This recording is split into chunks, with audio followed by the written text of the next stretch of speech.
This guy gets isekai'd to a transmigration god domain where everyone literally grinds to become a god. He thought he'd be some one-of-a-kind genius, but the body he took over, Han Yu, was a total loser from birth. While other kids awaken their god domains the moment they're born, he only got his at 18. And even after awakening, all he got was a plague locust core, the weakest race in the entire god domain. Han Yu's god domain was a scene of lush green plains. On the verdant grass was a swarm of grasshoppers with the fancy name of plague locusts. This was the core of Han Yu's race.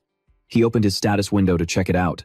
Currently, his divine talent was Heaven's Chosen, and his divine abilities were accelerated growth and life sacrifice. And the number of his kinfolk was insane, 800,000 adults, not to mention 20 million unhatched eggs. Compared to the original owner's memories, Heaven's Chosen and Life Sacrifice were completely new. This must be the cheat buff he got from transmigrating. Han Yu clicked to read the details. Heaven's Chosen was exactly what it sounded like. As someone handpicked by fate, every time he leveled up, he'd receive a unique attribute ability. As for Life Sacrifice, it allowed him to sacrifice creatures in exchange for an item of equal value. It could be used once a day, and the exchanged item was random. Looks like Han Yu's life wasn't a total wreck after all, because he now had a golden ticket, 2 unique attribute abilities. With enough effort, he could fulfill his grandfather's last wish. Han Yu then read the detailed information about his insect disciples. Not only did they operate like breeding machines, but they also had a super short lifespan of only 90 days. After putting together the keywords, reproduction, growth, and sacrifice, plus the fact that 1 day in reality equals 1 year in the god domain, Han Yu's brilliant modern mind figured out the mechanics. He decided to bet it all on one massive gamble. If he won, he'd turn the tables and crush everyone. If he lost, he'd go right back to being a complete and utter loser. The next day, Qin Shuang walked up to Han Yu. "Have you made up your mind?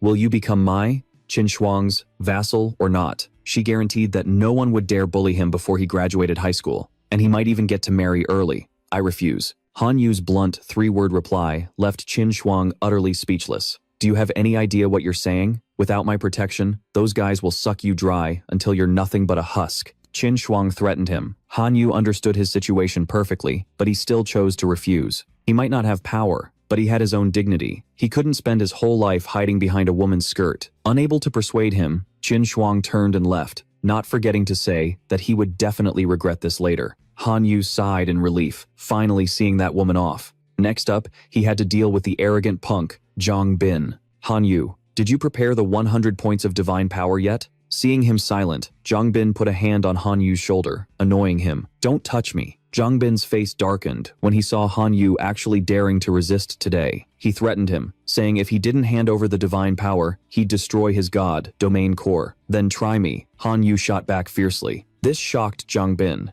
who wondered if he'd found a new backer to be acting so tough. But then he saw Qin Shuang, completely ignoring the situation. Looked like she wasn't Han Yu's protector. Zhang Bin's lackeys started cheering him on to fight Han Yu. They were curious to see what a person looked like when their core was shattered.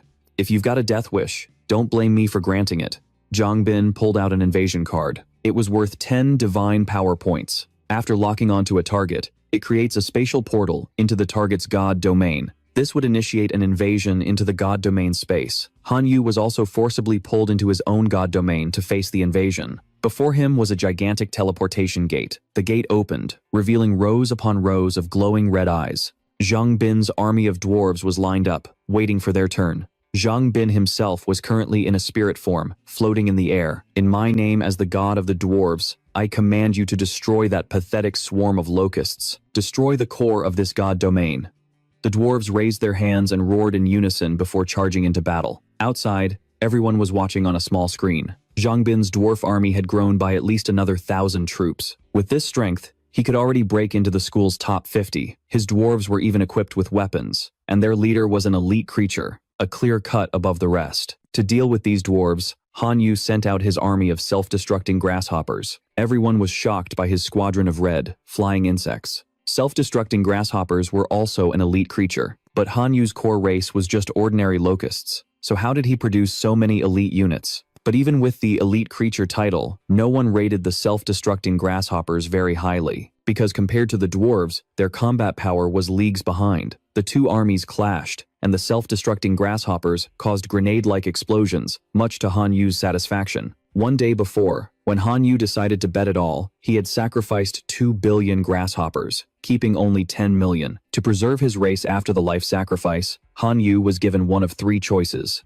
1 was 10,000 elite goblin warriors. 2 was an endless spring of life to nurture vitality and improve the environment. 3 was a level 1 holy relic, the hairline cracked heart, which had a chance to spawn core believers with explosive power. The goblins could solve his immediate problem, but they were disposable. What would he do if he was threatened again? The Spring of Life was a long-term investment that couldn't solve his urgent problem, so Han Yu chose the third option, investing in core believers. After waiting a minute, Han Yu got a self-destructing locust, a mindless, fanatical believer that only obeyed its god him with a 180-day lifespan. Han Yu picked it up and tossed it like a grenade. The locust exploded in midair. Of course, that blast wasn't nearly enough to take down a single dwarf, but Han Yu had reproduction speed on his side, using quantity to overwhelm quality. We'd have to wait for the thick smoke to clear to know the result. After the clash, dwarf corpses littered the ground. The only surviving elite goblin was now facing a swarm of self-destructing locusts closing in on him. Zhang Bin immediately ordered his dwarves to retreat, before Han Yu wiped them all out. But now, it was too late to run. He ordered all his believers through the teleportation gate to invade Zhang Bin's god domain. The self-destructing locusts set off a chain reaction of suicide bombs in Zhang Bin's god domain. He screamed at Han Yu, "Get your believers the hell out of my god domain." In an instant, even the elite goblins fell. Zhang Bin hastily surrendered, begging Han Yu to call off his troops. Han Yu found this incredibly ironic. Just moments ago, Zhang Bin was trying to destroy his time's god domain's core. So now, he had every right to destroy Zhang Bin's core. Panicking, Zhang Bin threatened Han Yu, saying his parents wouldn't spare him if he dared touch him. His father was already a demigod, and his mother was about to ascend to that rank too. But no matter what, Han Yu was going to destroy his core today to ensure he could never cause trouble again. Zhang Bin cried and begged Han Yu, "Stop, I surrender. I promise I'll never bully you again. Whatever conditions you have, just name them, and I'll do it.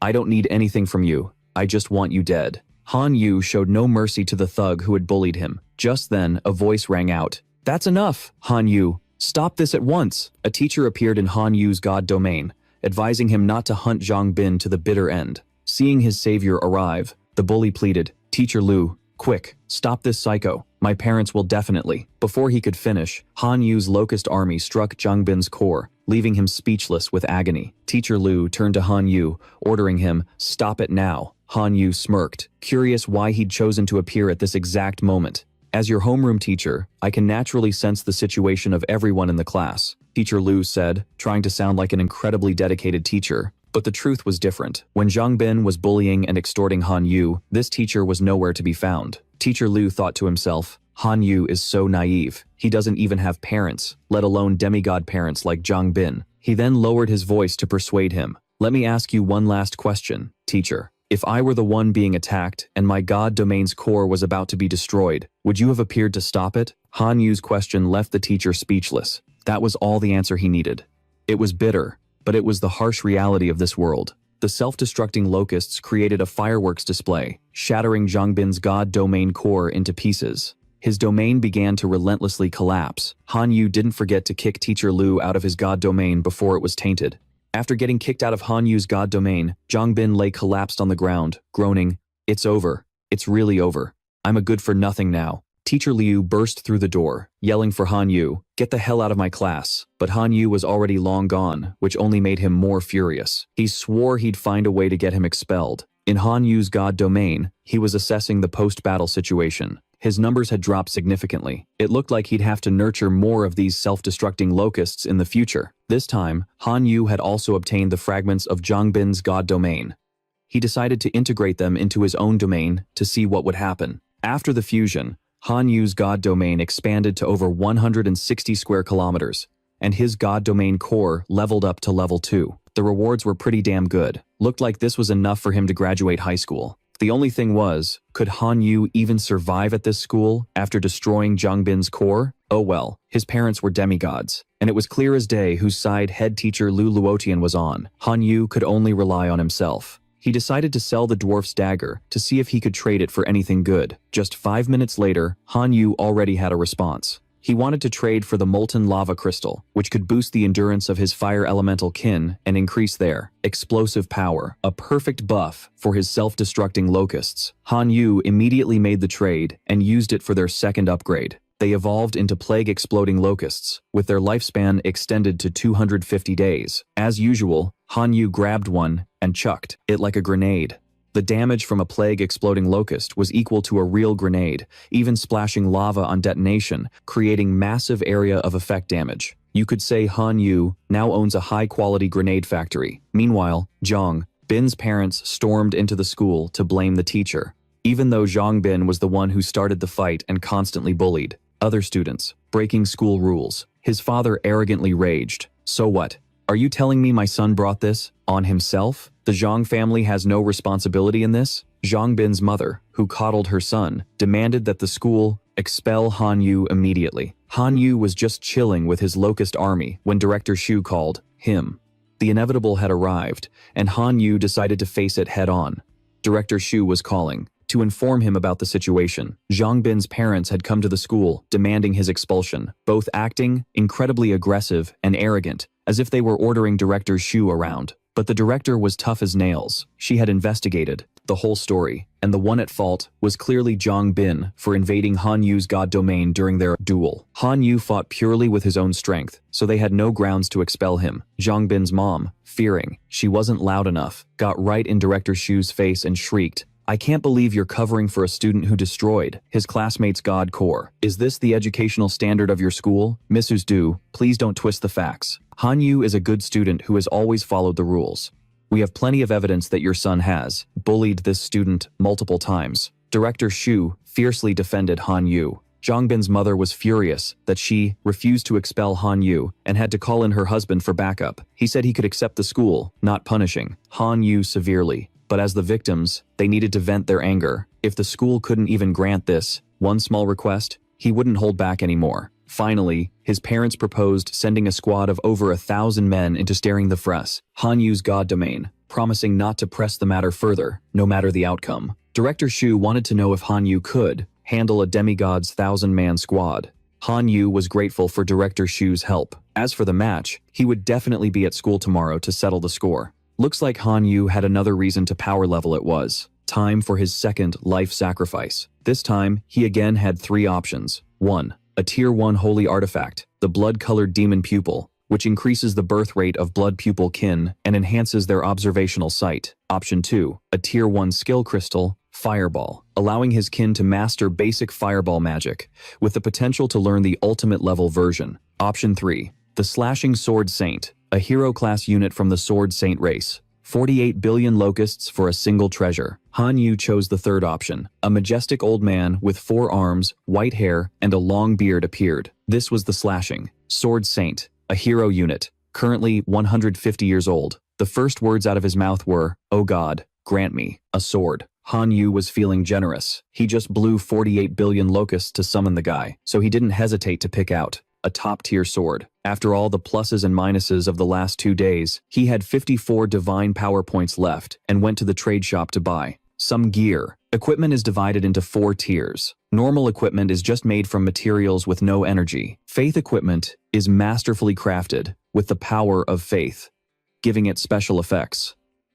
Divine power equipment is infused with a massive amount of spiritual power, possessing a soul and the ability to grow on its own. And divinity equipment can only be used by gods, representing their authority and power. Han Yu generously bestowed upon the Slashing Sword Saint a green Windstorm Greatsword, worth 50 divine power points.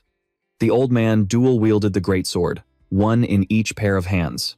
Wait, the Slashing Sword Saint has 4 arms, meaning he needs 4 identical swords to unleash his true power. Han Yu was totally stunned. 1 Windstorm Greatsword already cost 50 divine power points. 3 more would be 150 points. Did this old geezer think he was some kind of billionaire CEO with unlimited cash?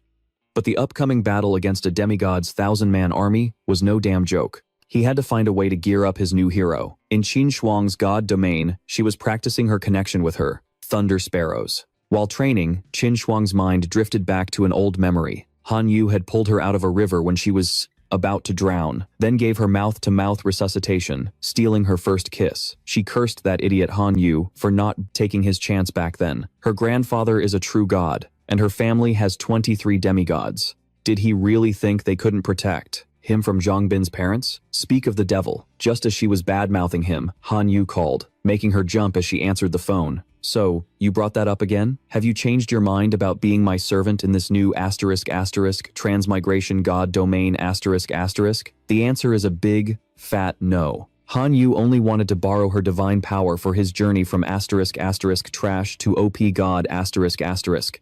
But she shot back. You want my power? With that trash tier bloodline of yours? Looks like the *** infinite harem system. *** is off to a rough start. Don't get cocky just because you beat Zhang Bin.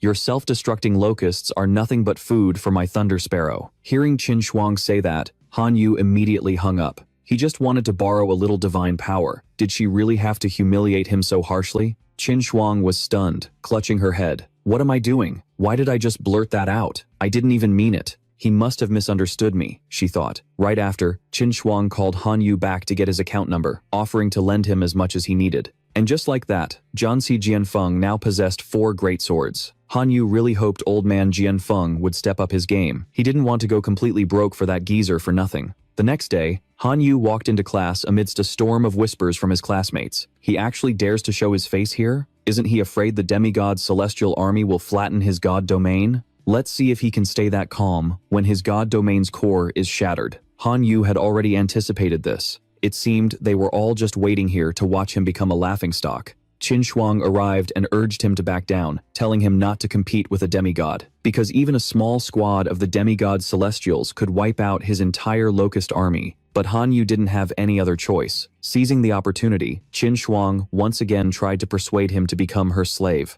She promised her family would pressure the Zhang clan, daring them to retaliate. Han Yu knew Qin Shuang had good intentions, but this was a kind of good intention he couldn't accept. He told her to go back, so he could prepare to face the demigod. If you'll excuse me. Liu Luotian obsequiously opened the door, leading Zhang Bin's parents in with a fawning attitude.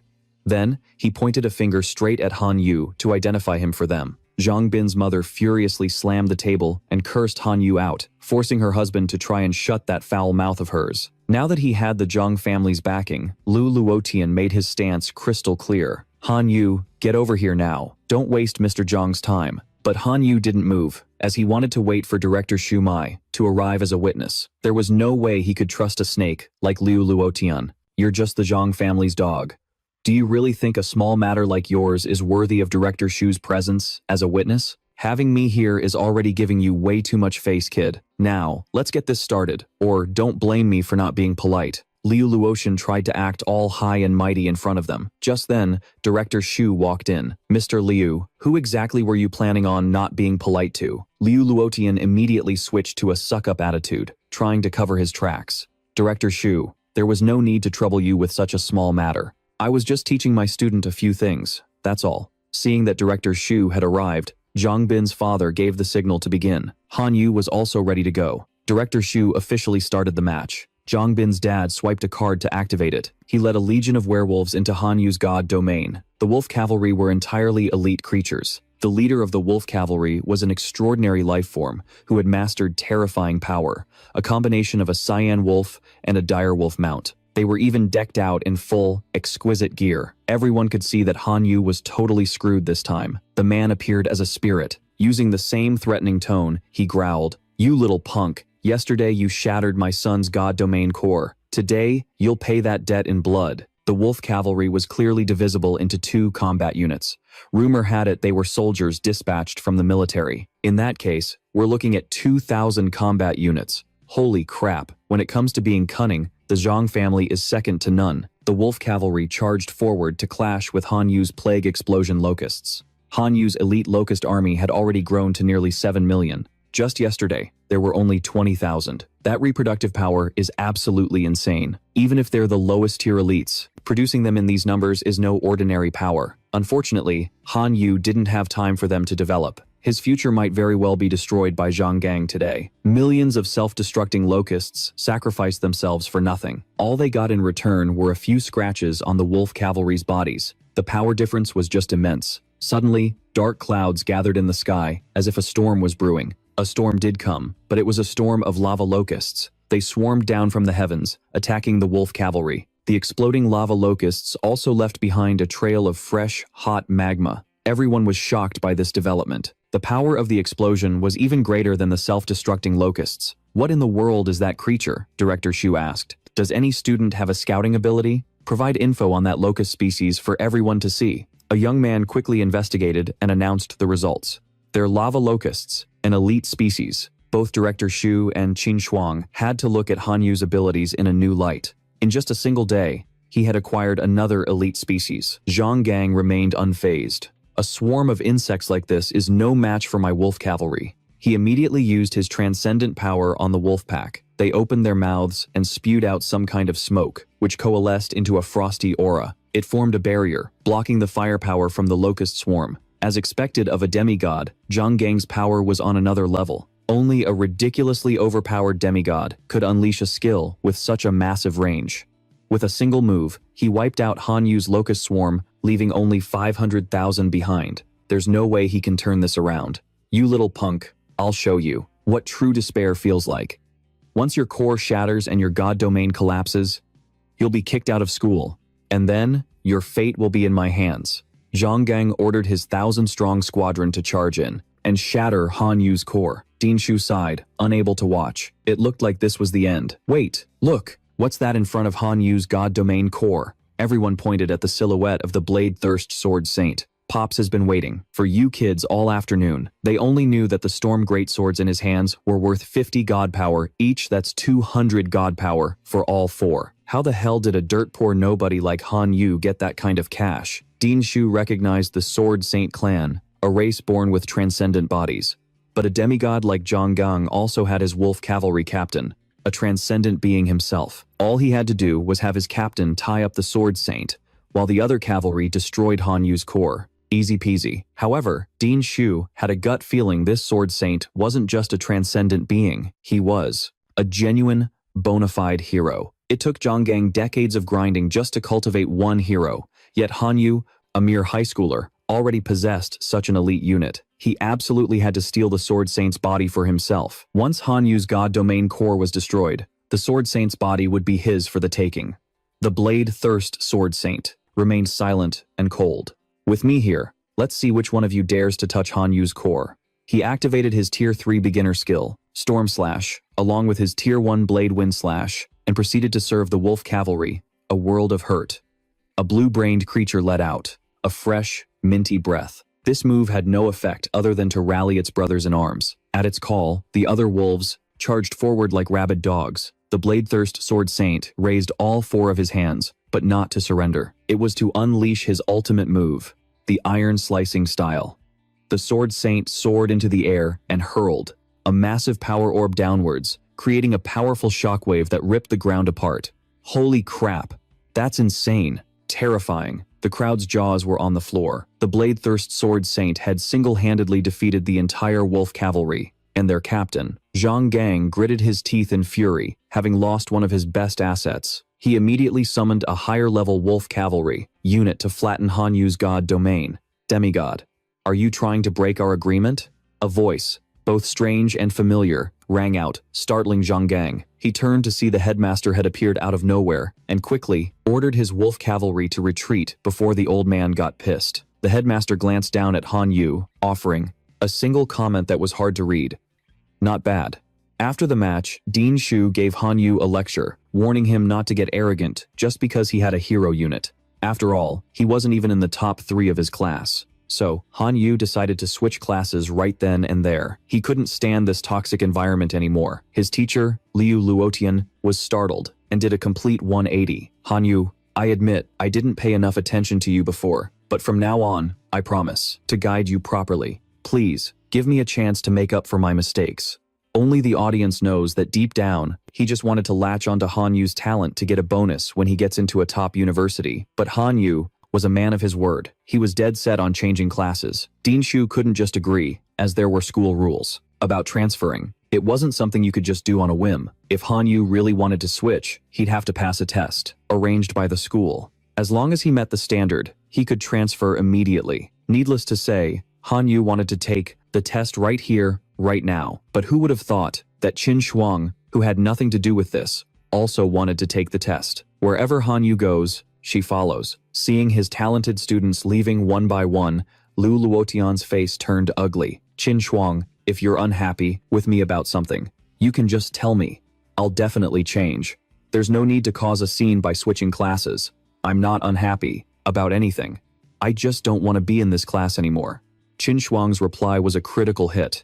Not only that, another young man raised his hand, also asking to take the test. Liu Luotian finally lost his cool and yelled, "Zhang Xiaolong, you're the class president. Why are you following their lead? Mr. Liu, thank you for your guidance all this time, but I can't stay in this class any longer," Zhang Xiaolong replied politely, saving him some face. The truth was, he just couldn't let Qin Shuang fall into anyone else's hands. Dean Shu tried his best to hold back a laugh and decided to arrange the test for them tomorrow. As for Liu Luotian, she told him to come to her office for a chat. That afternoon after school, Qin Shuang ran after Han Yu, asking about his Blade Thirst Sword Saint Hero unit.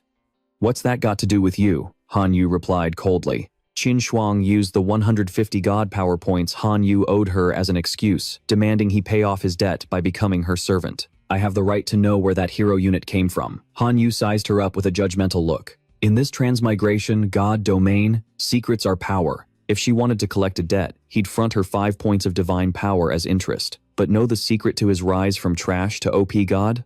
Pfft, dream on. With that, Han Yu dipped back into his god domain, leaving Qin Shuang fuming. The infinite harem system would have to wait. Inside, Han Yu got down to business, taking stock of his forces. After that last battle, there was no way he could pass tomorrow's exam with this pathetic handful of troops. Just then, his Sword Vanguard commander appeared to report that while patrolling the god domain, he'd found runaway wolf cavalry hiding in the mountains. He asked if they should just wipe them out. The few dozen wolf cavalry that escaped were definitely left behind by Zhang Gang for some nefarious purpose. Dealing with them quickly was the safest bet. But for a broke dude like Han Yu, that was a huge waste of precious resources. So, he ordered his commander to capture the wolf cavalry and bring them back alive for future use. 2 hours later, the wolf cavalry were tied up and presented to Han Yu. He decided to sacrifice them all. 1 billion regular locusts and 24 wolf cavalry. Hey, never throw away free stuff. After sacrificing everything, Han Yu got 3 options. 1. An alpha mech. 2. Blueprints for a metallurgy furnace to build a large foundry. This would boost his ability to create faith equipment. And 3. A scout tower for long-range vision to predict enemy invasions. The mech was badass, sure, but his brainless locusts couldn't pilot it, and they sure as hell didn't know how to use a furnace to forge any kind of equipment. The scout tower was also useless in his flat, open plains domain. None of the rewards seemed to fit, which was a huge letdown. But then he remembered the few hundred dwarves he'd acquired from Zhang Bin. He wondered how they were holding up. Han Yu activated his eagle eye to check on them. They were diligently tilling the land. Despite the hard labor, they thanked their god every day for granting them such a good life. Han Yu was baffled. After taking them prisoner, he'd just ordered them to mine ore to kill time. It seemed the dwarves were incredibly passionate about mining and crafting equipment, yet Zhang Bin had forced them onto the battlefield. When it came to crafting, dwarves were master artisans. He could put them on logistics duty. Looks like that furnace had a purpose after all. Han Yu immediately bestowed the large furnace upon them so they could produce better gear. The dwarves immediately fell to their knees, praising him as the god who had blessed them. That day, Liu Luotian called a meeting of the homeroom teachers. "Dear colleagues, I'm sure you've all heard the news. 3 of our students, Han Yu, Qin Shuang, and Zhang Xiaolong, want to take the transfer exam. The school has left the test preparations in our hands. Any thoughts?" One teacher spoke up. "What is there to think about? Of course, we have to thank Teacher Liu for this gift. These 3 top students want to transfer? Are you trying to hand out freebies to the rest of us?" Liu Luotian, though salty as hell, tried to save face. He couldn't give a damn about Qin Shuang's or Zhang Xiaolong's tests. The one he was gunning for was Han Yu. He was determined to crank the test's difficulty to the max for the crime of disrespecting his teacher. "I've never asked any of you for anything before, but this time, I'm asking you as colleagues to help me save a little face." Liu Luotian's fake sincerity worked like a charm. The other teachers all raised their hands in agreement. They thought Han Yu was some ungrateful brat, having no idea Liu Luotian was just getting revenge after Director Shu chewed him out for half a day yesterday. The next day, Liu Luotian brought the test requirements. Zhang Xiaolong's and Qin Shuang's were both level 1. Stop 1,000 outsiders from invading the god domain. A total piece of cake. Then came Han Yu's turn, and his expression soured immediately, because his test was level 10. Stop 10,000 outsiders from invading. Could Liu Luotian's intentions be any more obvious? Even Director Shu felt that Han Yu's test needed to be reviewed, but Liu Luotian claimed it was a unanimous decision by all the homeroom teachers. Han Yu, however, accepted the challenge. He didn't forget to throw some shade at Liu Luotian. This has nothing to do with Director Shu. Teacher Liu just wants me to show off my abilities. For my new homeroom teacher, that's all. Needless to say, Liu Luotian's face twisted with rage, but he couldn't do a thing to Han Yu. Every single day, Qin Shuang would get in Han Yu's face, repeating her offer to let him become her servant. Today was no exception. She'd said it so many times. Han Yu had her entire speech memorized, and just like every other day, he turned her down. Test first. We'll talk later. He just doesn't know what's good for him, Qin Shuang sighed in frustration. Behind them, Zhang Xiaolong secretly hoped Han Yu would crash and burn in front of her. That way, he'd get his chance to shine. As the test began, 10,000 red-skinned goblins charged aggressively into Han Yu's god domain. The spectators outside had all heard his test was the hardest. Well, that's what he gets for pissing off Teacher Liu. Let's sit back and enjoy the show. Even Han Yu couldn't help but curse. That Liu Luotian. What a dirty, underhanded bastard. To think he'd send in a horde of fire-resistant goblins. Liu Luotian was smug as hell, confident that his army of 10,000 was more than enough to crush Han Yu. Inside his god domain, a nearby student congratulates the teacher on getting his revenge. Liu Luotian, however, is still playing his part, acting like a dedicated teacher. What grudge could there be between us, he says. After this test, I'm sure student Han Yu will understand the hardships of being a teacher. But this isn't just a test. It's the beginning of Han Yu's path from trash to an OP god. He starts by sending out his locust swarm. The red goblins counter with a fireball rain, blasting the locusts into smithereens. Looks like regular insects can't even scratch them. So, Han Yu resorts to suicide locusts. But even a massive wave of explosions only takes out 400 red goblins. Meanwhile, Zhang Xiaolong and Qin Shuang have already aced their tests. Looks like Han Yu is in real trouble this time. After all, locusts are just low-level cannon fodder. Han Yu brings out his Tyrant Locust squad, but they only manage to take down another 3,000 red goblins. The remaining horde is already swarming his god domain's core. The crowd starts to get nervous. Even with his ace, the Blade Sting Wasp, he could at best take out half the remaining goblins. Director Shu sends a message, telling Han Yu he can just surrender. There's no shame in failing once. He'll bounce back stronger. But Han Yu is a man of his word. He's determined to switch classes, so he's seeing this through to the end.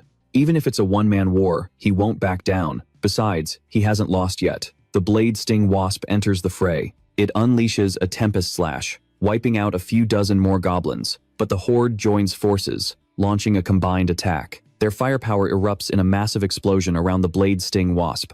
Holy crap. The old guy can't take much more of this. Being forced to fight at 150 years old is a tough gig for anyone. Liu Luotian can't help but crack a smug smile. Han Yu, this is the final lesson that I'm teaching you. Make sure you learn it well. But his smirk doesn't even last 5 seconds before the crowd erupts. Look, what the hell is that?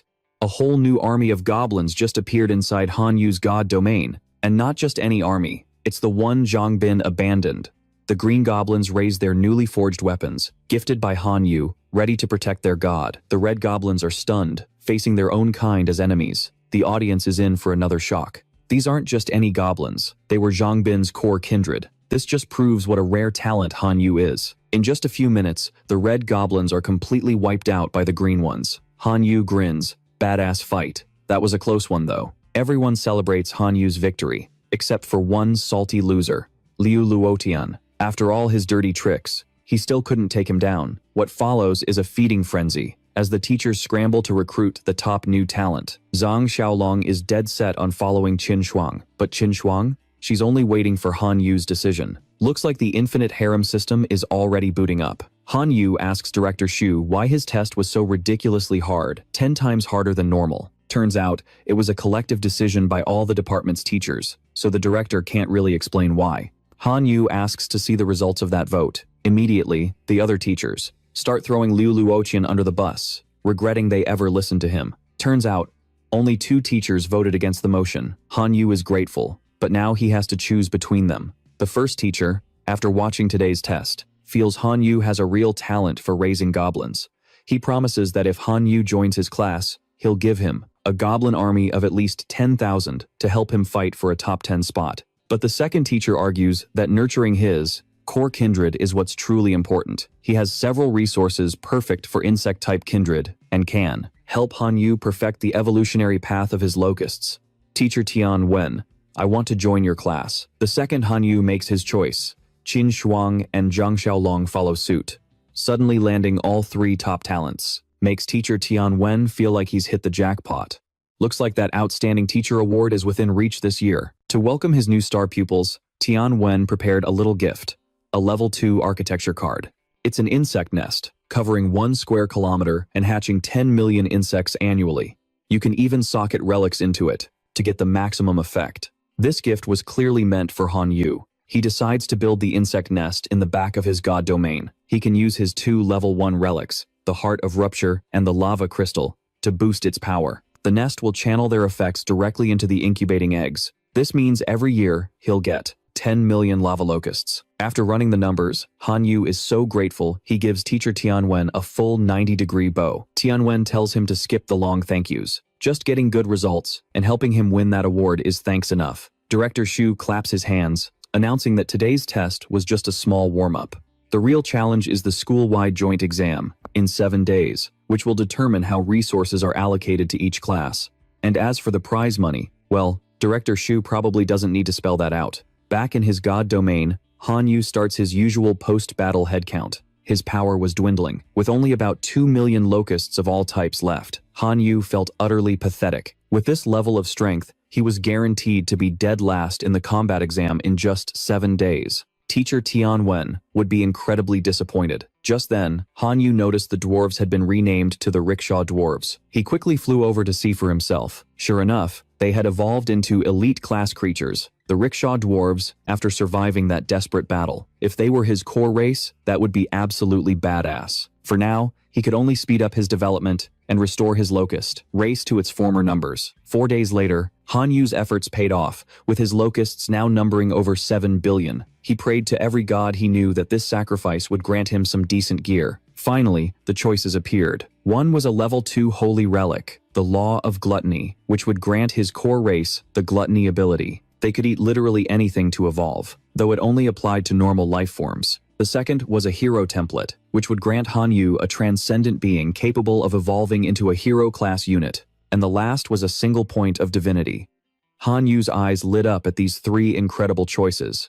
Each one was a game-changer. He wished he could pick all 3 at once. The Law of Gluttony could turn his normal locusts into elite beings, but he wasn't sure he'd have enough food to satisfy their hunger. The hero template would take too long to nurture the transcendent being into a hero. As for the point of divinity, it was equivalent to 100 million god power, basically like hitting the jackpot. In the end, Han Yu still chose the first option, the Law of Gluttony. He couldn't raise 100 million elite locusts, so he'd use it on the broodmother first. He'd start by raising 1 million per year. 3 days later, Han Yu entered his god domain and couldn't help but exclaim, "Holy crap, are those locusts or dinosaurs? When the hell did my locusts turn into helicopters?" Han Yu named them the Violent Locust Emperors, the premium version of the Thieving Locust Emperors. The next day, the assessment exam began. Qin Shuang, as usual, was murmuring her daily mantra, "Have you seriously considered becoming my servant yet? Without backing, without resources, your current strength will never let you stand out from the other demigods." She continued, saying his locusts were nothing but tiny insects, no matter how he raised them. And even though Han Yu could tame dwarves, they weren't his core race. Just like every other time, Han Yu rejected Qin Shuang's kind offer, making her fume. She just wanted to tie him up and drag him home. Seeing Han Yu ignore Qin Shuang while she wouldn't even give him the time of day, Zhang Xiaolong was super salty. Teacher Tianwen entered the classroom and gave a brief overview of this comprehensive exam. Students with outstanding performance would get their hands on valuable rewards like holy relics, god domain land, and core race legion fragments. Next were the rules. The assessment exam was divided into 2 stages, the first being elimination. All students would receive a test of equal difficulty. Those who passed would get 1 point, while those who failed would be kicked out of the school. The second stage was ranking. The remaining students could choose to withdraw and not be ranked. Those who continued would face an infinite combat test. Any who fall would be teleported outside. Each wave cleared would increase an individual's ranking. Failing the elimination test meant instant expulsion. It sounded brutal, but Han Yu was hyped for the rewards. His patience was about to pay off. Students who ranked would randomly receive a basic resource card, not to mention the top 100 all had their own special rewards. First place would even receive a point of divinity. Han Yu was ready to go all in for that prize. The first round's countdown began. Han Yu readied his army of locusts and dwarves for battle.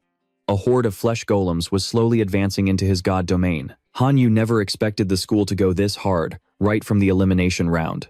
Flesh golems were normal life forms, but their combat power was on par with elites. Their flesh was 3 inches thick, making them incredibly tough to fight. But at least they moved at a snail's pace. Han Yu ordered 50,000 violent locust emperors to attack, initiating a lava explosion.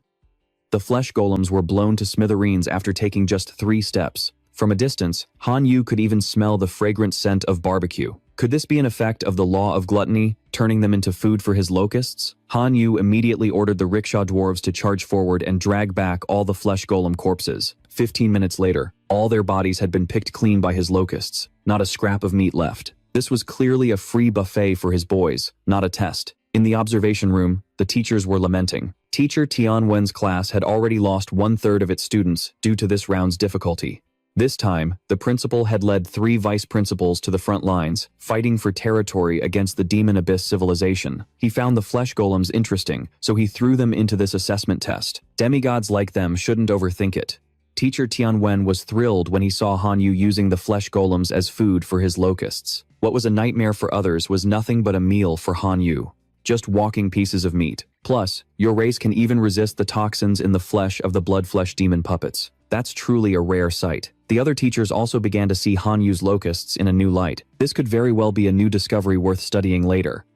It was just a lucky fluke. In terms of actual power, locusts are just a swarm of flying bugs. Liu Luotian muttered from the side, green with envy. Teacher Tianwen retorted that luck is also a form of talent. And the locust's power isn't weak at all. They've already reached the level of transcendent life forms. Although they're at the bottom of the barrel, transcendent life forms have still surpassed superhumans. Aren't transcendent locusts still just locusts? Their overall combat strategy doesn't even compare to a fraction of a golem's. Tianwen thought this teacher Liu was being such a biased scoundrel. He was comparing the locust's weaknesses to another species' strengths. If we're talking about reproduction speed, what species could possibly beat this breeding machine? Liu Luotian didn't want to argue much. In his class, there was a student named Liu Mo. His chosen race was golems. Liu Luotian bet that Liu Mo's score would be higher than Han Yu's. Tianwen didn't hesitate to take that bet on Han Yu. They both wagered 5 points of divinity. With everyone here as a witness, it turns out Liu Mo shares the same surname as Liu Luotian. He's actually his nephew. Liu Luotian spared no expense on resources for his nephew, just to surpass Han Yu. He dreamed of just once putting him under his boot. The preliminary competition ended with 4,430 contestants passing. Among them, 300 chose to participate in the ranking assessment. And yet, another 130 people quit the competition. What a bunch of cowards. No guts. Seeing Liu Luotian say this, the other teachers immediately countered that this exam was extremely difficult. The students who managed to pass are already worthy of being nurtured. The ranking assessment had now begun, with a troop of skeleton soldiers entering the field. The teachers were surprised. Isn't this just giving away free points? Han Yu sighed. His locusts could only eat meat. He wasn't sure if they could chew through something like bones. But seeing is believing, so he sent his billion-strong swarm of yellow locusts to gnaw on the skeletons. 2 hours later, Han Yu was sitting there, getting sleepy. It was basically a bunch of ownerless skeletons walking in to become food for his locusts. The second wave of skeleton soldiers also exploded the moment they stepped through the gate. Han Yu noticed they didn't know how to swim. They couldn't cross the lava to enter his god domain. So, he immediately ordered the Chiluo dwarves to pour all the molten lava from their forges onto the ground. There was so much lava, it formed a massive river. It flowed right past the gate of his god domain. Now, any skeleton soldier who took a step inside would be sent straight to heaven. The observing professors had to admire Han Yu's strategy. This top-tier thinking made Tianwen proud of him. Liu Luotian crossed his arms and bragged, "What's the big deal? Isn't this just the 7th wave? My student, Liu Mo, has also reached the 7th wave. At that moment in Liu Mo's god domain, besides the green dwarves, there were also 13 level 1 arrow towers and 9 level 1 lightning towers. There were 12 level 1 fireball towers and many other defenses. Liu Luotian was smug. He had poured so many resources into Liu Mo to ensure he'd take the #1 spot this time. Just then, everyone suddenly shouted, "Quick, look at Qin Shuang's god domain. She had 100 lightning towers alone, her other life forms numbered in the tens of thousands. That Liu Mo kid is just new money, while Qin Shuang is the heiress of the wealthy Qin family, a family with generations of power. Even demigods like the teachers would find it hard to have as many trump cards as her." Liu Luotian was utterly humiliated, but since he couldn't do anything to Qin Shuang, he directed all his frustration onto Han Yu. The 10th wave had ended, with 18 contestants still standing. The difficulty of the next invasion wave ramped up significantly. At the gate of their god domains was a bone controller, a hero creature with the talent to manipulate and gather bones. The bones of the skeleton soldiers from before suddenly stirred from the ground. Following the bone controller's command, they gathered together, forming a supersized, massive skeleton. The bone controller gathered the bones into a gargantuan skeleton soldier with terrifying power. A single stomp caused a tower to collapse. In less than 3 minutes, 8 students had already withdrawn. This difficulty level was insane. Liu Luotian's eyes were glued to Han Yu, wondering why the giant skeleton in his god domain was so uniform. The weak bone giant was trembling as it clung to the cliff face, because below it was a flowing river of molten lava. All the bones had been completely melted. There were no bones left for the bone controller to summon its massive skeleton giant. Godfather Swordwind entered the fray, using his iron-slaying slash to obliterate the bone controller. The 11th round, Han Yu passed with a yawn. "This is cheating. Han Yu must have stolen the exam questions." Liu Luotian was so salty he couldn't accept this reality. When teacher Tianwen demanded he provide evidence, Liu Luotian threatened to report Tianwen to his superiors. Everyone saw Han Yu's unusual actions with the skeleton soldiers. Who cleans up the battlefield after defeating skeletons? Cleaning up the broken bones on the battlefield is enough to increase the power of the bone controller. Teacher Tianwen was speechless at this guy's twisted logic. Liu Luotian backed him into a corner, saying Han Yu knew the exam content beforehand, which is why he knew how to deal with it. Dean Shu had to speak up, saying the headmaster himself wrote this exam. Not even she knew the specific content. If Han Yu knew the questions beforehand, it could only have been from the headmaster. If Liu Luotian wants to question it, he can take it up with him. Liu Luotian immediately tucked his tail between his legs and shut his mouth. I must have overthought it. Student Han Yu just got lucky. That's how he beat the bone controller, even if he didn't cheat. This result isn't fair to the other students. Dean Shu was done with Liu Luotian's stubbornness. Their God Domain Academy was meant to cultivate talent. The word fair was never part of the equation. Whoever is better wins. It doesn't matter what Han Yu did to get his amazing score, as long as he didn't cheat. And if we're talking about fairness, Liu Luotian should take a look in the mirror. He used his authority to give his own nephew, Liu Mo, far more resources. Qin Shuang is the daughter of a powerful family who gets help from home. With tens of millions in divine power, how is any of that fair? Tianwen was shocked to learn that Liu Mo was Liu Luotian's nephew. No wonder the old man was so confident about making a bet. As the old saying goes, you reap what you sow. Liu Mo wanted to win without putting in the work? Fat chance. Sure enough, by the 10th round, Liu Mo couldn't handle it anymore. He voluntarily withdrew, and the bet was settled. Han Yu passed the 11th round, while Liu Mo didn't. Tianwen clapped Liu Luotian on the shoulder, reminding him about the wager. Liu Luotian reluctantly handed over a card with 5 divinity points to Tianwen, not forgetting to tell him to take good care of it. He swore he'd win those 5 points back one day. After an hour, only 3 people had passed the 13th round: Han Yu, Qin Shuang, and Huang Fei. In the 14th round, Huang Fei withdrew. In the 16th, Qin Shuang also left, leaving only Han Yu, who was still going strong into the 20th round. His Raider Locust General just got stronger the more it fought. Countless bone soldiers cried out in despair as they were sacrificed to feed the swarm. After 50 minutes, the God Domain fell silent for a moment, waiting for the difficulty to spike again in the 21st round. The door slowly opened. Han Yu looked up and gasped,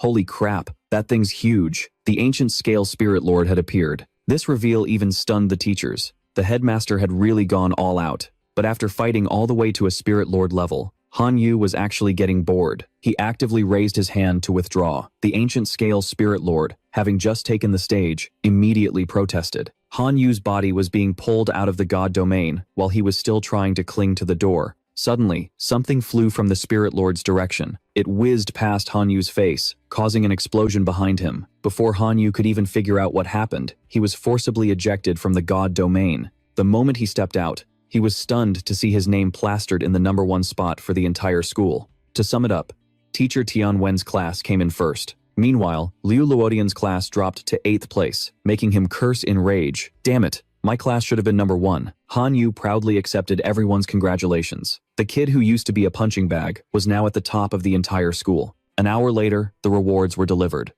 So many rare exchange cards, making the other students green with envy. Every exchange card was beneficial. Now Han Yu had to choose the most suitable one, which was a real headache. Luckily, Teacher Tianwen offered a suggestion. What a reliable professor. First, he took the God Domain Territory card and exchanged it for the Secret Forest Land, adding another 20 square kilometers. The Level 1 Holy Artifact card was traded for a Poison Mist Pearl, which came with a Sacred Domain Core and a Divine Temple of Creation.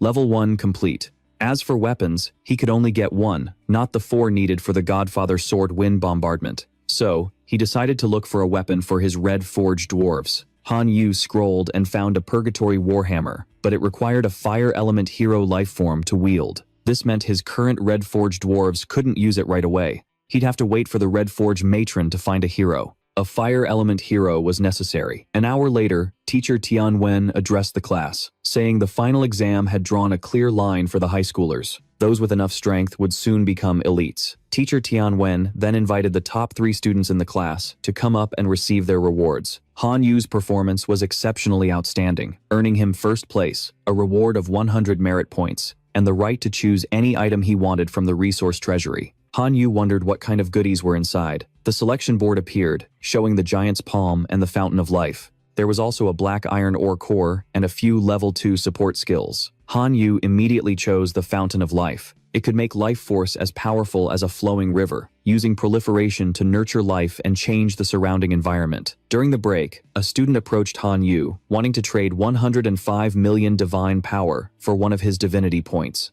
Of course, Han Yu refused. Why on earth would he suddenly want to trade for his divinity point? Who needs a reason? Just agree, and you'll have 105 million divine power to change your destiny and live a life of comfort. The kid had money, but 0 divinity, so he assumed Han Yu would take the divine power, but Han Yu flatly refused. My family might be poor, but we're not that desperate. The other students started rubbing his hands together, begging. His grandfather was about to ascend to a true god, but lacked divinity. Besides the divine power, he also offered to owe Han Yu a favor. Over 100 million divine power was no small sum. If he had that, he could increase the number of his locusts tenfold.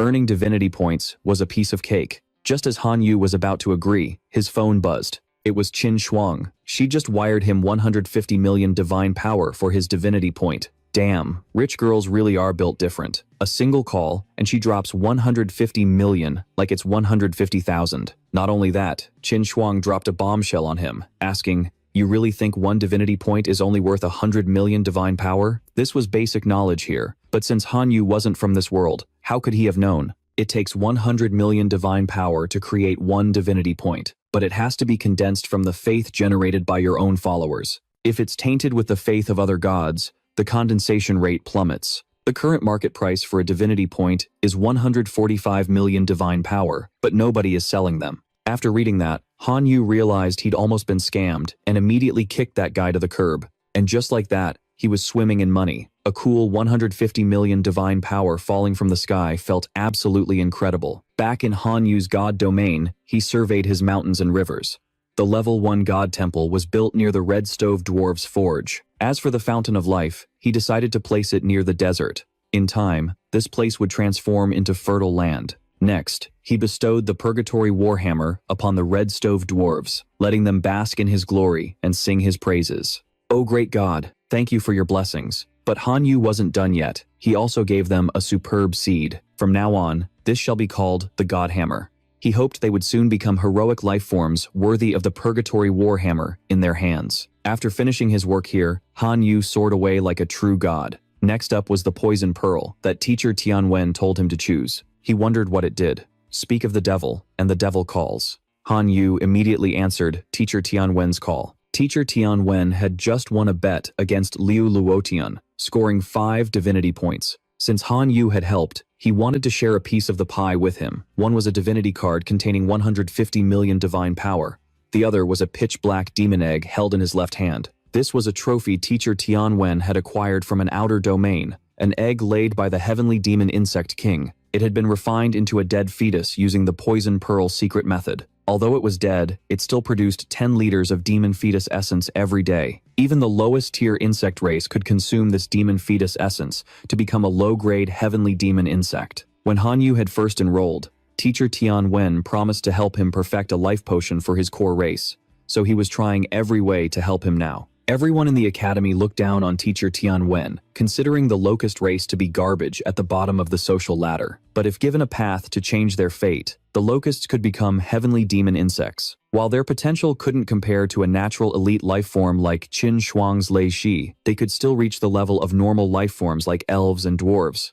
Han Yu decided to choose the demon egg, since he wasn't short on money. The affinity between heavenly demon insects and poison is extremely high. Teacher Tianwen advised him to get a level 1 poison mist pearl and put it inside for a surprising result. Besides thanking Teacher Tianwen, Han Yu had another question, hoping his teacher could provide him with a large amount of meat. He said even low-quality meat would be fine, because the meat in the Commerce Guild was too expensive for him to afford. Teacher Tianwen guessed Han Yu planned to use the meat to raise his locusts, and advised him not to buy from the Commerce Guild because the prices were insane and the quality was low. The principal had recently conquered a demon abyss, which surely held a large number of demon corpses. He could go there and ask the principal for a favor. Han Yu expressed his thanks and hung up, then started pacing around his god domain, lost in thought. The level 2 holy artifact was an absolute glutton.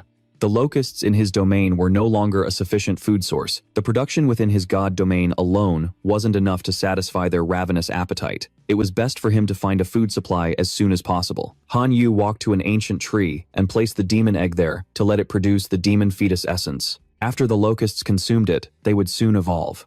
2 days later, the demon fetus essence was ready for the locusts to eat. Han Yu eagerly awaited the result. The eggshell was cracking, and a mutated black butterfly flew out. It was a common-grade heavenly demon insect. Its lifespan was 200 days. Although it was just a common species, its strength was 100 times greater than a locust's. It's just that information on raising them was extremely rare. Heavenly demon insects had to use demon fetus essence to evolve. 1 drop of the essence could assimilate 1 locust. There were 20 drops in 1 milliliter, so 10 liters equaled 200,000 drops. If things went smoothly, Han Yu would be spawning 200 new heavenly demon insects every day. In just a few minutes, the heavenly demon insect had already doubled in size by absorbing the essence. And if the law of gluttony also had an effect on it, it would soon evolve into an elite creature. Next was to place the level 1 poison mist pearl holy artifact into the core of the god domain to see what would happen. The heavenly demon insect from before immediately evolved into an elite life form, the poison mist heavenly demon insect. Its terrifying appearance was the stuff of nightmares for anyone afraid of insects. Meanwhile, the principal was racking his brain over the pile of stinking bones and corpses in front of him, wondering how on earth he was going to dispose of all this. Along with the bones were the corpses of the flesh fiends.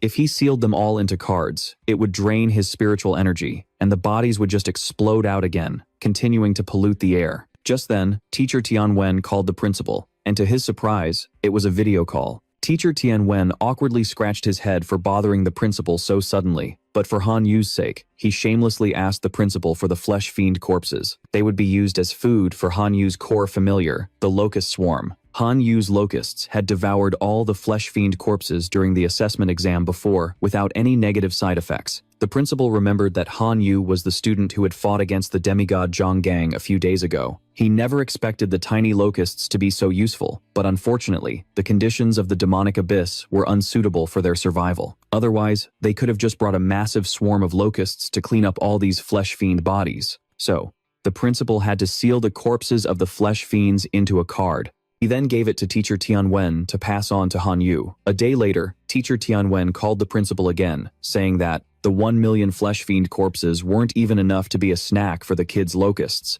and he hoped the principal could provide a long-term supply. What? They ate everything in 1 day, and now they want a long-term supply?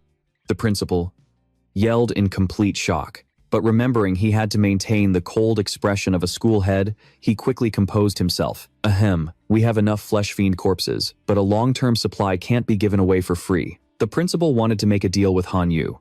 1 point of divine power for 100 flesh fiend corpses, with trades starting from 10,000 divine power. A few minutes later, Han Yu closed the deal, swiping his card for 1,000,000 divine powers worth, leaving the principal's jaw on the floor. A few days later, the time was ripe. A massive number of demonic mist bugs had been born in Han Yu's god domain. After fattening them up, it was time for them to repay the favor by sacrificing their lives. In return, Han Yu got 3 choices. First, 5 superhuman-grade adamant giant warriors. Second, a level 3 skill stone, Poison Burst Art, which would allow his familiars to grasp the basic version. It could be given to a hero-level unit to master the highest grade Poison Burst Art. Lastly, a decomposer, used to break down matter to increase pure energy. It wasn't a waste for Han Yu to spend the effort birthing 12 billion elite locusts in exchange for 5 giant warriors. And they were all superhuman grade, renowned for their terrifying destructive power. Even if he sold them, he could get at least 10 million divine power per warrior. Han Yu told himself to stay calm and not let money cloud his judgment. The second option was also incredibly tempting. The level 3 Poison Burst Art, combined with the demonic bugs, and the level 1 Poison Mist Pearl would be an absolutely killer combo. But his core god domain was currently only level 3. After acquiring the Gluttony Law and the Poison Mist Pearl, there was no room left for the Poison Burst Art. Han Yu decided to choose the third option. The decomposer could break down materials into energy crystals to feed his familiars. The magic law was extremely high quality and expensive. With this machine, Han Yu could literally make money in his sleep. A massive machine dropped down in front of Han Yu. He tossed a few iron ores in to test it. 5 hours later, he had obtained 3 precious iron crystals. This stuff could be used as food for certain special races. It could also be used as forging material, with each crystal worth 5 points of divine power. This was the path to Han Yu's long-term startup. Oh great God, while we were mining ore, we were attacked by undead. 3 of our comrades have been injured. The Red Axe Chieftain is fighting that undead. We beg for your divine grace to save us. The Red Axe Dwarves. The plea of the dwarves from the Divine Temple reached Han Yu's ears. He had no idea why there were undead in his god domain, but if they dared to touch his followers, they could forget about ever reincarnating. Upon arriving, Han Yu saw the Red Axe Dwarven Chieftain fighting a bone soldier. It seemed that this bone soldier was a lord class, not as mindless as ordinary skeletons. Instead of immediately rushing in to save his believer, Han Yu found the bone soldier more interesting and tried to check its information. But the inspection failed because the little skeleton was not one of his believers. And since he didn't have the investigation ability himself, he couldn't do anything. Pissed off, Han Yu summoned the Blade Master to join the fight. If he couldn't get info by asking, he'd just beat it out of him. The Blade Master's slash shattered its bones, sending them scattering to the ground, but they immediately flew back up and reformed into its original body. Han Yu ordered it to submit to him. In return, he would grant it a new life, complete with flesh and blood. The little skeleton just waved its arms and attacked him. Han Yu was completely unharmed. His body was like a spirit, not flesh. Unless it could destroy his entire god domain, it could never defeat his divine avatar. Han Yu ordered the Red Axe Chieftain and the Blade Master to give the little skeleton a beatdown until it agreed to submit to him. After brawling for 3 days and 3 nights, the skeleton finally knelt before Han Yu. Han Yu patted its skull and praised it. See, this would have been over sooner if you had just listened from the start. Right? He'd been getting his ass kicked for ages, but his kin was secretly an undead lord, just weakened and sealed, with unbelievably high faith power. Guess he wasn't totally useless. Every day at school, unless he had a day off, was spent cramming for exams. The next exam was the real deal, the key to separating the pros from the noobs, and it could even affect their entire futures. This critical test was his ticket to a top university, so Han Yu was taking it dead seriously. His grandpa's dying wish was for him to get into the Imperial Capital Academy in the chaotic Star Sea to find his parents, which just so happened to be one of the top schools in this whole god domain civilization. Man, Grandpa sure knew how to make things tough for his own grandson. Next, all students will be teleported to the demon domain, coordinates C793826. Specific details will be emailed upon arrival. Everyone had 1 hour to prepare. The students started whispering about the demon domain, a place rumored to be constantly shrouded in thick demonic energy. Any other creature that enters is likely to be corrupted by the demonic energy, turning into mindless, demonized beasts. Only demonic creatures and the undead could survive there normally. Zhang Xiaolong was looking smug as hell. Wasn't this test practically tailor-made for his demonic kin? It was finally his time to shine. Just then, Xiaolong got a call from an unknown number. Turns out, it was Liu Luotian. He wanted him to take care of someone. He didn't even have to say the name. Xiaolong knew it was Han Yu. If Xiaolong just helped Liu Luotian out this one time, he'd be rewarded handsomely. Before the exam even started, he sponsored him with a demonic subdragon. A demonic subdragon is a transcendent life form, a powerful race on par with heroic-level beings. That bastard Liu Luotian was really going all in this time. The exam began. Requirement: all participating students must transform into their kin. You have one chance to summon kin per day, with a maximum of 100 units each time. The evaluation system is based on points accumulated from missions. The mission list was as long as a freaking novel, so I'm just gonna skip it. First, you have to choose which kin to transform into. If your transformed body gets wiped out, you just revert to your original form. But if your real body gets taken out, you're permanently toast. Han Yu had 4 transformation options: a locust, a dwarf, a Zichlubuja, a sword wasp, and a skeleton lord. Weak, crippled, and even sealed. And this place, the demon abyss, was thick with demonic energy. Han Yu immediately chose to transform into the skeleton lord of the undead race to avoid any trouble. This was the first time Han Yu had ever experienced a transformation like this. And presto, like a roller coaster ride, all the flesh melted off his body, leaving only a dry skeleton and his clothes. They weren't kidding when they said the demon abyss was a paradise for the undead and demonic creatures. After transforming, Han Yu felt even better than when he was human. He ordered his 100 gluttonous locust babies to charge out and sweep the entire area. But they didn't even make it a kilometer before the locusts got hit by the demonic energy and all croaked. All 100 of them, just like the rumors he'd overheard. Demonic energy was the ultimate counter to his kin. With no other choice, he could only rely on his 3 newly nurtured heavenly demon bugs. The first mission was to fill his empty stomach.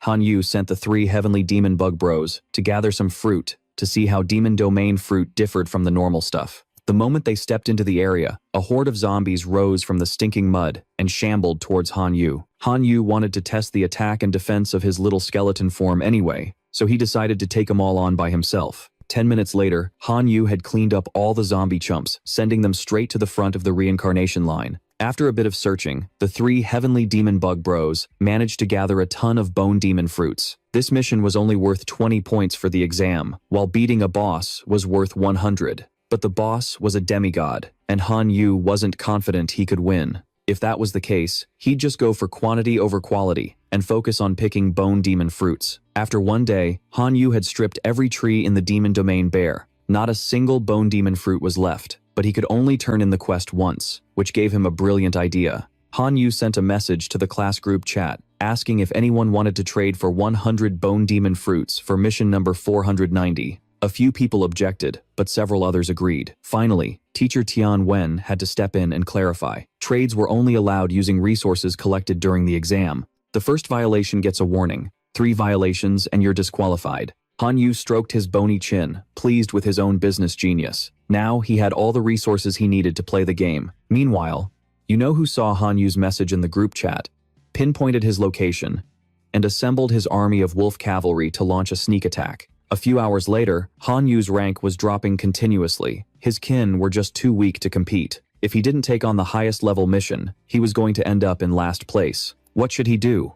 Suddenly, a group of skeletons was strolling towards Han Yu. He ducked out of sight, a plan forming in his mind. He wondered if, after transforming into a lord, he could actually command this pile of bones. "Do you recognize me?" Han Yu slowly approached them. The skeleton soldiers immediately dropped to their knees and kowtowed before him. Han Yu's jaw dropped in shock. Holy crap, this was unbelievable. With just one sentence, he'd scored a bunch of badass new followers. Han Yu ordered the skeletons to rise and lead him to the skeleton soldiers' lair to see just how many there were. An hour later, the entire legion of skeleton soldiers had gathered before Han Yu, and there were even skeleton knights among them. We're talking extraordinary undead, complete with badass wolf-riding cavalry. Han Yu seriously hit the jackpot this time. Luck is a form of talent, after all. The skeleton knight introduced himself. He was once a member of the 1st Legion in the war against the flesh ghouls. The squad he led was separated from the main army, so they had no choice but to set up camp here. Because they had to deal with daily invasions from zombies and flesh ghouls, their numbers dwindled over time. So, soldiers were sent out to find corpse bone fruits to increase their power. But now that they were Han Yu's troops, he was going to make them even stronger. A new idea sparked in his mind. The next day, Han Yu's rank had plummeted to nearly 180, which was the perfect time for him to make a move. Han Yu bestowed the bone-nurturing spirit stones upon the skeleton knight. The rest of the equipment, they knew how to distribute among themselves. 10 minutes later, his army of skeleton soldiers had become more battle-hungry than ever. Bring the flesh ghoul's entire lair to me. It was time for an all-out war. The flesh ghoul's lair had anywhere from 8,000 to 10,000 of them. Han Yu planned to take on 1,000 of them by himself. Since a head-on fight would be tough, he came up with a strategy. First, he had one of his skeleton boys go to the cave entrance and twerk its bony ass off to cause a distraction. Just as expected, the male ghouls inside rushed out like they were in heat. But when they got there, the dancer was nowhere to be seen, only a horde of skeleton soldiers lying in ambush, ready to attack. The first step went off without a hitch, much to Han Yu's satisfaction. Even after being destroyed, the flesh ghouls could be turned into his own soldiers. The skeleton clan's recruitment method was truly one of a kind. An hour later, his skeleton army had grown to 7,000 troops. The flesh ghoul's lair was now down to only 3,000. Now this was a fight worth having.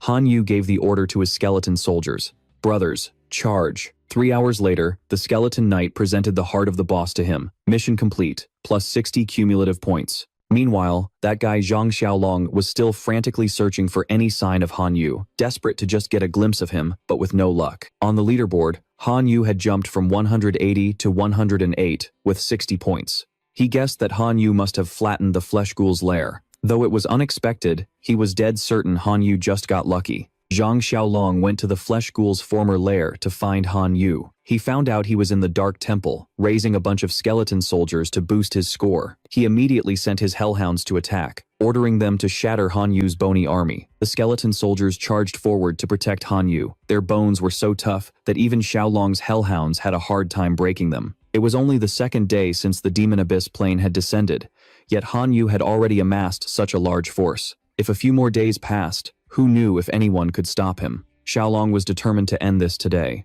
He summoned his wyvern demon, which charged forward and bit the skeleton knight's body in half. Han Yu had no idea when he had made an enemy of this guy, for him to suddenly lead an attack. Xiaolong replied, with a face just begging to be punched, "Because the sight of you pisses me off. Now, go to hell." The wyvern demon landed a direct hit on Han Yu, sending him flying. The skeleton soldiers immediately swarmed the wyvern demon to get revenge. Seeing them as just a bunch of mindless bones not worth his time, Xiaolong withdrew his forces. From a nearby bush, Han Yu clutched his chest and sat up. Thank God the skeleton lord incarnation allowed him to resurrect. Seeing the skeleton soldiers standing around dumbfounded, Han Yu ordered them to take all their forces and leave this place. A smart man knows when to retreat. Today, Han Yu lost to Xiaolong, but the next time they met, he would personally send that bastard to meet his ancestors. Xiaolong thought Han Yu would withdraw from the competition, but his name wasn't on the withdrawal list. Not only that, his name was still on the leaderboard. Pissed that Han Yu had faked his death to fool him, Xiaolong immediately flew off to find him. This time, even if it was a waste of time, he would hunt him down to the ends of the earth and make sure Han Yu didn't survive. But when he arrived, the place was completely empty. Han Yu had already moved his army elsewhere. Xiaolong ordered his hellhounds to sniff out his trail. Within a 100 million mile radius, not a single corner was to be left unchecked. After being ambushed by Zhang Xiaolong, Han Yu was left with just over 5,000 skeleton soldiers. He immediately gave them bone essence stones to speed up their reproduction rate. But their strength, after absorbing the stones, still wasn't enough to catch the eye of the Imperial Capital Academy. He needed a more groundbreaking achievement. Han Yu scrolled through the mission board. Mission number 64. Eliminate the Fallen Demon Tribe, rewarding 80 exam points and a level 2 skill stone, Fireball Barrage. Fallen demons were a sinister and vicious type of native creature, but their actual strength was pretty average. For trash like this to be worth 80 points, their numbers must be over 1,000,000. Han Yu could turn all of them into his bone soldiers. Not bad. And so, Han Yu set out for the Fallen Demon Tribe's territory, ready to raze it to the ground. 2 months later, in the teacher's meeting room, the instructors were all bragging about their students again. One of them, whether on purpose or not, threw a sarcastic question at teacher Tian Wen. "Isn't your class the one with that student, Han Yu, who was at the top of the assessment test? How come we don't see him around this time? What a joke." Lu Luotian seized the opportunity to add fuel to the fire, saying Han Yu's top rank was just dumb luck and pure scheming. He claimed Han Yu was fundamentally trash, and now that teacher Tian Wen treated him like a golden boy, he was getting completely out of control. Teacher Tian Wen warned Liu Luotian to watch his mouth and act like a proper educator, but Liu Luotian just kept running his mouth. Am I wrong? This Han Yu kid is a total waste. No matter how many resources you pour into him, it's a lost cause. Teacher Tian Wen couldn't hold back his anger and made a bet with Liu. He bet Han Yu would take first place, putting up 10 divinity points. Liu Luotian didn't have 10 divinity points, but he had a divine title, so he jumped at the chance. He had already set an inescapable trap, figuring there was no way in hell Han Yu was coming back. He couldn't pass up 10 free divinity points. I'll bet my third-rank divine title, disease infliction, against you. And just like that, the bet was on. All Han Yu had to do was score over 80 quest points to be considered a success. 80 points is insanely difficult for a high schooler, but success would grab the attention of top-tier universities. Even without first place, he'd still secure a solid position. Back in the desolate sunken demon grounds, once home to millions of fallen demons, fewer than 100,000 remained. The rest had already been conscripted by Han Yu, swelling his army of skeleton soldiers to 900,000. Now, the last 100,000 were about to surrender to his skeletal legion. 20 minutes later, the skeletons claimed total victory under Han Yu's command. 3 of them cast some insane magic, turning the living fallen demons into revenant skeletons, a transcendent tier undead. Han Yu was shocked again. There were skeletons even stronger than skeleton knights. Plus, the revenants could buff his other skeleton soldiers, making them even more powerful. At this rate, Han Yu's grand army would be practically invincible. The skeleton knights swept the battlefield, presenting Han Yu with the spoils, a rank 1 sacred artifact, the fireball staff. After integrating it into his god domain core, he could grant his followers the ability to unleash rank 1 fireballs, a new divine power weapon. He also got the Source of the Sunken Abyss, which boosts life force. Holy crap, what a haul for Han Yu's locust swarm. With a 1,000,000-strong army, why the hell would Han Yu be scared of that Zhang Xiaolong punk anymore? First, he turned in the quest. His points shot up by 80. Han Yu immediately took another 70-point quest to go raise some hell in the native region of the Demon Abyss. 3 days after Han Yu unleashed his skeletons, he'd climbed from the bottom of the rankings all the way to 4th place. No wonder teacher Tian Wen treated him like his prize student. So what if he's 4th? It's not 1st, Liu Luotian sneered, still looking down on Han Yu. Just then, notifications from various universities arrived, inviting Han Yu for an interview after the assessment. A second-tier university even offered him direct admission. Liu Luotian flipped out. Director Shu, why are you only announcing the invitation for Han Yu and not for the other students? There were still 3 students ranked higher than him, but the rules required over 3,000 points and at least one 80-point quest to qualify, and right now, only Han Yu had met that condition. Soon after, Qin Shuang also completed an 80-point quest, pushing her score over 3,000, and she immediately received offers from other universities. Liu Luotian told himself to chill. As long as Han Yu didn't get first place, he'd still win the bet. He contacted Zhang Xiaolong, telling him to stop targeting Han Yu. All he had to do was prevent Han Yu from completing any of the 3 remaining quests. Zhang Xiaolong agreed and set his sights on the 90-point quest. Han Yu reviewed the final 3 missions, an 80-point one to clear, the evil spirits of the human-faced tree forest, a 90-point one to annihilate the Minotaur tribe, and a 100-point mission to slay the dark dwarf demigod. His total score was over 3,000, putting him in 3rd place. Completing 2 more missions could put him in the lead, but it wouldn't be easy. Then again, he had over 20 million skeleton soldiers, 2 hero-class lifeforms, and tons of other transcendent beings. So, first up, Han Yu decided to wipe out the Minotaur tribe. Meanwhile, at the tribe's territory, Zhang Xiaolong had teamed up with another guy to attack the Minotaurs just to get by. A Minotaur clobbered both of them with a single swing of its club. An hour later, they'd made 0 progress. Zhang Xiaolong knew this was bad. If they kept pushing, he'd lose his entire follower clan. Let's fall back. If the 2 of us together can't handle this level of a challenge, how could Han Yu possibly do it alone? Just then, the ground began to shake. They turned to see Han Yu's army of skeletons, surging towards them. It was a single bull against an uncountable sea of bones. Seeing the Minotaur getting ganged up on, Zhang Xiaolong and the other guy charged in to join the fight. There's a lot of them, but these skeletons are weak. Let's go. But Han Yu wasn't about to let them steal his kill. He deployed his 2 bone controllers. The bone controllers summoned a gargantuan skeleton knight that smashed each of them on the head. Then, a revenant skeleton cast a spell, transforming the monsters nearby into his bone soldiers. All the corpses around them became his troops, causing their numbers to skyrocket with every kill. Zhang Xiaolong and the other guy scrambled to get the hell out, just trying to save their own necks. Who gives a crap about being nobles now? A skeleton knight blocked their path. Who said you could run? Han Yu asked, standing on his massive subordinate's shoulder. Zhang Xiaolong, Shu Dian, long time no see. Han Yu, isn't that your noble, Huang Chong? Hearing Zhang Xiaolong's blabbering, Han Yu shut him up with a wind-slicing kick straight to the face. No, don't. But by the time Zhang Xiaolong begged for mercy, it was too late. In a single second, he was blasted to kingdom come. Seeing this, Shu Dian immediately started pleading, "Classmate Han Yu, we don't have any major beef, right? It was all just a misunderstanding. I sincerely apologize to you. Besides, you don't gain anything by killing me, and what do I gain by letting you go?" Han Yu casually fired back, a devastating counter. Scared shitless, Shu Dian offered half of his treasures in exchange for his life. He really should have said that from the start. Then Han Yu wouldn't have even needed to lift a finger, right? With the deal sealed, Shu Dian tucked his tail and ran, terrified Han Yu would change his mind. 5 hours later, the bodies of the ox demons were piled high. The survivors all knelt in surrender, vowing to become Han Yu's loyal followers. Mission accomplished, adding another 90 points to his score. Han Yu had climbed to the number 2 spot, now just 40 points away from the top. With 2 final missions left, Han Yu was still deciding which to take when only one remained. It had to be Qin Shuang. Han Yu wasn't surprised.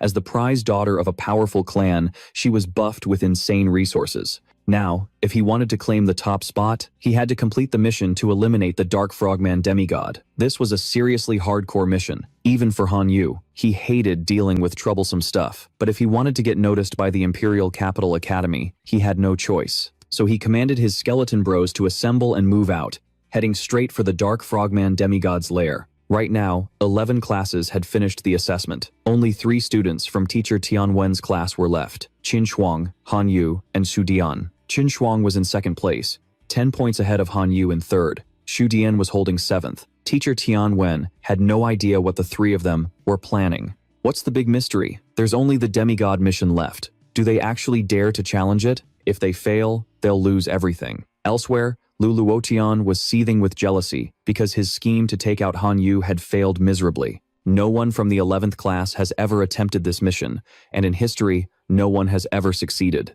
But teacher Tianwen had immense faith in his students. Both Han Yu and Qin Shuang were now challenging this final mission. Qin Shuang arrived first, deploying her flock of little birds. Her thunder sparrows might be small, but they packed a lightning punch stronger than an AC current. In a flash, they cooked up some dark-grilled frog meat. The Dark Frogman demigod was a talking, red-eyed frog. It cast a spell, erecting a protective shield against Qin Shuang's thunder sparrows. "You dare invade my tribe? I shall curse you all to die a horrible death." Qin Shuang sensed that it was about to unleash some kind of devastating attack. But before she could even flap her wings to escape, she was hit.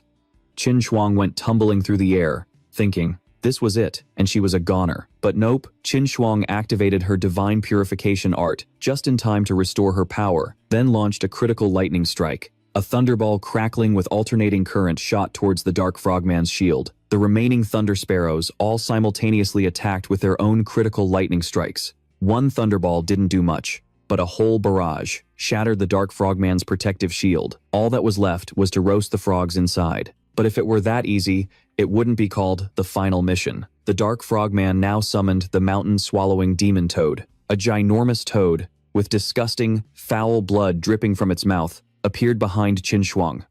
To the mountain-swallowing toad, Qin Shuang was nothing more than a buzzing fly, so it snatched her up with its tongue. Qin Shuang couldn't even struggle as she was, swallowed whole by the giant toad.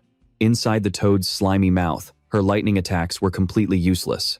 If she stayed in there any longer, she'd be digested. Just then, at the most critical moment, Han Yu called her. Annoyed, Qin Shuang still answered. "Where the hell are you? The scenery looks pretty damn unique." Getting teased the second she picked up made Qin Shuang want to crawl out and smack him a few times. Han Yu stopped joking and got straight to business, proposing they team up. Otherwise, in about 10 minutes, her entire flock of thunder sparrows would be nothing but frog food. Qin Shuang was about to cuss. Take him out, but considering her hopeless situation, she agreed. Her condition, the Dark Frogman's godhead, would be hers, and Han Yu could have everything else. Deal, Han Yu said, waiting for Qin Shuang to send her coordinates so he could send his skeleton army to back her up. Qin Shuang just said she was in some kind of crack. With a hint like that, Han Yu wouldn't be able to rescue her by tomorrow. Of course, Qin Shuang was just messing with him. She had already dispatched her Thunder Sparrow Legion to Han Yu's location. Just a few minutes later, Han Yu saw the flock of thunder sparrows in the sky.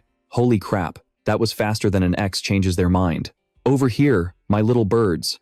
Han Yu waved his bony hand, his skeletons, then hops on the leader and gives the order to move out. The other skeletons jump onto the backs of the Thunder Rocks, following close behind. Arriving on the scene, the Thunder Rock unleashes a bolt of lightning on the red-eyed dark toads, but with a single croak, Han Yu's skeleton soldiers are shattered into pieces, now nothing but a pile of broken bones. At that moment, he orders his bone controller into the fray, and abracadabra, it recycles the bone pile into one badass skeleton knight rocking a slick red scarf. The dark toads sit in a circle, chanting a ritual to summon a swampy hellscape.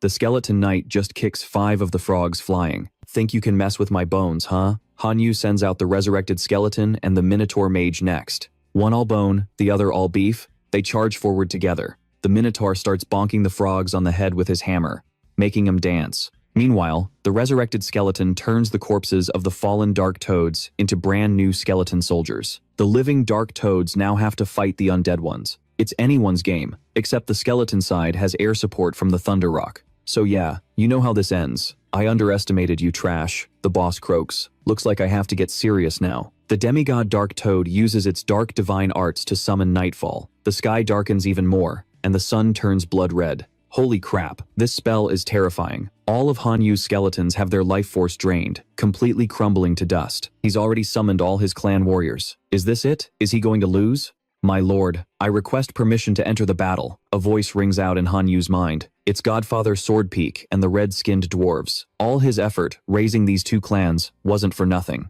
With these 2 on the field, he's sure to recruit even more clans to enrich his god domain. The gate to his god domain opens. Godfather Swordpeak, wielding 4 massive greatswords, charges out with his army of red-skinned dwarves. Even a swarm of locusts flies out, willing to sacrifice their lives for Han Yu. Although he has no tear ducts, he's deeply moved. Not wanting to let his followers down, he sacrifices them all in one go. And the options offered by the system are incredible this time. Is even fate itself on his side? Among the choices is a special item, the Sacrificial Sacred Flame.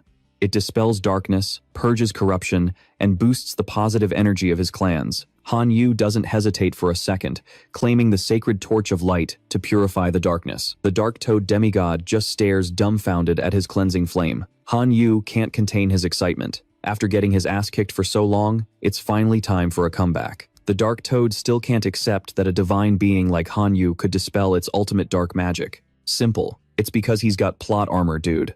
Han Yu takes to the sky with his Thunder Rock, sacred torch in hand. Everywhere his light touches is purified. Even those disgusting red-eyed frogs don't have red eyes anymore. After flying around for a bit, he reaches the mountain-swallowing demon frog and remembers he's supposed to be rescuing Qin Shuang. He'd been too busy cosplaying the Statue of Liberty with his torch. Quick, take down that demon frog. Hearing Han Yu's command, Godfather Swordpeak and the Dwarven Chieftain both charge in. Together, they start making short work of the giant frog. From the inside, Qin Shuang also fights her way out of its stomach. She'd been waiting for Han Yu so long she'd slid from its mouth down to its gut, nearly becoming a pile of crap. Qin Shuang unleashes all her fury on the demon frog with a supersized thunderbolt. The demon frog experiences a paralyzing ecstasy, like it's floating on clouds. Afterwards, a flock of Thunder Rocks and the red-skinned dwarves move in to clean up the remaining tadpoles. The skeleton knight even pitches in, crushing a few tadpoles underfoot on its long march. The demigod Dark Toad tries to make a run for it, not forgetting to drop a classic villain line. Just you wait. Yeah, I don't like waiting. Han Yu pops up right above it, enlightening the demigod Dark Toad with his sacred flame. Then it's Qin Shuang's turn to zap the living daylights out of the demigod frog. When husband and wife work together, even a demigod frog becomes BBQ. After the mission, Qin Shuang claims the demigod's body as per their agreement. The Dark Toad, on its last breath, pleads with Han Yu, "Spare me, and I'll give you everything I own just to live." Once you're dead, everything you own will be mine anyway, Han Yu replies. And with a bye-bye, he sends the Dark Toad to meet its maker. Half an hour later, the demigod's loot has been compiled. Holy crap, who knew a single frog could be hoarding this much treasure? As agreed, all the loot belongs to Han Yu. Qin Shuang only needed its corpse for research. Han Yu places a crown on her head, considering it as interest paid on his debt to her. Qin Shuang is absolutely ecstatic, but she still plays it cool. Fine, I guess I'll reluctantly accept it. The assessment test is now over. Teacher Tian Wen informs Han Yu and Qin Shuang that they need to return to meet with school leadership and university admissions officers. All the skeleton soldiers now belong to Han Yu. On the way, Teacher Tian Wen warns his 2 students not to speak recklessly. All the teachers inside are already true gods. Teacher Tian Wen leads them in and then takes his leave. Han Yu wonders if the 3 true god teachers before him can see his heaven-blessed, main character level talent, and whether they have the life sacrifice ability. One of the recruiters started with Qin Shuang. The Qin family is a true god clan with abundant resources, and she even obtained a god's corpse in this tournament. He guessed she'd use it to create a lord-level life form. The real question now was her divinity value. The teacher sitting next to the vice principal felt ashamed. Qin Shuang was already nurturing a lord-level life form before even becoming a demigod. Meanwhile, he'd been a god for ages and had never successfully nurtured a single lord-level creature. Qin Shuang honestly stated that she had 4 divinity points. Hearing this, Han Yu was once again blown away by how loaded Qin Shuang was. Already rich, and still frugal. Holy crap, she was so rich, it was straight up unfair. The recruiter announced that Qin Shuang met the admission requirements for all 3 of their universities. As soon as she finished nurturing her lord-level life form, she could enroll in any of them as a probationary student. To get a taste of university life ahead of time, Qin Shuang happily thanked them. This was the result she'd been expecting all along. When it was Han Yu's turn, the recruiter's expression suddenly darkened, giving him a bad feeling. Student Han Yu, we've reviewed your file. Your core race is the Locusts, correct? After Han Yu confirmed, the teacher checked a box next to the core race on his file, and then asked about Han Yu's divinity points. He currently had 1 point, which still met their minimum standard. Then came the recruiter's final question. Everyone was curious how Han Yu's godfather of the blade, Summon in the demon domain, had managed to detect the skeleton lord's incarnation. This question proved that none of them knew Han Yu's real power, and if that's the case, he saw no reason to enlighten them. However, if Han Yu didn't answer this, there was one requirement he still couldn't meet. If Han Yu wanted to enroll in one of their 3 universities, he would have to maintain that same level of excellence in the upcoming college entrance exam. Director Shu felt it was a real shame the recruiters failed to see Han Yu's true talent. But Han Yu didn't feel any regret. He was going to go all out in the upcoming exam, but to catch the eye of the Imperial Capital Academy, not these schools. Teacher Tian Wen patted Han Yu's shoulder to console him.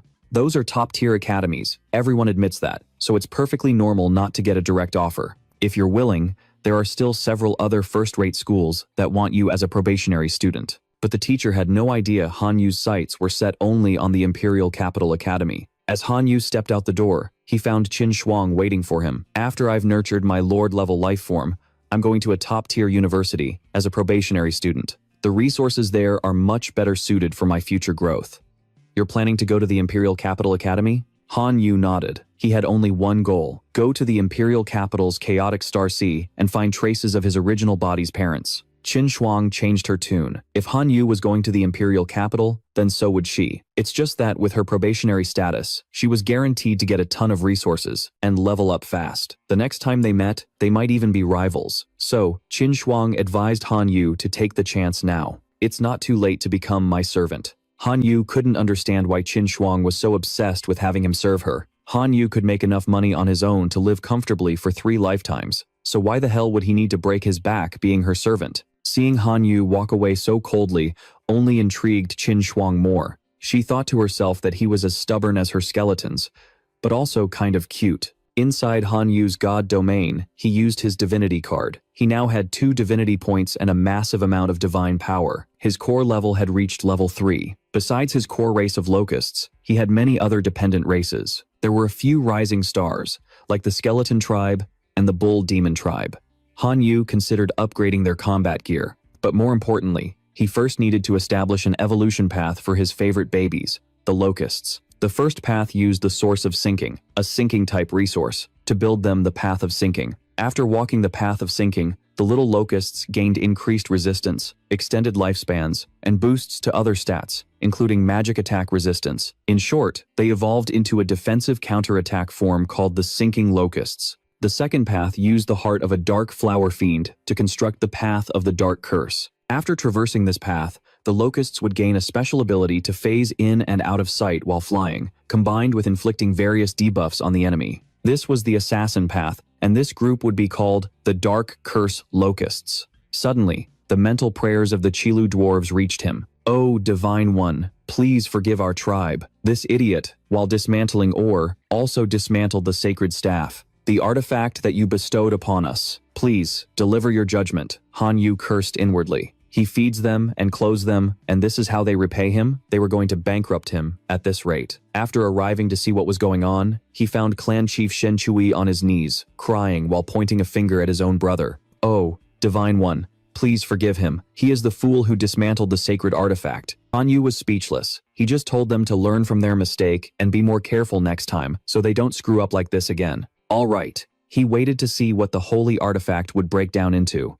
Han Yu received 2 fire crystal stones and a golden crystal block. Holy artifact material is the base form of a holy artifact, which can be used for upgrades and repairs. Han Yu was stoked. His gluttony staff was damaged, and he wondered if this new material could actually fix it. Seeing is believing. His storage ring was busted anyway, so with nothing to lose, Han Yu went for it. After combining them, he actually managed to restore the gluttony staff, though only partially. Before, his common familiars could evolve into elites after absorbing energy exceeding their limit by 1,000 times. Now, that was down to 999 times. If Han Yu had enough holy artifact essence, he could fully repair the staff. But where the hell was he supposed to find that many holy artifacts? To dismantle? Just then, Han Yu hopped on the community forums to see what was up. Turns out, someone was sending out an SOS signal. The guy had a holy artifact weapon, but it got damaged and lost its holy aura, seriously nerfing his combat power. So, he was looking for someone who could repair it for him. Nobody was taking the job, because they'd all tried and failed before. But Han Yu was different. He had the key material to repair holy artifacts, which meant he could probably fix holy weapons too. Han Yu immediately shot him a message. If the guy was still looking, he should hit him up. The moment he sent the text, a call came in. Talk about microwave fast. Han Yu didn't promise he could fully repair the weapon, but he said he could give it a shot.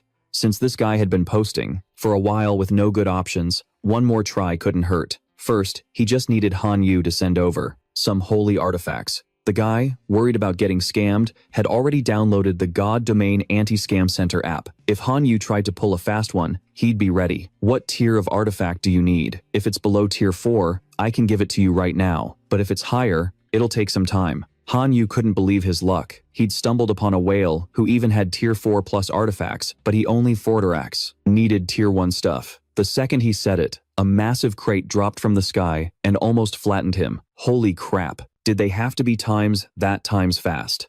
After a quick count, Han Yu saw the shipment contained a whopping 100 holy artifacts. He briefly considered grabbing the goods and making a run for it, but then he remembered that impressive-sounding God Domain Anti-Scam Center app, and he quickly dropped the idea. Han Yu dumped all 100 holy artifacts into the dismantler. 2 hours later, he got back 109 units of holy artifact material. He sneakily pocketed 9 pieces for himself and sent the remaining 100 to the client, hoping he wouldn't notice. After the successful delivery, the guy was so grateful, he was practically screaming, "Big bro, you're literally my savior.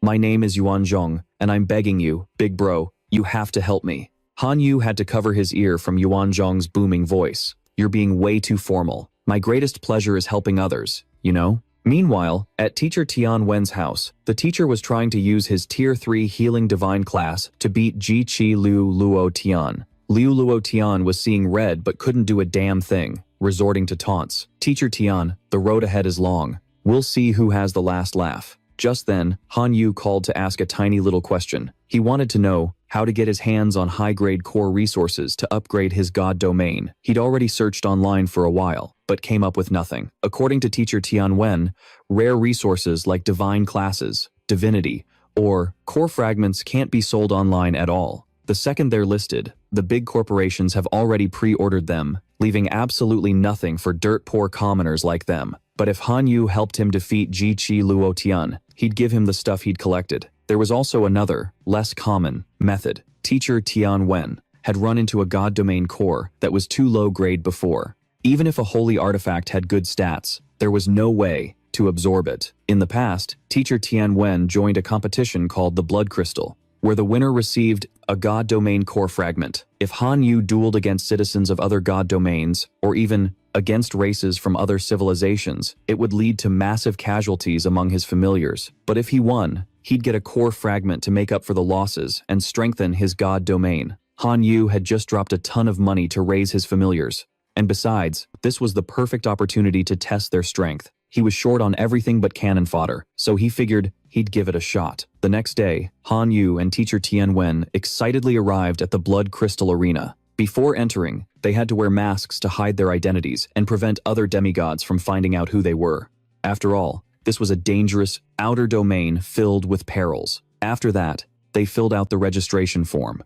The duels here were divided into 3 types, based on the opponent's level: divine creature duels, demigod creature duels, and true god duels. Unless a participant specifically requested it, matches between different tiers wouldn't happen. Plus, there was no limit on the number of familiars you could deploy. But to forfeit a match, over 50% of your kinfolk have to be wiped out. In the civilization god domain, matchmaking is faster than instant ramen. The second Han Yu signed up, he was instantly matched and teleported into a pocket dimension. A teleporter, huh?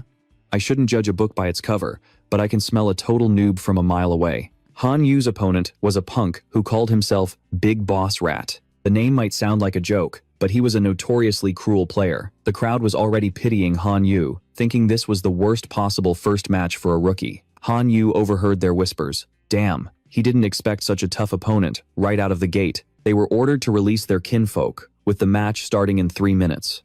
Big Boss Rat summoned a swarm of mutated, long-tailed hamsters, their squeaking giving everyone a headache. This kid's probably never done this before. Scared stiff seeing my massive army, aren't ya?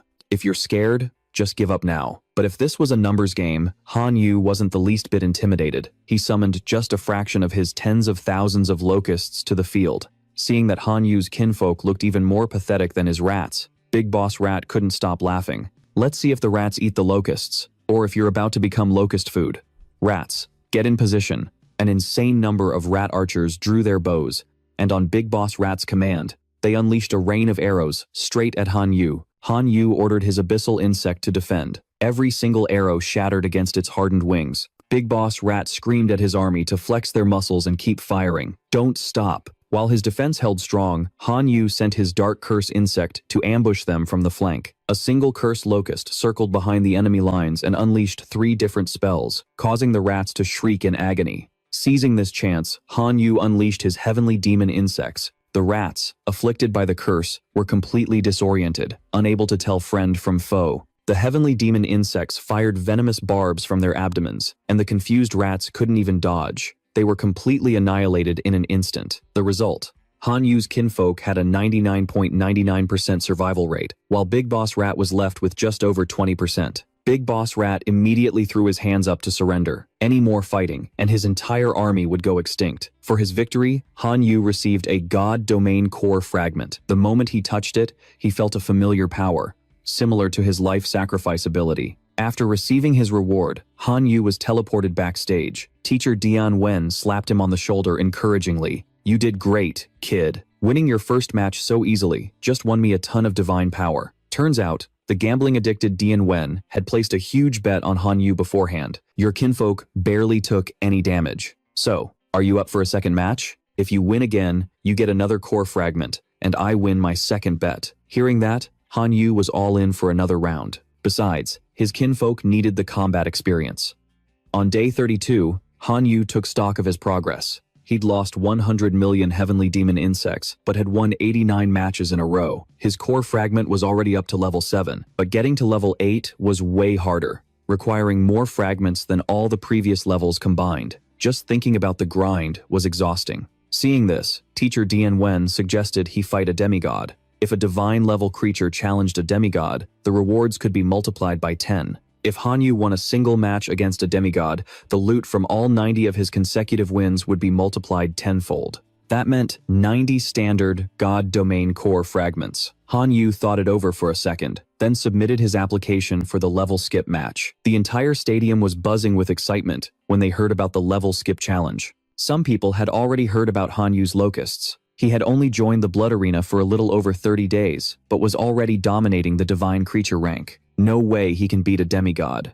They use extremely high-level God Domain cores and can equip much higher-level holy relics. On top of that, they have divine titles and can use divine arts. Everyone placed their bets on the demigod instead of Hanyu. They all thought he was just an arrogant rookie, getting cocky with his locusts. Meanwhile, teacher Dian Wen was sweating bullets. He was the only one who had bet on Hanyu at a staggering 100-to-1 odds. Hanyu told his teacher to go ahead and bet 10 million divine power for him. Dian Wen thought he was crazy, but still bet 5 million divine power. His entire fortune was on the line. Hanyu absolutely could not lose this. If he won, the teacher was going to buy a divine artifact for himself. Hanyu was still processing that. He thought the teacher was going to gift it to him, but it turned out it was for himself. Then why the hell should I be getting worked up and thanking you? Hanyu entered his own god domain. He still hadn't added any new holy relics since upgrading it. His Law of Gluttony and Poison Mist Pearl seemed different than usual. Yuanzhong was just waiting for Hanyu to show up, asking if he was refining holy relic materials today. Hanyu suddenly remembered that Yuanzhong had once said he could find any holy relic below level 4. As it turns out,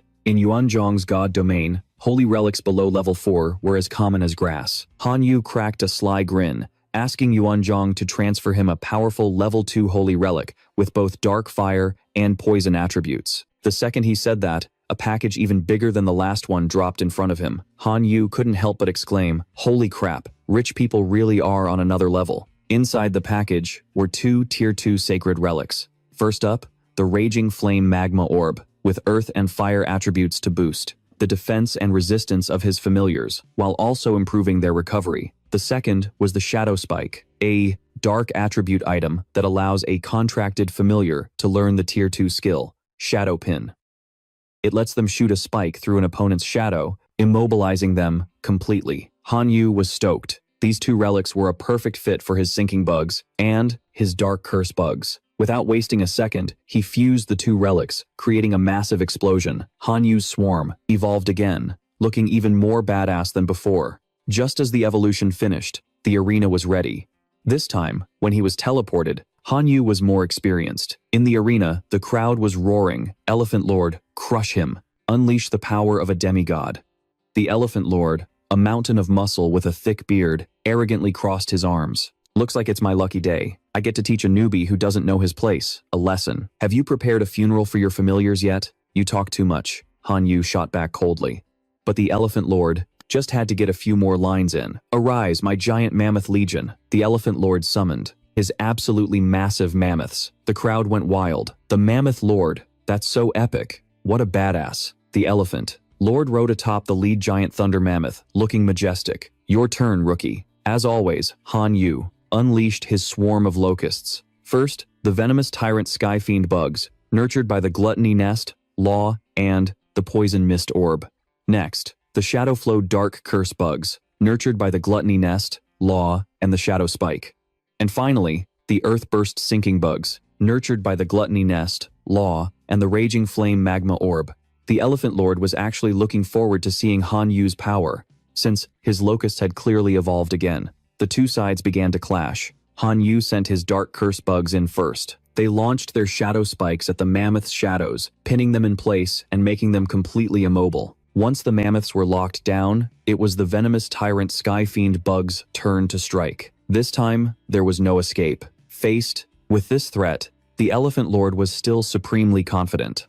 "So what if you can raise mere locusts into transcendent beings? Even if my giant mammoths stand perfectly still, your pathetic bugs can't even scratch them. You sure about that?" Hanyu asked with a smirk. The next second, a massive explosion rocked the arena, making the mammoths recoil. The Elephant Lord figured Hanyu was trying to win with sheer numbers, and couldn't let that happen. He ordered his giant mammoth legion to charge forward, and protect the giant thunder mammoth that was getting swarmed. Hanyu deployed a squad of Magma Emperor bugs to counter them. The mammoths were hit by explosions and doused in magma hotter than your ex's new partner. The Elephant Lord gritted his teeth, casting 3 types of savage divine arts on his mammoths, buffing both their armor and healing them. With the new buffs, the mammoths now had the strength to fight back against the magma emperor bugs. The Elephant Lord crossed his arms and smirked, forcing me to use my spells. Already proves you're not a total weakling. Once 50% of your familiars are wiped out, I'll allow you to surrender. But Han Yu doesn't know the meaning of fear. Besides, those locusts were just 1/1,000,000th of his total forces. The word surrender isn't in my vocabulary. Get 'em! Ox Demon Tribe. Han Yu summoned a horde of minotaurs that charged straight for the mammoths. This was the first time in the tournament Han Yu had used any familiar besides his locusts, catching the Elephant Lord completely off guard. The ox demons wielded massive hammers, smashing each mammoth skull one by one until they were nothing but paste. But he wasn't done yet. Han Yu also summoned his skeleton army, led by the Skeleton Lord, the Bone Forger, and the Bone Reviver. Han Yu leaped up to sit beside the Skeleton Lord and ordered the Bone Reviver into action. The Bone Reviver held its staff, chanted some open sesame bullshit, and turned the mammoth corpses into new skeleton soldiers. The Elephant Lord cursed helplessly. He absolutely hated necromancers who could recycle troops like this. But he wasn't a demigod for nothing. War Mammoth. Activate the power of War Trample. The Elephant Lord ordered his majestic Mammoth King to crush the skeletons in its path. Whenever a huge pile of bone fragments was created, Han Yu would pull back his ox demons and send in the Bone Forger. The Bone Forger gathered all the shattered bones from the ground, forming a colossal skeleton knight several times larger than a mammoth.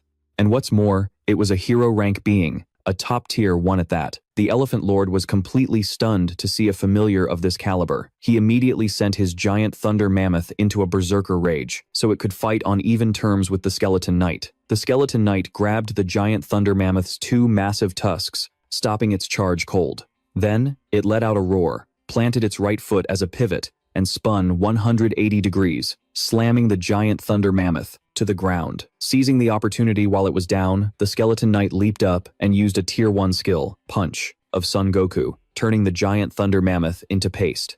The mammoth used its 300-centimeter long trunk to wrap around. The skeleton knight grabs its limb, blocking the punch, and slams the mammoth to the ground, getting payback for being knocked down. The mammoth rears up, trying to crush the skeleton on the ground, but the knight is too quick, leaping away and easily dodging the terrifying force of its stomp. To return the favor, the skeleton knight gifts the mammoth a level 1 skill, Heavy Fist, right in the face. It sends the mammoth's head flying to the side. Han Yu roars, "Now, finish it." The skeleton knight leaps onto the mammoth's head. It delivers a painful rap to its forehead. Then, the skeleton knight helps the mammoth by ripping out one of its long, inconvenient tusks. So much for friendship. The Elephant Master is helpless, only able to order his mammoth to get up and fight back. The skeleton knight snaps off the other tusk, banking enough cash to keep his family comfortable for 3 generations. Still, this skeleton warrior's methods are seriously brutal. Han Yu definitely needs to go home and teach it some manners. After losing its 2 most precious assets, the mammoth loses all will to fight. The skeleton knight sends it flying with a single kick, right back to its master's feet. Out of aces, he tries to overwhelm quality with quantity. The Elephant Master summons a horde of giant beasts to swarm the skeleton knight. To the giant skeleton, these beasts are nothing but ants. Anything that gets within a 3-meter radius gets punted right back to the starting line by its massive legs. But the tide of this brutal battle starts to turn when a few of the giant beasts finally get close. The skeleton warrior is swarmed like a sugar cube, mobbed by ants, getting torn apart from all sides. Han Yu immediately sends in the Minotaur King for backup. A stampede of jacked bulls charges in, taking down the giant beasts one by one. The pressure on the giant skeleton eases up. And get this, the fallen beasts are instantly revived by the Reanimator skill, now fighting as skeletons under his command. His own strategy of using overwhelming numbers completely backfired on him. In the end, only a few of the Elephant Master's beasts are left, too scared to even charge. He has no choice but to accept his defeat to Han Yu. Streams of light fly out from the defeated beasts, converging to form a single crystal. It's a god domain fragment, the core of a demigod, way more potent than your average loot. Because of his insane performance, Han Yu is teleported away by the arena's management for a little chat. Turns out, they were watching that last match very closely. They admit Han Yu used some tricks, but there's no denying his raw talent. He even has what it takes to become the next heir of this blood crystal arena. This whole place is actually a testing ground to choose the next master of the arena. Any contestant who defeats a higher level opponent automatically qualifies. So right now, Han Yu is in total shock. A massive fortune has literally just fallen into his lap. The blood crystal arena has a massive flow of traffic, with countless different races visiting every single day. The sheer amount of divine power he could rake in would make him a mega tycoon overnight. And now, he's qualified to inherit and run the entire place. This has to mean there's a catch. Han Yu takes a deep breath before making his decision. He wants to know just how many other people are qualified to be the next master of this arena. And what are the perks and responsibilities that come with the job? Han Yu carefully weighs his options. He isn't blinded by the immediate benefits, which earns him more points with the management. They reveal that currently, there are a total of 349 heirs in the Blood Crystal Arena. That includes 221 divine creatures, 118 demigods, and 9 true gods. And only a single main god. After becoming the master, Han Yu will gain the permanent coordinates to this location. He'll be able to set up fixed teleportation points, no longer needing special equipment to enter the arena, though each teleport will cost 1 million divine power points. The Blood Crystal Arena will also grant him permission to build special arenas within his own god domain. This will allow him to train and nurture his followers. As for the responsibility, once the number of heirs reaches 500, the inheritance ceremony will begin. Specifically, a battle royale to the death to select the single best candidate from all 500 of them. Judging by how things are run in the Blood Crystal Arena, Han Yu guesses that ceremony is going to be an absolute bloodbath. 500 contenders, all fighting for a single spot on the Master's throne, and he's only the 350th candidate, still a long way from 500. By the time it starts, Han Yu figures he might have already become a God King. There's plenty of time to train. Han Yu agrees to the challenge. It's all or nothing. Suddenly, a beam of light shoots through Han Yu's body. Teacher Tian Wen pops out of nowhere, ecstatic. Han Yu, my boy, you're my lucky charm.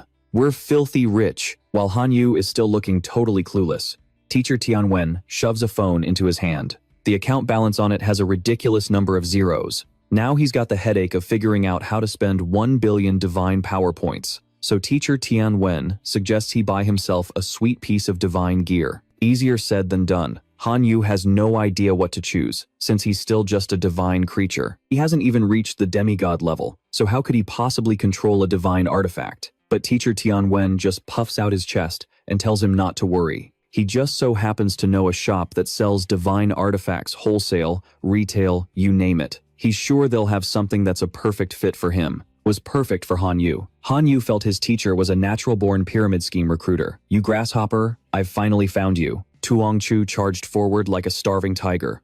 Han Yu immediately ducked behind Teacher Tian Wen, signaling an SOS. Teacher Tian Wen spread his arms wide, puffing out his chest to shield him. Who dares touch the student who just earned 1 billion divine power? Tuong Chu immediately raised his hands in surrender. He wasn't here for revenge against Han Yu or anything. He just saw Han Yu's strength. It was completely off the charts, so he wanted to befriend him. I'm a first year at Shijing Academy. My real name is Hangman. Han Yu shook Hangman's hand. He was a student at Shijing Academy. No wonder he was so powerful. Hangman noticed he looked like a young teenager, guessing he hadn't entered any university yet, and was probably just a prep student. He never expected Han Yu was still a high school student who hadn't even graduated. Hangman couldn't believe it, convinced Han Yu was totally full of it. So Han Yu introduced Teacher Tian Wen as a witness. Getting his moment in the spotlight, Teacher Tian Wen cleared his throat. This student, Grasshopper, is indeed not a university student at all. Although many universities have sent him offers, he wants to aim higher, only,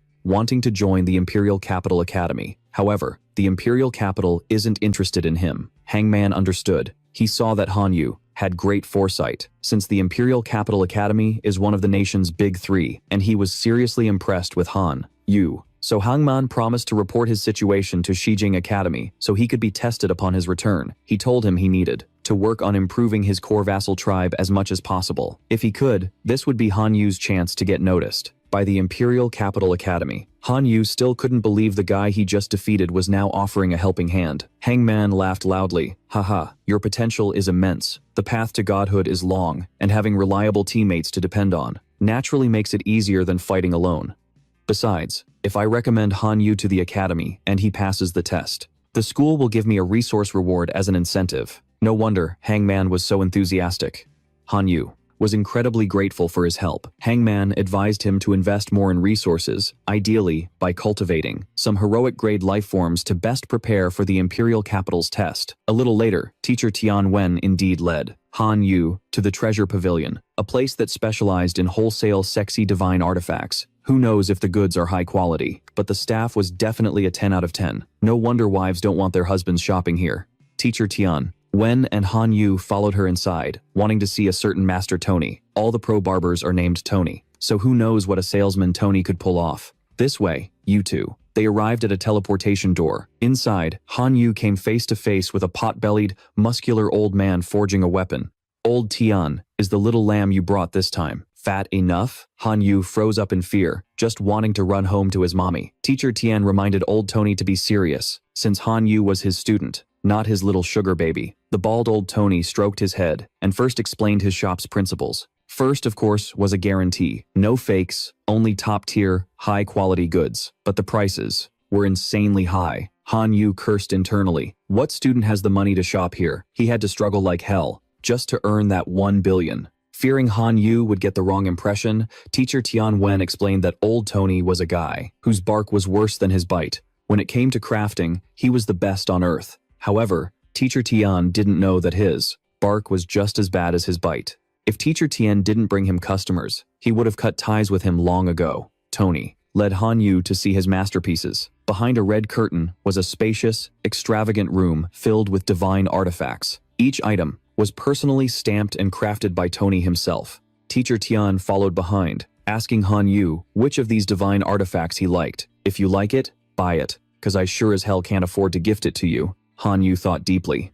Considering he might be looked down upon by the Imperial Capital Academy for being dirt poor, a goo cultivation pot worth 600 million divine power was a worthy purchase.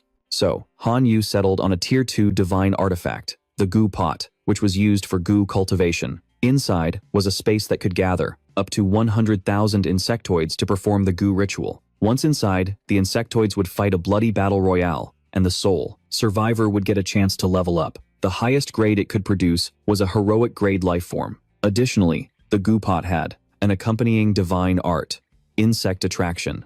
However, its range depended on the amount of divine power poured into it. Although the tier 2 goo pot didn't possess immense power, it was the most suitable divine artifact for Han Yu. Teacher Tian Wen was incredibly proud to have picked up a kid with such a good eye. 4 divine crystals, or 580 million divine power. Paying cash or transfer? Tony eagerly tried to close the deal, startling Han Yu. Teacher Tian had to pull him back to haggle. Come on, we're acquaintances. Can't you knock a little off for my sake? Although Tony was reluctant, this was a big spender, so he didn't object. He gave Han Yu a price of 600 mil and threw in a bonus artifact, a scouting eye. After his shopping spree, Han Yu immediately left. Let's bounce. If I stay another second, old Tony will try to swindle me into buying more. But just then, Tony chased after him, pitching a special divine artifact. I just crafted this from the remnants of a lost civilization's scroll. Teacher Diane Wen squinted, examining it closely. After appraising it, Teacher Dion Wen exploded. Wow, just wow, Tony. I thought we were friends, but you're treating me like an enemy. What the hell is this? Old Tony quickly waved his hands, trying to placate him so he could explain. This artifact is called the Gluttonous Wolf. It comes from a long-lost civilization, one that grew only by devouring other divine artifacts. The civilization that created the Gluttonous Wolf loved to steal from others, especially god-tier items. And once a divine artifact binds to a master, absolutely no one else can possess it until its owner kicks the bucket. This golden orb might look useless, but the ruler of that civilization summoned the most skilled craftsmen in the entire nation. It took them eons to forge this gluttonous wolf. It grows stronger by devouring other divine artifacts, inheriting the skills of whatever it consumes. This blatant power stealing got the gluttonous wolf blacklisted, and its home civilization was ganged up on and wiped off the map. An item this juicy was naturally being offered by old Tony for the bargain price of just 1 billion divine power. Han Yu was intrigued by how badass the gluttonous wolf was. It even Plossback caused an entire civilization to be destroyed, but the surprisingly low price made him question if it was the real deal. And just as he suspected, old Tony admitted he only had a fragment of the scroll. so his recreation of the gluttonous wolf might have some flaws. However, it could still devour other, divine artifacts to grow, just 10 times slower than the original. Plus, it could only inherit some passive effects, not the active divine skills that came with them. So it's basically a piece of junk, right? Teacher Diane Wen's comment made old Tony feel totally insulted. Han Yu, however, actually wanted it, but he could only offer 400 million since he was damn near out of divine power. He really wanted to try a powerful divine artifact that his enemies couldn't easily destroy. At this point, if he fed the gluttonous wolf enemy artifacts to devour, it would even have the added effect of weakening his foes. Seeing his teacher trying to block the deal, Han Yu launched into a masterclass of persuasion. First, he praised Tony as a master craftsman for being able to restore even a part of the gluttonous wolf from a tiny scroll fragment. Then, he played the victim card, lamenting that his entire fortune was only 400 million in divine power. And of course, old Tony was a total sucker for flattery. Hearing his creation praised so highly, he was over the moon and immediately agreed to the 400 million point price. Money can't buy a true connoisseur. The gluttonous wolf is yours. Han Yu returned home to test the 3 new divine artifacts he'd just received, placing a drop of his fresh blood on each to bind them. The ancient pond reacted first. Han Yu tossed one of his locusts inside to have it repaired. Suddenly, a green frog leaped out, snatched the locust, and dragged it under. But the gluttonous wolf still hadn't budged, making Han Yu a little anxious. Don't tell me old Tony really sold me a lemon. The second he badmouthed the guy, the gluttonous wolf lit up, and a cute little husky popped out.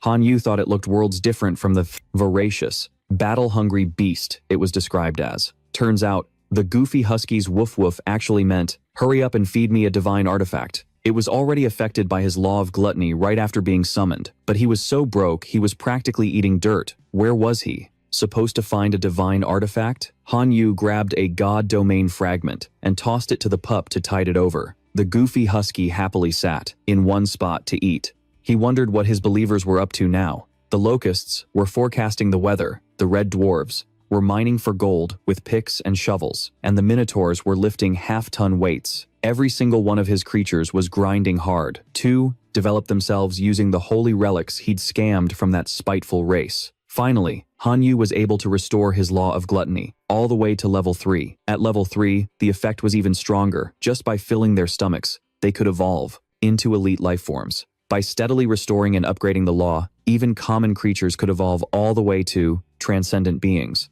And since Han Yu's locusts had a massive food surplus, it meant his entire population could be upgraded to the transcendent level. Realizing this, Han Yu's eyes lit up. Billions of his own transcendent beings were about to be born. A week later, it was finally time for the next round of sacrifices. Han Yu offered 13 billion locusts to the heavens.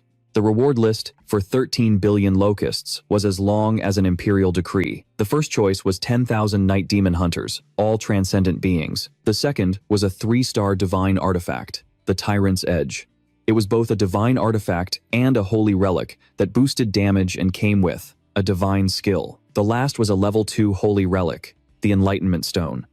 But the Enlightenment Stone only worked on non-human and non-demi-human races, helping the core believers to be enlightened into a semi-humanoid form. Han Yu grabbed the Enlightenment Stone and crushed it in his hand. The swarm of locusts merged with the pillar of light that erupted from the stone. A moment later, a horde of human-shaped insects emerged. Han Yu's eyes widened. Holy crap, this was a next-level evolution. His locusts had evolved into insectoids, all of them transcendent life forms, with low-level intelligence and a 10-year lifespan. Han Yu quickly checked the stats. The faith and reproductive abilities of the locust people got him even more hyped. Now let's see who dares to look down on grasshoppers. Just then, teacher Dian Wen called to inform him about the West Capital Academy's test. A recruitment teacher would come to the school tomorrow to meet him. The next day, a young man in his class proactively approached Han Yu, wanting to sponsor him with resources. His family backs numerous demigods and has access to rare resources that you can't even get online. Han Yu couldn't let this slip by. He currently needed God Domain core fragments from level 7 to level 10, and the young man agreed in a heartbeat. However, the price was a bit steep. Based on their relationship, it would still be 400 million divine power points. Han Yu nodded. His poverty was once again limiting his growth. The young man was a savvy calculator and said that as long as Han Yu sold him 1,000 superhuman skeleton knights, It could offset the 400 million divine power points. Han Yu nodded immediately. He had an entire farm of superhuman skeleton knights. Seeing him seal the deal so damn fast, the young man regretted not asking for a heroic bone controller sooner. At that moment, teacher Dian Wen arrived to take Han Yu to meet the examiner, the same half-bald teacher from before, who was surprised to see Han Yu again. Unsurprisingly, the teacher didn't have a good impression of Han Yu, since last time he couldn't even pass the reserve student test. And the West Capital's exam was much harder than the high school test. Moreover, to prevent cheating, only core familiars could participate, and Han Yu's core familiar was the lowest tier locust. This time, Han Yu's test would be to invade the border of a small giant town. The place was called Duo Long City. That giant civilization had a rigid hierarchy and a stable job class system. This could lead to both Han Yu and his familiars being classified as a disastrous monster-type threat. The class holders in Duo Long City would actively hunt Han Yu, chasing him to the ends of the earth. He had only one mission. He even had to assassinate one of Duo Long City's hero protectors. Han Yu wanted to ask about the total military strength of Duo Long City and the number of heroes in it. According to the teacher, although it was just a small border town, Duo Long City had a population of tens of thousands. The percentage of class holders was over 10%, and there were 5 heroes in total. Any other information, he would have to find out for himself. He had 1 hour left to prepare before the test began. Han Yu immediately had teacher Dian Wen exchange his accumulated points for 3 level 1 holy relics. Inside his god domain core, Han Yu used the fragments obtained from the battle with Hang Meng to upgrade his domain.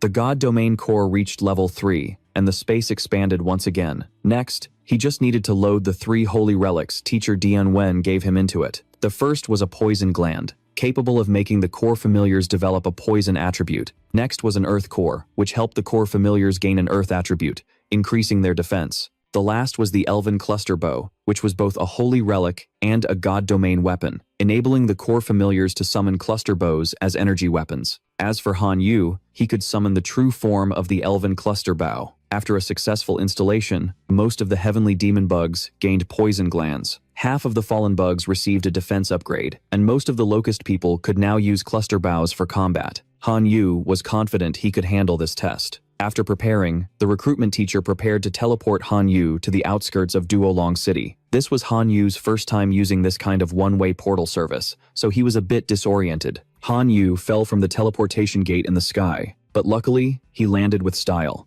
The moment he landed, the information panel sent an urgent warning. If Han Yu didn't leave the current area quickly, he would be classified as a hunted monster. Han Yu was given the alias Demon Locust King, level 80. All his personal information was exposed. He immediately used it to check the level information of his 2 heroic locust people. An info panel popped up saying they were level 60, but Han Yu didn't understand how strong level 60 would be, as he had never taken them into battle. The locust people warned Han Yu that a creature was trying to attack them. Han Yu immediately rode on their backs to check the situation. At that moment, the sky suddenly filled with so many monsters that even the second-tier adventurer, Thon, had to worry. This first-tier Rage Fist Master, on the other hand, was extremely excited, because more monsters meant more money for them. The first-tier Water Elementalist was also happily getting core fragments while wiping out the locusts. There was also a Fire Mage who was diligently preparing a fragrant, roasted locust dish. A team of 4 worked together to deal with Han Yu's locusts, but he was flying right over their heads, using a humanoid firebug to scout.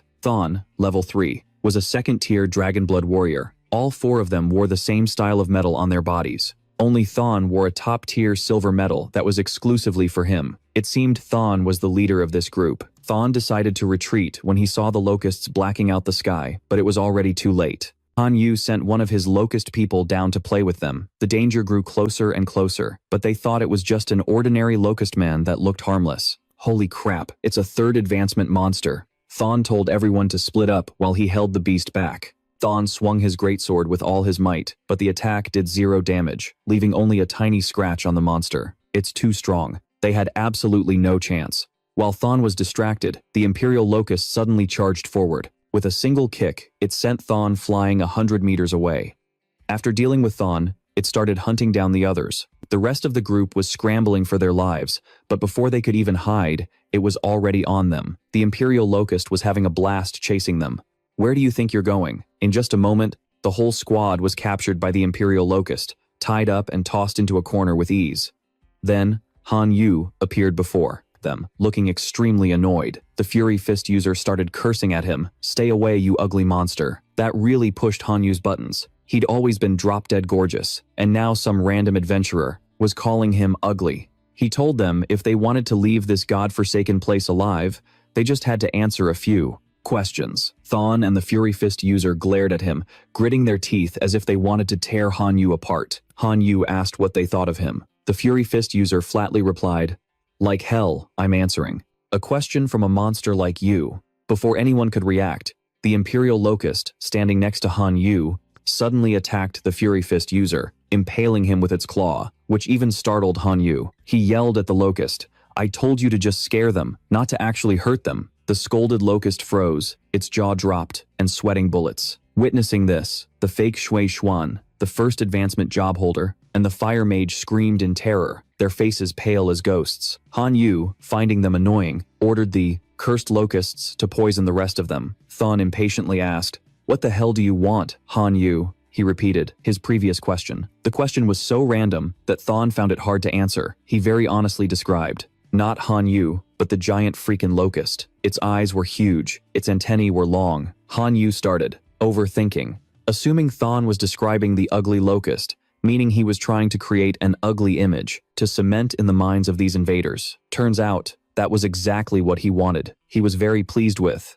Thon's answers and told him to continue. This went on for 3 straight hours, with Han Yu just asking questions. When he got what he needed, Han Yu went and untied Thon, just as he promised. The moment he was free, Thon desperately bolted like he'd seen a ghost. He had to report the news about the massive monster army to the Adventurers Guild immediately. Though he let Thon go, Han Yu was secretly watching and following him from above. When he saw that Thon had found his destination, he ordered his locust to knock Thon out. In his current situation, his existence couldn't be revealed just yet. Han Yu got back to business. From what he just learned, there were hundreds of thousands of adventurers here. If he were to attack directly with his current forces, it wouldn't be enough. While he was racking his brain for a way to increase his combat power, 7 outcast goblins appeared before him, eagerly awaiting his command.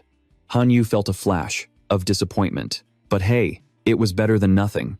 Although most goblins were low level, the upside was that their leader was level 62 and had already reached the 3rd advancement. But the question was, how did they even get a class? Turns out, the leader had eaten countless adventurers who held class fragments, so it had absorbed the class from them. With this new insight, Han Yu immediately thought of giving his locusts a class change. Without a second thought, Han Yu ordered his entire locust swarm to hunt down adventurers and collect their class fragments. 3 days later, the class fragments were all gathered in one place. It was time to initiate the ban, class fusion, for his locusts. Han Yu tossed all the fragments into the air, and the system panel presented the class choices. There were 4 in total: lawyer, martial artist, warrior, and archer. Han Yu selected archer. He was lacking in long-range attack methods, and it was a perfect fit for his heroic life-form summons. He dreamed of a future where he kept leveling up, a time when capturing any hero he wanted would be a piece of cake. Another locust arrived to report that it couldn't get near the mountain cave over there. Han Yu had it lead the way. Upon arriving, he noticed the aura here was incredibly strong, mixed with a hint of divine power. Looking down, he saw an orange dragon sleeping in chains. Han Yu recalled his teacher, mentioning that some civilizations from beyond this world would seal away enemies that couldn't be easily killed. Perhaps the sleeping black dragon before him was one of those poor souls, sealed by some OP master. This black dragon's name was Ellis, and its level was 103, down from its original 149. Its power had been greatly reduced due to the seal. Ellis's class was Sinner, model. Being a rebellious class from a special race in this transmigration god domain, all its information, like divine equipment or talents, was a total mystery. Suddenly, the black dragon opened its eyes, sending the insectoids into chaos as they tried to make a run for it. Before they could take 2 steps, Han Yu called them back, making their legs turn to jelly. Fearing the rebellious black dragon, Elfish rose up, ready to throw down. With Han Yu, he immediately booked it, telling the insectoids to split up and hide. Elfish relentlessly attacked, blanketing the area in thick black smoke. 5 minutes later, Han Yu poked his head out and asked if the black dragon was done throwing its tantrum yet, making it even more furious as it continued its assault. Elfish opened its massive jaws, and an orb of power began to form, growing larger and larger. Han Yu ducked back into hiding. The Black Dragon, from start to finish, was just putting on a show. It kept attacking, but couldn't hit a single thing. After 10 minutes of wasting its energy, the Black Dragon started to get tired. Han Yu reappeared, saying he wasn't here to fight it, but only intended to help. But obviously, Elfish didn't believe him, thinking it had seen through Han Yu's schemes. Get out of here before I get really angry, or I'm gonna wreck you. Seeing that talking wasn't getting him anywhere, Han Yu pulled out his bow and attacked the Black Dragon. The moment the arrow touched Elfish, it was instantly deflected. The Black Dragon scoffed at Han Yu, calling him an insect, saying its defense was invincible. There was no way Han Yu could ever hurt it. Seeing that the bow was useless, he switched to a sword. Han Yu charged forward and landed a heavy slash on the Black Dragon, but it didn't even flinch. In fact, there wasn't even a single scratch. He changed his approach, using 10,000 points of divine power to strike near the Black Dragon's head. If he couldn't hurt it, there was no way they could talk. Han Yu used fixed wind slash and successfully wounded the Black Dragon. It was enraged that Han Yu dared to harm a great rebel like itself. It tried to threaten Han Yu, but was cut off by his own threat. I still have plenty of weapons, you know. You might just get logged out for good. At this, the Black Dragon finally agreed to compromise and talk with Han Yu. It asked what he really wanted from it. Han Yu got straight to the point. He wanted to take out a hero in Dragon City, but his current strength wasn't enough to handle it, so he needed the help of the Black Dragon. But Elfish had been sealed here for hundreds of years and couldn't leave. The chain binding it was a special artifact, created just for it. Even its own dark power couldn't corrode half of it, let alone Han Yu's weapons. Han Yu looked at the lock on the Black Dragon's neck. This lock is a divine artifact? That's right, the double. Great rebel Elfish doesn't deign to lie. Han Yu summoned a fireball into his hand. He had a way to break the lock on the Black Dragon's neck. He just wasn't sure if his method would actually work. Han Yu's plan was to cut the chain in the middle. He pressed the fireball against the chain links and severed them, much to the Black Dragon's utter astonishment.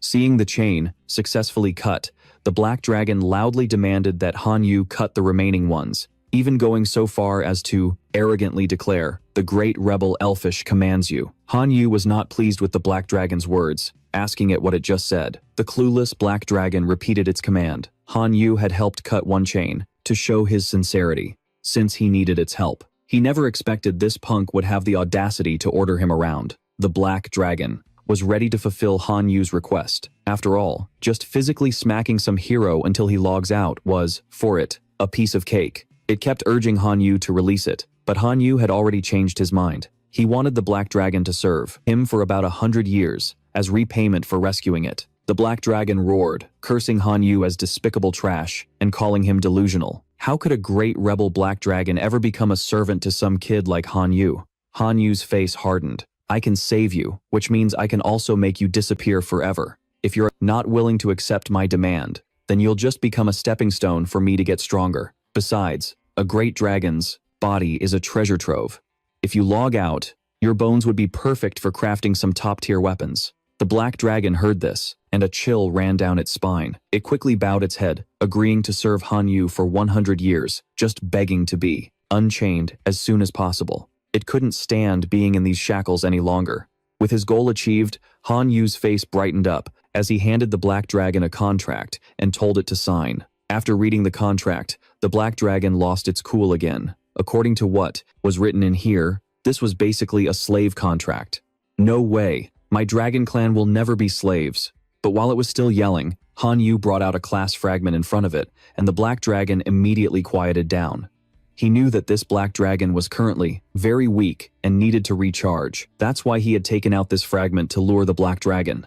As expected, the Black Dragon was completely captivated. 1 second it was talking big about never doing this, and the next, its claw was signing, immediately. Han Yu was also a man of his word. Once the Black Dragon signed, he released his little wolf to eat all the chains, giving it back its freedom. Looks like the infinite harem system just got a badass dragon guard. As for the Black Dragon, after years of imprisonment, the formidable rebel Black Dragon is finally free, no longer shackled by chains every single day. Elsewhere, at the guild hall in Duolong City, 5 heroes are gathered. They had just heard the news that the rebel Black Dragon had escaped its seal. They also guessed that the Black Dragon's power was currently very weak. The Infinite Saint Hero declared that now was the golden opportunity for them to join forces and destroy it. The Saintess hero guessed that the black dragon would seek a secret refuge to hide and regain its strength. But the area outside the city is vast. Finding it would be like looking for a needle in a haystack. They would need help from the adventurers in Duolong City. Another hero, the Icefire Swordmaster, dressed in an elegant white outfit, said they must strike first to gain the upper hand. Before the dark power radiating from the black dragon causes all the monsters to go on a rampage, it would cause a large number of monsters to grow in strength. The Wind Ranger hero, on the other hand, was incredibly calm, saying the others were worrying too much. After all, it's just one black dragon that recently escaped its seal. There's no need to pay it so much mind. Then he passed the buck to the Dragon Slayer, who looked the most reliable. Isn't that right, big bro Dragon Slayer? The Dragon Slayer hero had a stern face and eyes as sharp as a knife. It's just one giant dragon. What's all the fuss about? He had once single-handedly killed a wind element green dragon, and it didn't even disrupt the formations of all the adventurers in Duolong City. The Infinite Saint hero quickly reminded him, this black dragon is not like the other dragons out there. According to ancient texts, it is the rebel of the dragon clan. We must not underestimate it. Not in a million years. The Dragon Slayer hero growled, his face showing his displeasure. Are you doubting my power? He was, after all, a level 4 Dragon Slayer, granted his power by the heavenly mandate. His very purpose was to kill dragons. His words were enough to silence the Infinite Saint hero, who couldn't say another word. The Dragon Slayer hero decided to handle the black dragon himself, only asking the others to stay behind and protect Duolong City. It's clear that the people here respect him greatly. His words carry a lot of weight.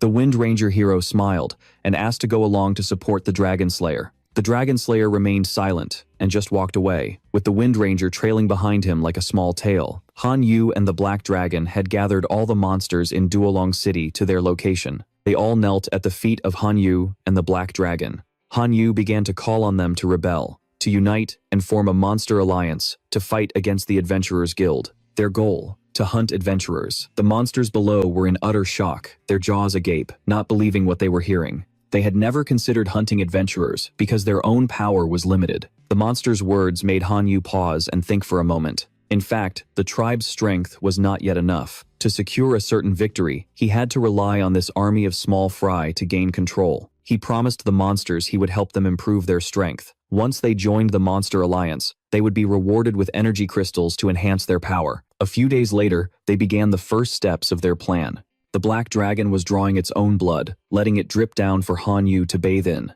Its dragon blood would help Han Yu achieve his third-class breakthrough. It also slyly reminded Han Yu to give it 500 dark crystals, as it would get dizzy from the blood loss. Han Yu knew perfectly well this black dragon was pretending to be weak, but it still had to shed a lot of its blood for him. So, even though 500 dark crystals were very expensive, he still promised to pay it in full, once he had bathed sufficiently in the dragon blood. The system announced that Han Yu had been upgraded to a Tier 3 class, the Black Dragon Warrior, boosting his physique and resistance to various elements, an increase of 50%. His power grew significantly, especially his mastery of the Black Dragon transformation skill. Unable to wait any longer, Han Yu immediately activated the Black Dragon transformation skill in his body. Billowing purple smoke began to appear around him. In the blink of an eye, 2 bull-like horns appeared on Han Yu's head, and he grew a pair of wings. This was his new skill. His codename was now the Demon Emperor King. His level had reached 125, with talents like Child of Heaven's Choice, Dark Element Affinity, Black Dragon Equipment, Ancient Soul, and many other talents. Han Yu was now on a completely different level. He was confident that he had enough power to go head-to-head with the heroes of Duolong City. But suddenly, the black dragon let out a loud roar. What's wrong?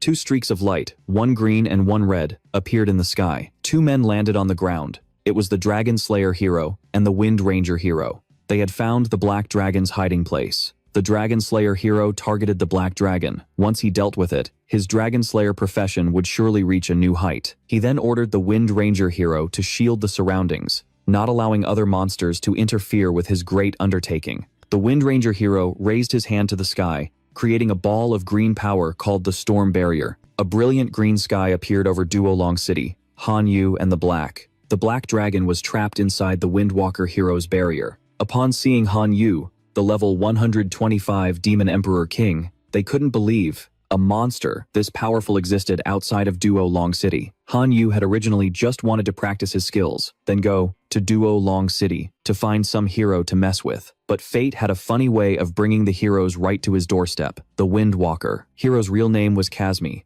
level 131, with talents like Mace Mastery, Wind God's Fire, Heaven Shaking Body, and Storm. Avatar. In terms of level, it looked like Han Yu and the Black Dragon were at a huge disadvantage in today's battle. The fight began. Han Yu attacked first, flying up and throwing 2 daggers at Kazmi. Kazmi dodged them, with ease, leaped high, and suddenly appeared behind Han Yu to strike. Turns out, Kazmi could create clones. Han Yu was hit from both the front and back, the 2-pronged attack leaving his head ringing. On the other side, the Black Dragon was also work, unleashing a barrage of attacks. The Imperial Locust Swarm broke through the barrier, clearly trying to shatter the domain Kazmi had created earlier. The Dragon Slayer hero was fighting the Black Dragon, and though he seemed outmatched, he somehow appeared behind the Black Dragon in an instant, raising his sword high for a killing blow. The Black Dragon was hit, letting out Workle, a deafening shriek before crashing to the ground. The Black Dragon was completely defeated and restrained by the Dragon Slayer. The Dragon Slayer ordered the Dragon Souls to take the Black Dragon back to Duo Long City, then turned to ask Kazmi if he needed help. Kazmi confidently said he could handle Han Yu and told the Dragon Slayer to go on ahead. He'd follow shortly. The Dragon Slayer didn't say another word, simply taking his sword and 2 Dragon Souls to escort the Black Dragon back to Duo Long City. Han Yu still hadn't given up on shattering the storm barrier. He had to succeed, no matter the cost. The Locust Swarm charged in like a flood, breaking the storm barrier piece by piece. In just a short time, that massive wall was brought down by a bunch of locusts, leaving Kazmi utterly shocked. But Kazmi sneered, saying Han Yu didn't know his own limits, and launched a relentless assault on him. But before he could even get his bearings, he was completely surrounded by the Locust Swarm. Only now did Kazmi realize the grave danger he was in. If this kept up, he'd run out of energy completely. Out of the 36 stratagems, running was his best option, but it was too late. In a flash, a level 131 hero was annihilated by the Locust Swarm. They covered Kazmi's entire body and devoured him, leaving nothing but a skeleton. Kazmi had logged out, which meant Han Yu's mission was complete. A message from his instructor appeared on the screen. The teleportation channel back was now open. He could return. But the situation was just too ironic. Han Yu didn't want to go back just yet. It wasn't hard for the instructor to figure out why he wanted to stay. Han Yu wanted to charge into Go, the enemy camp, to rescue the Black Dragon. He had to save it. The dragon had signed a 100-year contract with him, so he couldn't just abandon its life like that. The look on the teacher's face was downright devious. He warned Han Yu about the danger of his plan. Rescuing the Black Dragon meant facing not just one hero, but 4 heroes even stronger than Kazmi.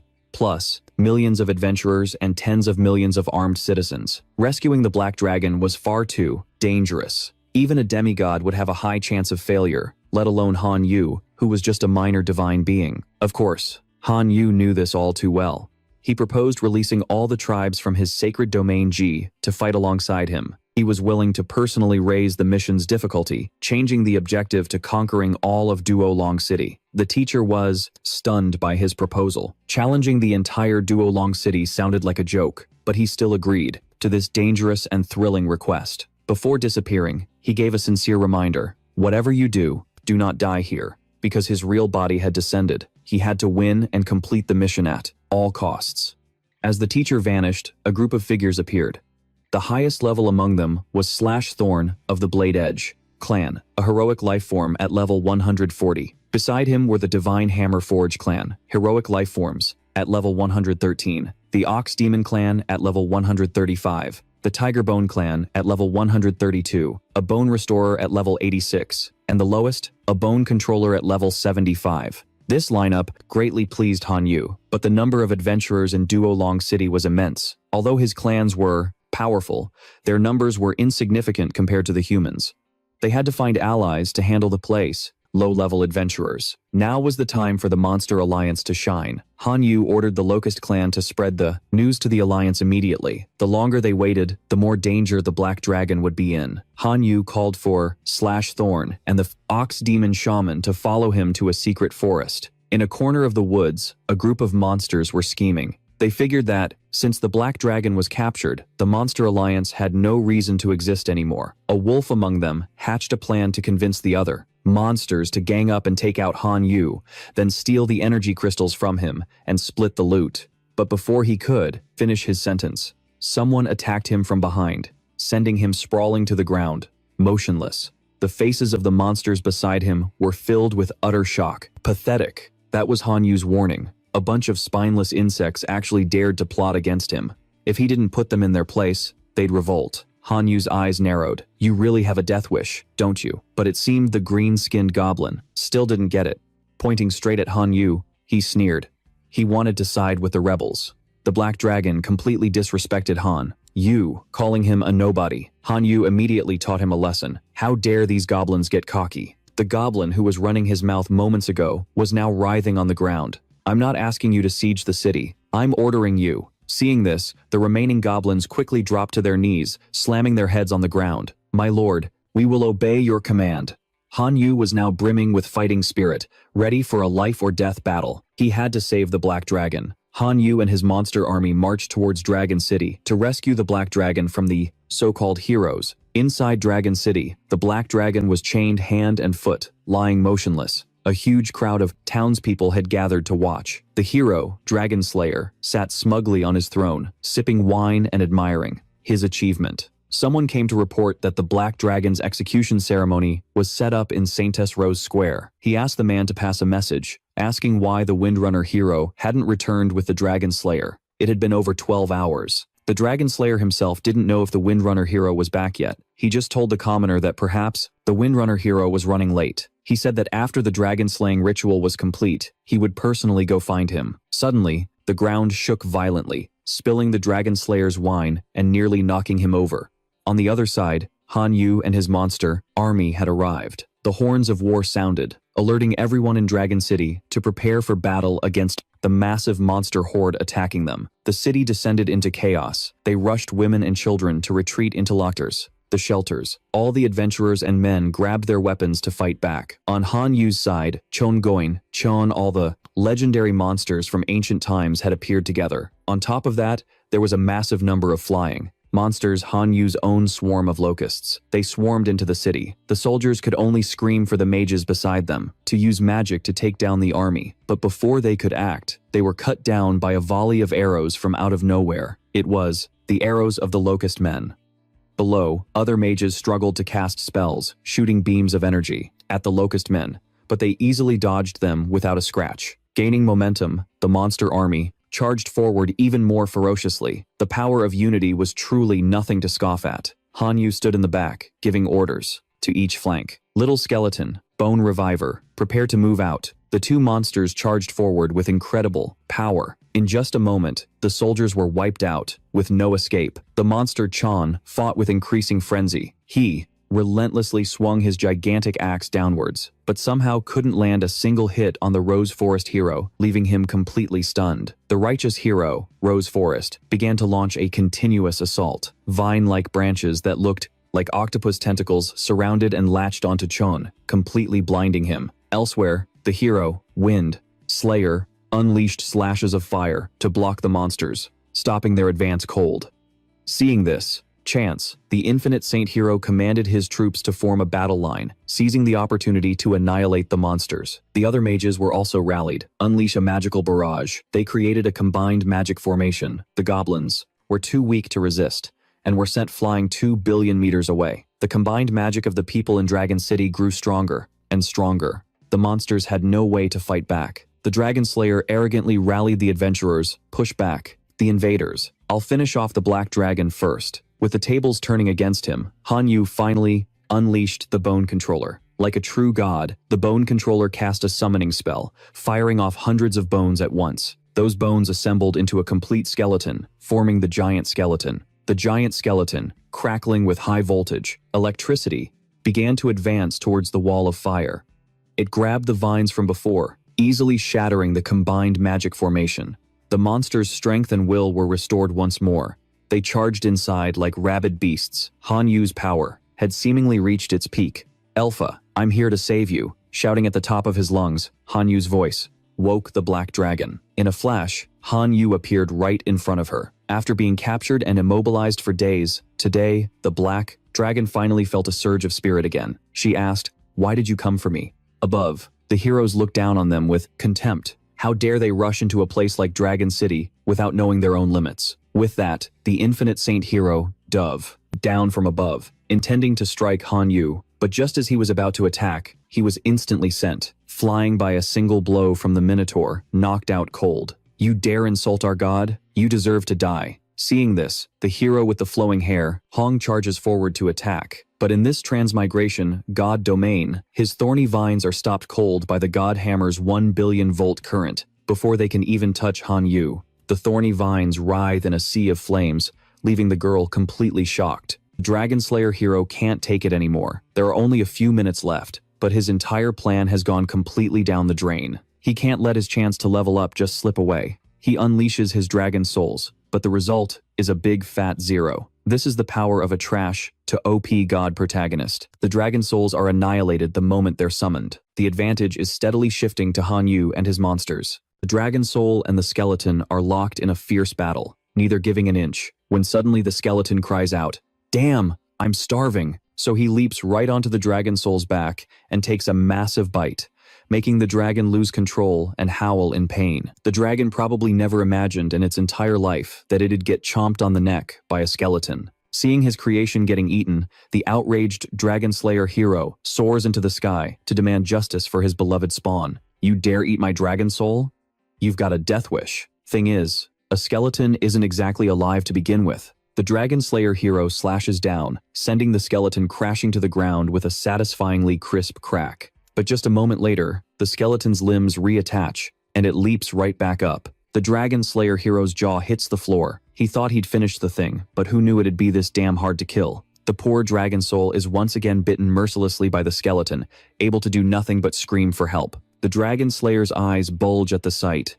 What the hell kind of monster are you? In all his years, the Dragon Slayer has probably never seen a monster bounce back so fast just for a snack. Even with the power of his attacks, the skeleton just shrugged it off. But the main mission in Multi-Dragon City is to rescue Elphys. Han Yu orders Tan Lang to go free Elphys. Locked in an iron cage and on the brink of death, Elphys exclaims that Han Yu is truly a reliable partner. He doesn't hold back his praise, calling Han Yu the great rebel, and the Black Dragon even promises to remember him for all eternity. Han Yu is pretty happy about that, telling the Black Dragon to serve him for another 100 years to repay the kindness. At the same time, he tosses the Black Dragon 2 Dark Star Stones to help it recover from its recent injuries. It's like they're fated. Although the contract makes the Black Dragon his servant, Han Yu treats it like a true friend. Suddenly, Han Yu senses something's wrong. The God Hammer is losing ground and is in danger. The vines are about to strike him. Han Yu immediately orders the swarm of locusts to help the God Hammer. But the situation is looking really bad.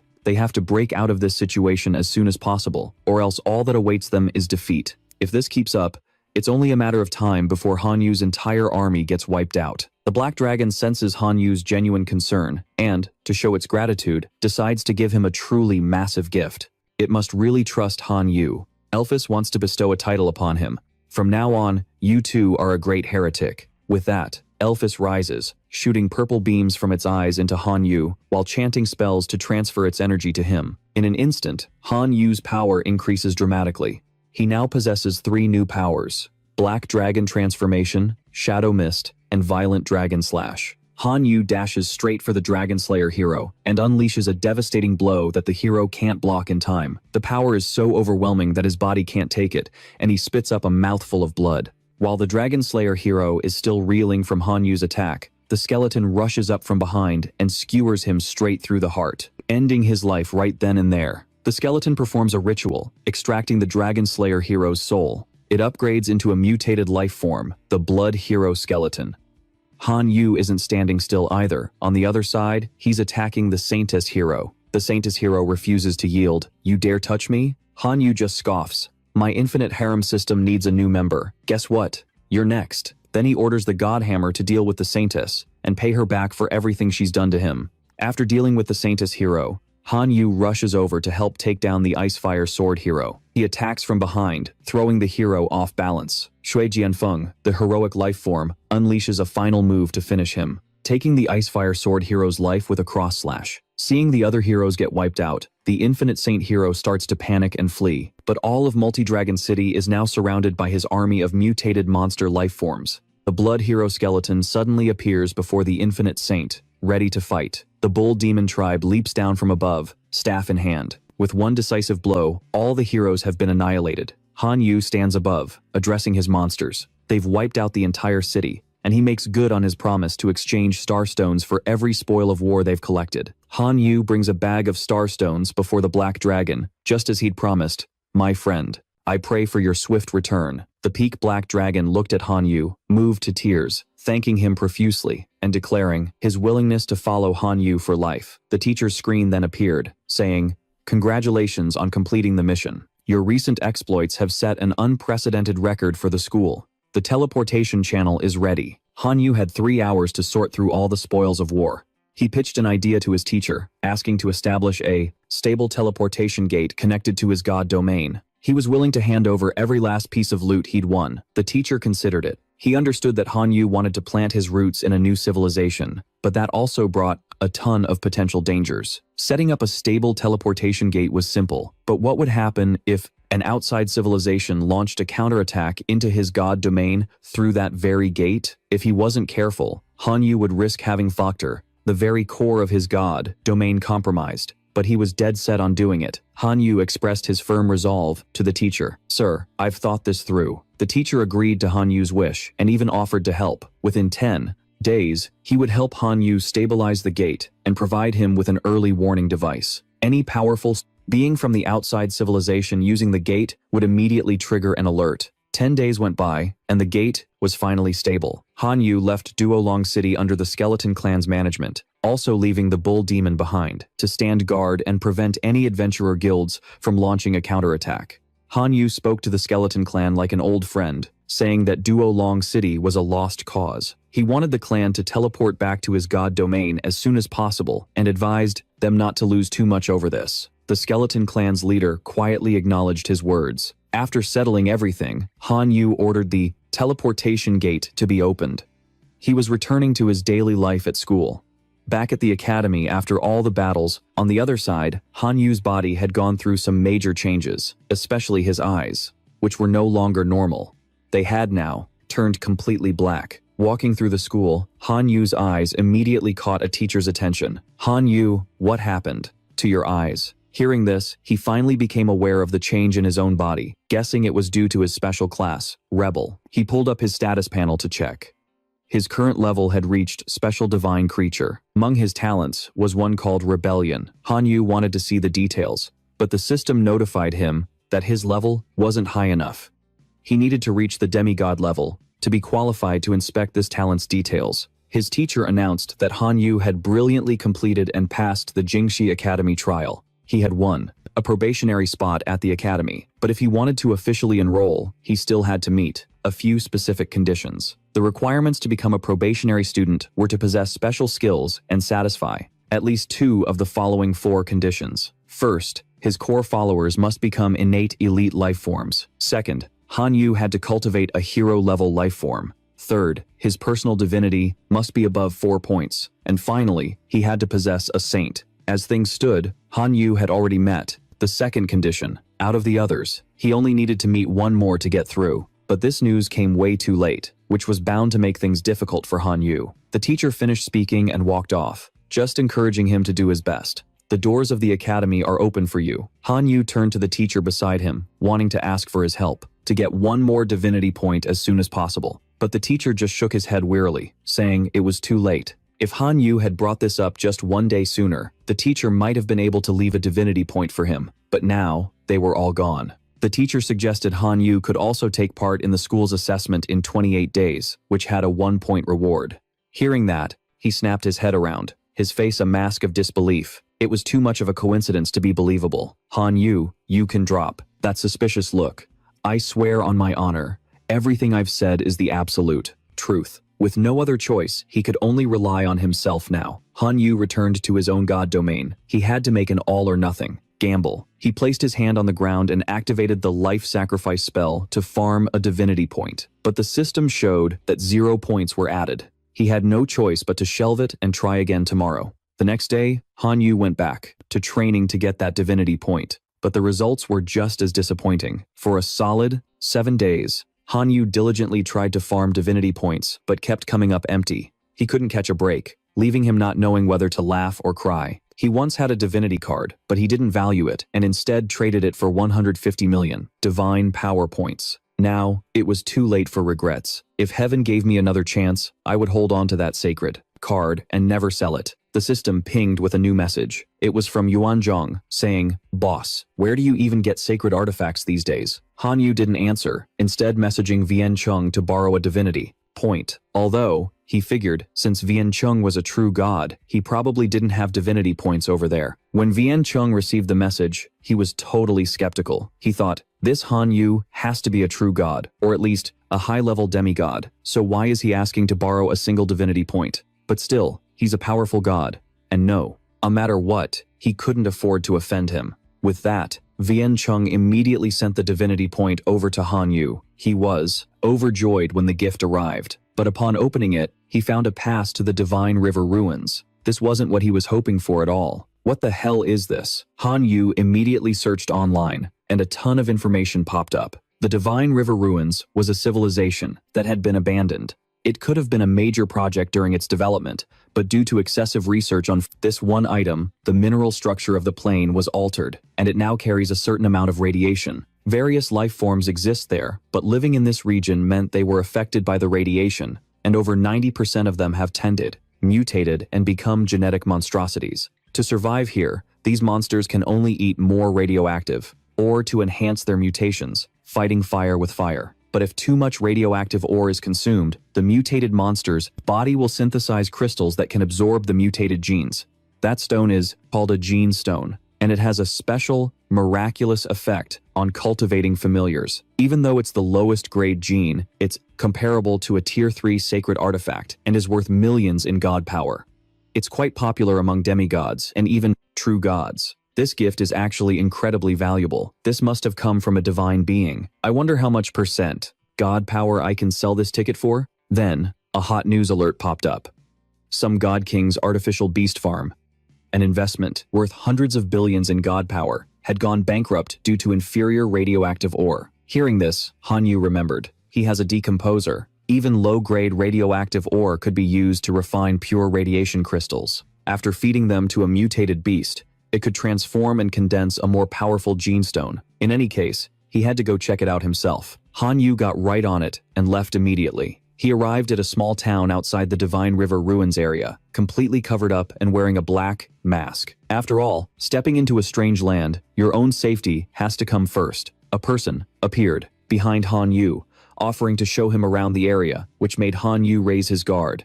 "Give me one reason to hire." The man immediately showed off his knowledge of the Divine River, even claiming to know who was trustworthy and who wasn't. He rambled on, spouting information Han Yu didn't need. Han Yu stopped him, only asking if he knew where he could buy radioactive ore. The man asked Han Yu with a look of utter confusion. "Lord God, you came all the way here for radioactive ore?" The blonde-haired man recounted the story of the recent low-quality radiation incident to Han Yu. He even smugly said that it's because that guy didn't buy through him. This made Han Yu start paying more attention. From behind, a bald man approached where Han Yu was standing and raised a hand to greet the sir. The blonde guy saw this and rushed to keep his client, then introduced the bald man to Han Yu. He's called Mr. He, the biggest mine boss in the Divine River ruins. The bald man also proudly introduced himself. "I, He Z, am the largest radioactive ore dealer in the entire Divine River. Over 70% of all radioactive ore in the whole Divine River comes from my place, and I guarantee you'll never find any of that low-quality junk." Han Yu then stated his request for the radioactive ore. He needed some pure samples worth 10,000 god power to take back to his god domain for testing. He Z happily accepted the deal. No problem at all. The transaction was complete. 40,000 god power worth of ore for 21 radiation crystals was a pretty cost-effective trade. Unable to wait any longer, Han Yu took one out to test it right away. His first test subject was a common wild wolf, a tier 1 mutated beast with genetic disorders. He threw the crystal out for the wolf to eat. The wolf devoured it eagerly, and immediately after, the normal wolf grew a horn and a mane, looking incredibly powerful. Han Yu was shocked by the effect of this ore. The wolf had only licked it once and had already reached a Tier 2 mutation level. The wolf continued to eat, and another level-up transformation began.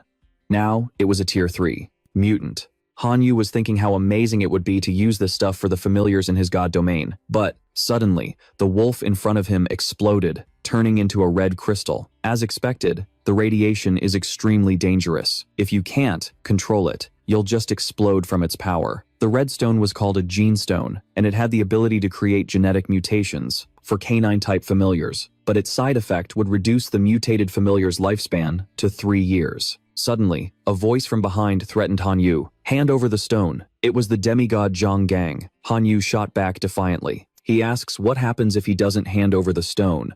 Zhang Gang replies that only death awaits him. He raises one hand and summons a whole pack of wolves to attack Han Yu, but they're no match for our boy. In an instant, Han Yu unleashes his black dragon transformation. 2 massive wings sprout from his back, radiating an absolutely terrifying power that leaves the wolves dumbfounded. Before they can even react, Han Yu strikes. Zhang Gang orders the rest of the pack to continue the assault. A swarm of wolves charges at Han Yu, but he just fearlessly shoots straight up into the air. "You idiots, I can fly." The demigod Zhang Gang is pissed off by Han Yu's childish games. He uses a space sealing technique to yank Han Yu from the sky, giving him no time to react as he crashes right into the middle of the wolf pack. Zhang Gang orders the wolves to tear Han Yu apart. Trapped by Zhang Gang's space sealing technique, Han Yu has no choice but to run. Seeing a sign for a forbidden area up ahead, he dashes inside, thinking the wolves wouldn't follow him there. But to his surprise, they pursue him relentlessly. Zhang Gang keeps screaming for his wolf cavalry to chase Han Yu down. The situation gets desperate, so his only option is to hide. Zhang Gang follows him in,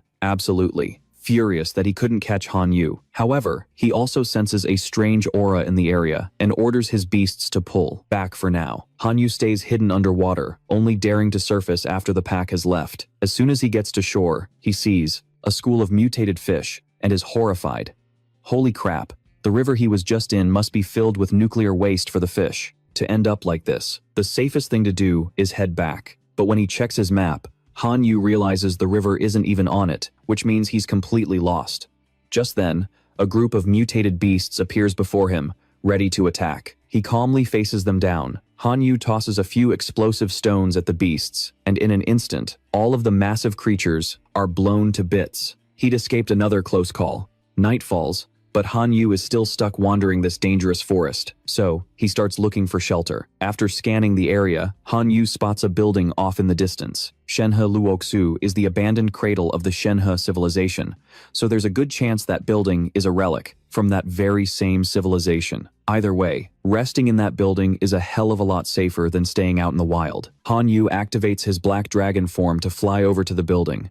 Getting closer, he sees it looks like an ancient, abandoned castle. Though it seems deserted, Han Yu remains on high alert, cautious of his surroundings. In a place like this, you never know if wild beasts are lurking nearby.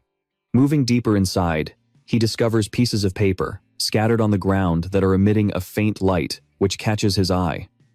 Looks like there are energy fluctuations coming from that direction. Up ahead, a group of figures in hooded black robes are gathered around a strange source of light. Han Yu wonders what they're up to. He hides behind a wall, eavesdropping and observing the mysterious, black-robed group. They're talking about a failed investment and how the God King gave them hundreds of millions to organize today's ceremony. The black-robed figures place blue stones into a circle, which then projects a powerful beam of light into the sky. Turns out, the whole point of this ceremony is to break the seal left behind by the Shenhe civilization, and the black-robed group has successfully made contact with it. Han Yu suddenly recalls reading about a research project on the Shenhe ruins. They were sealed off because the risk factor was just too damn high. It seems the God King they mentioned has been secretly researching the ritual to unlock the seal. Luckily, the Shenhe ruins have certain restrictions. Only life forms with 10 or less life points are allowed to enter. Suddenly, a notification pops up. The source of mutation of the Shenhe civilization is being unsealed.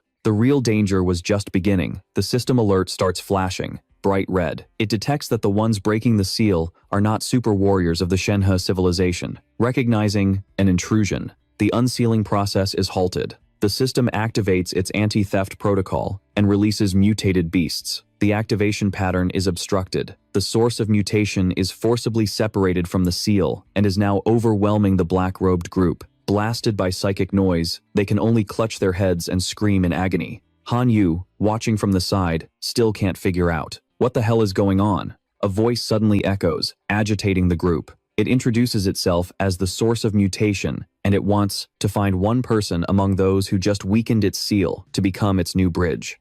The source of mutation invites them all to play a little game. The winner will be granted the honor of becoming its vessel. One of the black-robed men isn't having it, saying he refuses to play the source of mutation's ridiculous game. He even threatens it, claiming that if it doesn't let him go, the nobles from the god domain will raze this place to the ground. But he had seriously underestimated the source of mutation's power. From the very beginning, they had been completely cut off from their god domain. The first creature to appear is a level 6 mutated beast. The moment it materializes, it sends everyone flying, striking terror into their hearts. Han Yu raises his hand, explaining that he can't connect to the transmigration god domain, so he's unable to summon his clan. The men in black are totally baffled by Han Yu's sudden appearance, but the source of mutation promises not to disappoint him, jump-starting his journey from trash to OP god. It then rips open a gateway, allowing him to finally contact the god domain. 3 hours later, the men in black are just sitting there, completely stunned. Because while their clans are either busted or broken, Han Yu is sitting pretty, with a smug grin. It's all thanks to his secret weapon, a disintegrator machine. The first key to his infinite harem system grind. This bad boy can break down about 6,000 radiation crystals. Right now, the Locust is a level 3 mutated beast. Han Yu keeps egging the Locust on to eat as many of the blue stones as it can. After 3 months of non-stop feasting on those blue stones, the Locust's mutation level skyrocketed from 3 to 6. Making everyone's eyes pop out. The source of mutation orders its own beast, Gamora, to test it out. The monster begins its hunt, swallowing whole everything it catches. The source of mutation laughs his ass off, gloating, "Losers don't deserve to live."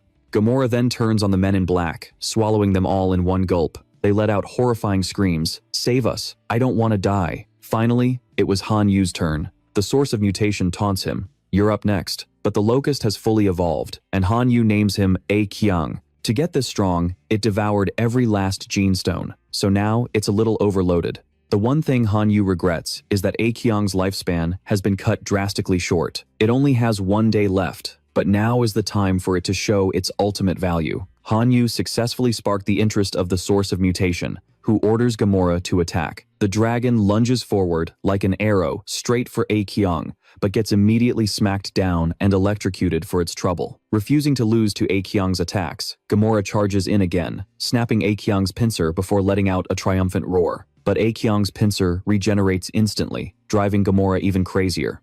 A Kyung has seriously pissed that overgrown lizard off. Even the source of mutation has to give props for this evolution. They continue to fight for hours on end, with no clear winner. After 18 hours, nothing has changed. Gamora keeps mindlessly attacking A Kyung without ever landing a hit or dealing any damage. In fact, it's just running itself into the ground. The source of mutation, however, was thoroughly enjoying the show. Truly a magnificent battle. Wouldn't you agree, my dear representative? Han Yu plays along perfectly. He pretends to act all shy with the green slime creature, which totally gives it the creeps. "What do you want with my pure body?" The source of mutation declares that, from now on, Han Yu's body will be theirs to share. With that, it casts a spell and merges into Han Yu's body. It's done. A personal info panel appears. The identity section no longer just shows Han Yu's name. The source of mutation is now listed right beside him. Han Yu himself doesn't know if he's Han Yu or the source of mutation anymore. Suddenly, a blue flame appears before his eyes, calling his name. It's the source of mutation, the very origin of his body's genetic hypermutation. Although the source of mutation is living like a parasite in Han Yu's body, it also grants him the power to surpass the civilizations of the god domains. They're in a symbiotic relationship now, so they have to help each other out. The green guy drones on, but all Han Yu wants to know is how to get the hell out of here. As it stands, leaving is easy because the source of mutation has sealed the outer layer, and the only mutant beast on guard duty, Gamora, is already toast. So they're free now. But there's a catch. Once the seal is removed, it's going to attract a ton of demigods and true gods. They're already blocking the entrance to the ruins, just waiting for the seal to completely vanish so they can rush in and grab the loot. Han Yu's heart drops when he hears this. If that mob rushes in, there's no way he's making it out of this alive. He's all by himself and has no treasures on him. The only option is to run for it. Han Yu casts a spell and teleports to the bloody arena. A moment later, the seal vanishes. Just as predicted, the swarm of true gods and demigods floods the ruins searching for treasure, but the place has long been empty. The only thing left behind is Kyung's corpse, raising suspicions that Han Yu was here. Inside the mind of Zhang Gang, one of the guys wearing a crown-like helmet, pure rage explodes. His treasure has been stolen. He orders his entire clan to release a signal and hunt down that signal seed for him at all costs, day or night. Han Yu is now laying low in the bloody arena. That last teleportation cost him a whopping 1 million god power points. At this rate, returning to the academy is completely out of the question. A notification pops up. Han Yu has been challenged to a duel by an inheritor of the divine creature, the evil dragon. He can accept or decline, but if he refuses a challenge 3 times, he'll be stripped of his status as an inheritor of the bloody arena. He just got here, and someone's already itching for a fight to make an example out of him. Han Yu instantly smashes the accept button. The battle is about to begin. Han Yu and his opponent face off, trading trash talk. For this match, Han Yu decides to use the Skeleton Clan. This arrogant heir to the evil dragon divinity was completely caught off guard. He's acting all high and mighty, but running into me? He just hit a brick wall. Han Yu unleashes his locust swarm, telling the guy to shut his trap. Let's get this over with. I've got places to be. The opponent's half-dragons get the signal and charge forward. But they're not facing skeletons this time. They're up against my locusts. Han Yu has clearly pissed off the red-haired dude, who thinks he's being looked down on, and he is time's furious asterisk. Han Yu just kicks back to enjoy the show, telling him to beat the grasshoppers first, then we'll talk. The half-dragons start blasting the Locust Legion with fire. Alright, playtime's over. Han Yu can't sit back anymore, rapidly issuing commands. Fallen Swarm, Heavenly Demon Swarm, but the half-dragons just ramp up the firepower, incinerating countless locusts. The evil dragon heir taunts him, warning that if Han Yu doesn't play his ace soon, his army's about to be wiped out. His entire Locust Legion will be history, and Han Yu starts to sweat. If this keeps up, the locusts will die for nothing. It'd be a pointless sacrifice. He considers summoning the Divine Hammer Bull Demon. As he's about to contact his god domain, the source of mutation stops him.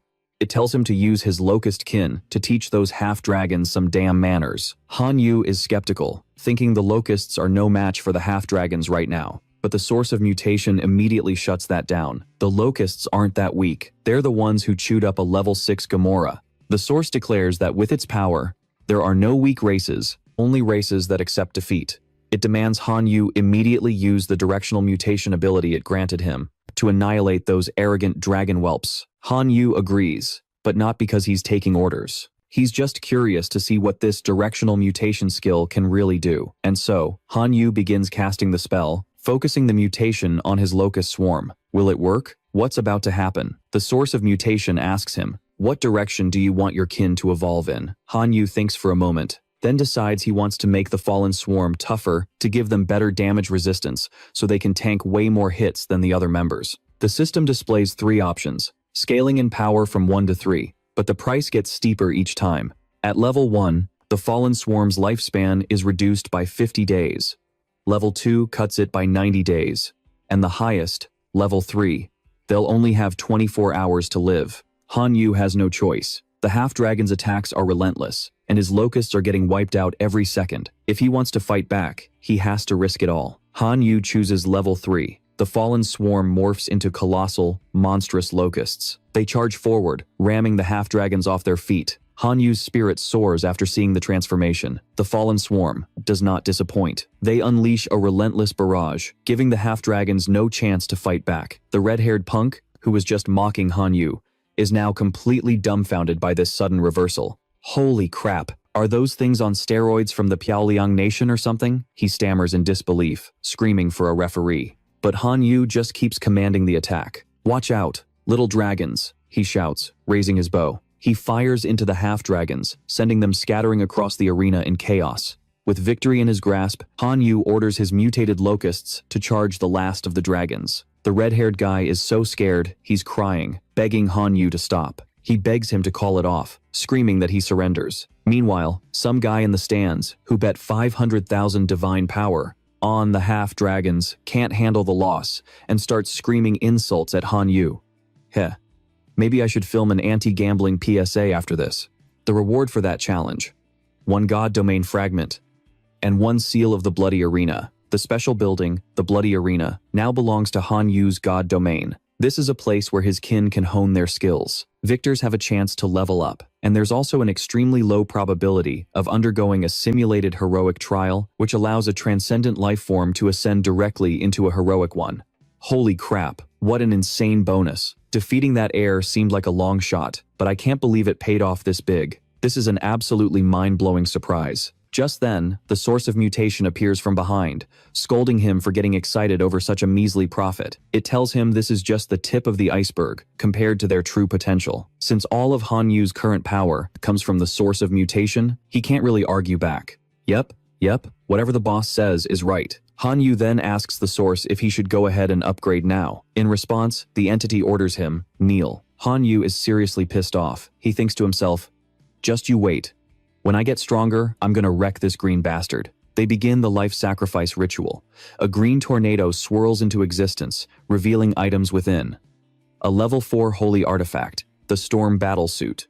It grants his kin the ability to summon it, and on top of that, there's another building. In this transmigration god domain, a tier 3 sigil lets you see 10,000 kilometers away, and a book on creating flesh puppets makes living, breathing, undead. With its powerful biological properties, the book caught Han Yu's eye, and he immediately chose it. And just like that, his path from trash to OP god began. After more than half a year in the god domain, Han Yu finally created his first flesh and blood puppet. It wasn't much to look at, but its power was on par with a heroic level entity. He named this little guy Little Chiang, in memory of the original Little Chiang who sacrificed himself in the battle against Gamora. With all preparations complete, it was time to face the next challenge. Han Yu remembered his grandfather's words. He had set foot in Jingxi Academy, keeping his promise to his grandfather to go to the Star Sea and find his parents. 3 days later, he arrived at the legendary, top-tier Imperial Capital Academy and was completely stunned by the sight before him. This place was full of the best of the best. Even half the people just walking around radiated the power of demigods. Suddenly, a man from behind called out to Han Yu. He asked if he was the preparatory student from Jingxi Academy. That's me. This seemingly polite man had been specially sent by Jingxi Academy to pick him up.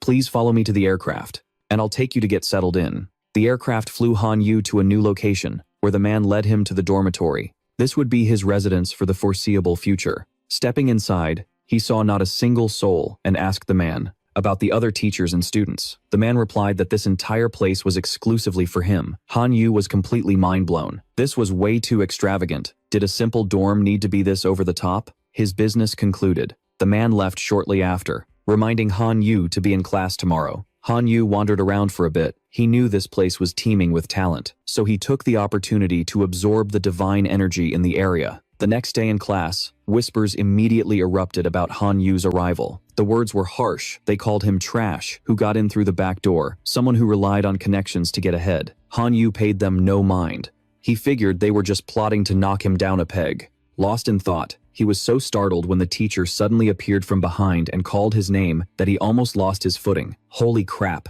it was Lena, the beautiful teacher for the preparatory class Han Yu would be joining. She led him into the classroom to start the day's lesson. The moment he stepped inside, he unexpectedly ran into a familiar face. The second Qin Shuang saw Han Yu. She shot up from her seat in excitement. Han Yu. Looks like the infinite harem system is kicking in early, because her outburst drew stares from everyone, all wondering why a goddess like Qin Shuang would know this nobody, and they seemed to be quite close. Lena introduced Han Yu to the class, mentioning that he and Qin Shuang used to attend the same school. Suddenly, a student slammed his desk and interrupted her with a disrespectful tone. Miss Lena, I want to know why he gets to be in the preparatory class. This student's name was Shu Ti. His little outburst clearly displeased teacher Lena. With an icy expression, she reminded him, Shu Ti, I don't know what they taught you at your old school, but in my class, you raise your hand before asking a question. Her gaze was razor sharp. It made Shu Ti tremble as he sat back down.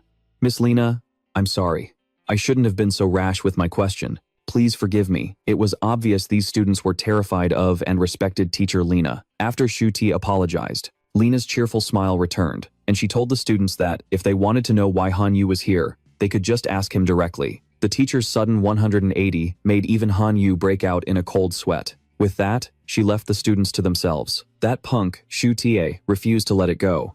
He challenged Han Yu to a duel, but Han Yu flat out rejected him. Feeling utterly humiliated, Shu Tie got pissed and charged forward to attack. Seeing this, Qin Shuang, who was already annoyed by the class's behavior, slammed her own desk and shot up, demanding they stop this pointless nonsense. Han Yu glanced at Qin Shuang. As expected, wherever she went, a pack of simps was sure to follow, but the peace only lasted a moment. The mob came back to bother Han Yu. 3 of them approached his desk, but before they could say anything, Qin Shuang jumped in front of him. She confronted them. "What do you think you're doing? If you want to bully him, you'll have to go through me first." The guy wasn't backing down. He screamed at Qin Shuang to get lost. He even called Han Yu the type of coward who only hides behind women. That insult made Han Yu's brow furrow in annoyance. He slammed both fists on the desk and rose to his feet. He was about to teach these punks, who have no idea who they're messing with, a lesson. Han Yu stepped forward to face the unruly mob. He just wanted to study peacefully in this school and couldn't be bothered arguing with them, but he never expected them to be this relentless. "Just spit it out.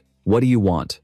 Shu Tie declared that since Han Yu was a transfer who got in through backdoor connections, he had no right to be in the same class as them and demanded that he voluntarily transfer out of the preparatory class. This guy got even more delusional, pointing right in Han Yu's face and laughing mockingly, confident that if you don't quit, they'll just keep harassing you until you're forced out of this class for good. Han Yu looked down on these brainless thugs with utter contempt. Threatening him? What a joke. He turned to Qin Shuang just to mock them. "Isn't it embarrassing to be in the same class as these idiots?" Qin Shuang, caught in the middle, looked extremely uncomfortable. She said, "They usually don't go this far, but I don't know why they're treating you so differently." So, that meant Shu Tie's crew had no connection to Qin Shuang. Han Yu just wanted to confirm the situation. If Qin Shuang had nothing to do with them, then he could go all out on these guys without holding back. When Qin Shuang heard Han Yu was going to fight them, she got worried, warning him not to underestimate Shu Tie. His core familiars are the Iron Skin tribe, a type of naturally powerful elite life form. Even her Thunder Breath familiars probably wouldn't stand a chance against him. Han Yu just smirked, teasing Qin Shuang. "If you're worried I'll hurt them, just say so. I won't lay a finger on these nuisances." Qin Shuang immediately denied it. "Do whatever you want, okay?" Overhearing Han Yu's threat, Shu Tie and his gang shot back. "Arrogant prick. My familiars will make you question your very existence." With that, they stormed off to the fighting arena to settle the score. Han Yu flashed a confident grin. He was going to crush that little brat. Qin Shuang watched Han Yu's retreating back. She didn't know when he had become so stubborn. She vowed to help him, so he wouldn't lose his pride as a man.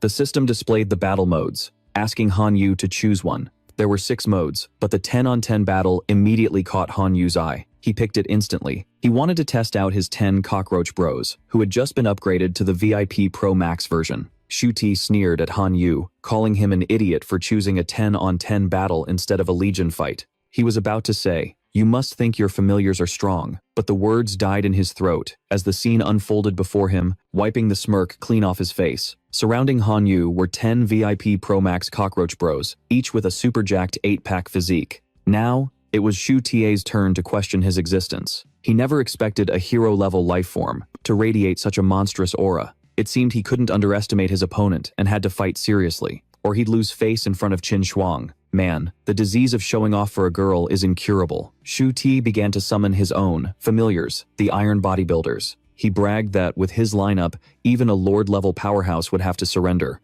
Their match was being broadcast for everyone to see. When Qin Shuang saw Han Yu's team, she was completely shocked. Since when did he get such badass-looking familiars? The friend next to Qin Shuang immediately launched into an analysis of the 2 teams. The ones Han Yu summoned are actually puppets, but they're on par with hero-level lifeform puppets. Still, against Shu Tie's Iron Skins, it's a bit of a toss-up. If they get destroyed, it'll be a painful loss. This student was absolutely certain Shu Tie would win easily. I can't wait to see that transfer student crying his eyes out later. The crowd around them was also buzzing about the lifeform puppets. They cost a fortune, yet Han Yu had summoned a whole 10 of them in an instant. Qin Shuang wondered how Han Yu, who was all alone, with no one to rely on, could possess such incredible financial power. But that wasn't important right now. She had to see the result first. She could always ask Han Yu about it after the match ended. In the arena, the battle began. Shu Tie moved first, ordering his Iron Skins to charge and overwhelm their opponent. The Iron Skins rushed the Cockroach Bros, landing a barrage of punches. Each impact echoed with an earth-shattering sound. Shu Tie had a gleeful look on his face, as if he were savoring a sweet victory, but he was snapped out of his dream a moment later. His attacks didn't even faze the Cockroach Bros. They stood their ground, showing no signs of falling or taking any damage. Shu Tie screamed, "What the hell is this?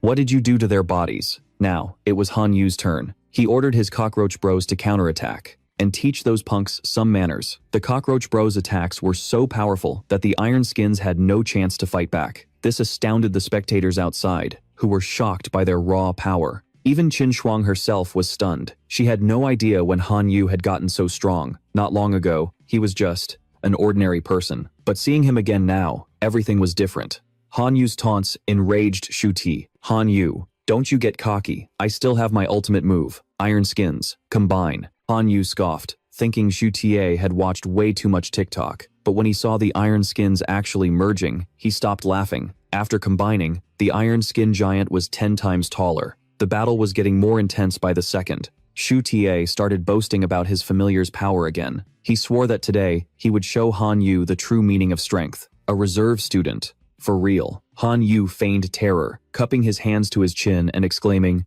"Oh my, you're so powerful." Shu Tie actually thought Han Yu was getting scared. Gloating, he rambled that if Han Yu surrendered now and begged for mercy, he would spare his little cockroaches. This offer was valid for 10 seconds. The guy started counting down from 10. But when he only reached 8, Han Yu cut in and counted 0, telling him to shut his trap and not waste his breath counting. Shu Tie was stunned, frozen on the spot by Han Yu's words. He resorted to threatening Han Yu again, telling him not to blame him for what came next. But as he spoke, he saw the little cockroaches that were on the brink of death just moments ago, now standing before him completely healed, with huge, unsettling grins. They just healed on their own? Han Yu ordered his little cockroaches to smash that iron shell. The 10 of them immediately charged in. One ripped out the internal wiring, while another gifted the iron-skinned puppet some sticky goo from its mouth, causing it to short-circuit and flail. It was quickly reduced to a pile of scrap metal. Shu Tie's buddies, who witnessed the whole battle, couldn't help but exclaim that the little cockroach's fighting style was just way too brutal. Shu Tie stood there, watching his precious creation crumble before his eyes. Now, only fragments of the iron-skinned puppet remained, leaving him completely shell-shocked. Shu Tie collapsed to his knees. Everything he had was gone. Back in the academic area, Han Yu walked with newfound confidence, drawing stares from his fellow students. Suddenly, a voice from behind called him Grasshopper. The owner of that voice rushed up and pulled him into a tight hug the moment they met. It was Brother Meng, the guy Han Yu had defeated in the bloody arena. Seeing him again, he looked a bit different than before. His face used to be covered in an unkempt beard, but now he looked decades younger. Turns out, he cultivated that old uncle persona back in the arena to avoid being bullied. But this is a school, and with so many girls around, he couldn't keep up that grizzled arena look forever. Other students gathered around to apologize for their past misunderstandings. He happily accepted and mingled with the crowd. Brother Meng put an arm around Han Yu's shoulder, introducing himself as Xiang Meng, a first year at the Imperial Capital Academy. He declared that from now on, he's got Han Yu's back. Anyone who messes with Han Yu is messing with him. Then, Xiang Meng introduced Han Yu to his friends. Their names were Xia, Tian, and Ye Ling. They also gave Han Yu a warm welcome. After Xiang Meng's two friends introduced themselves, Han Yu introduced himself as well.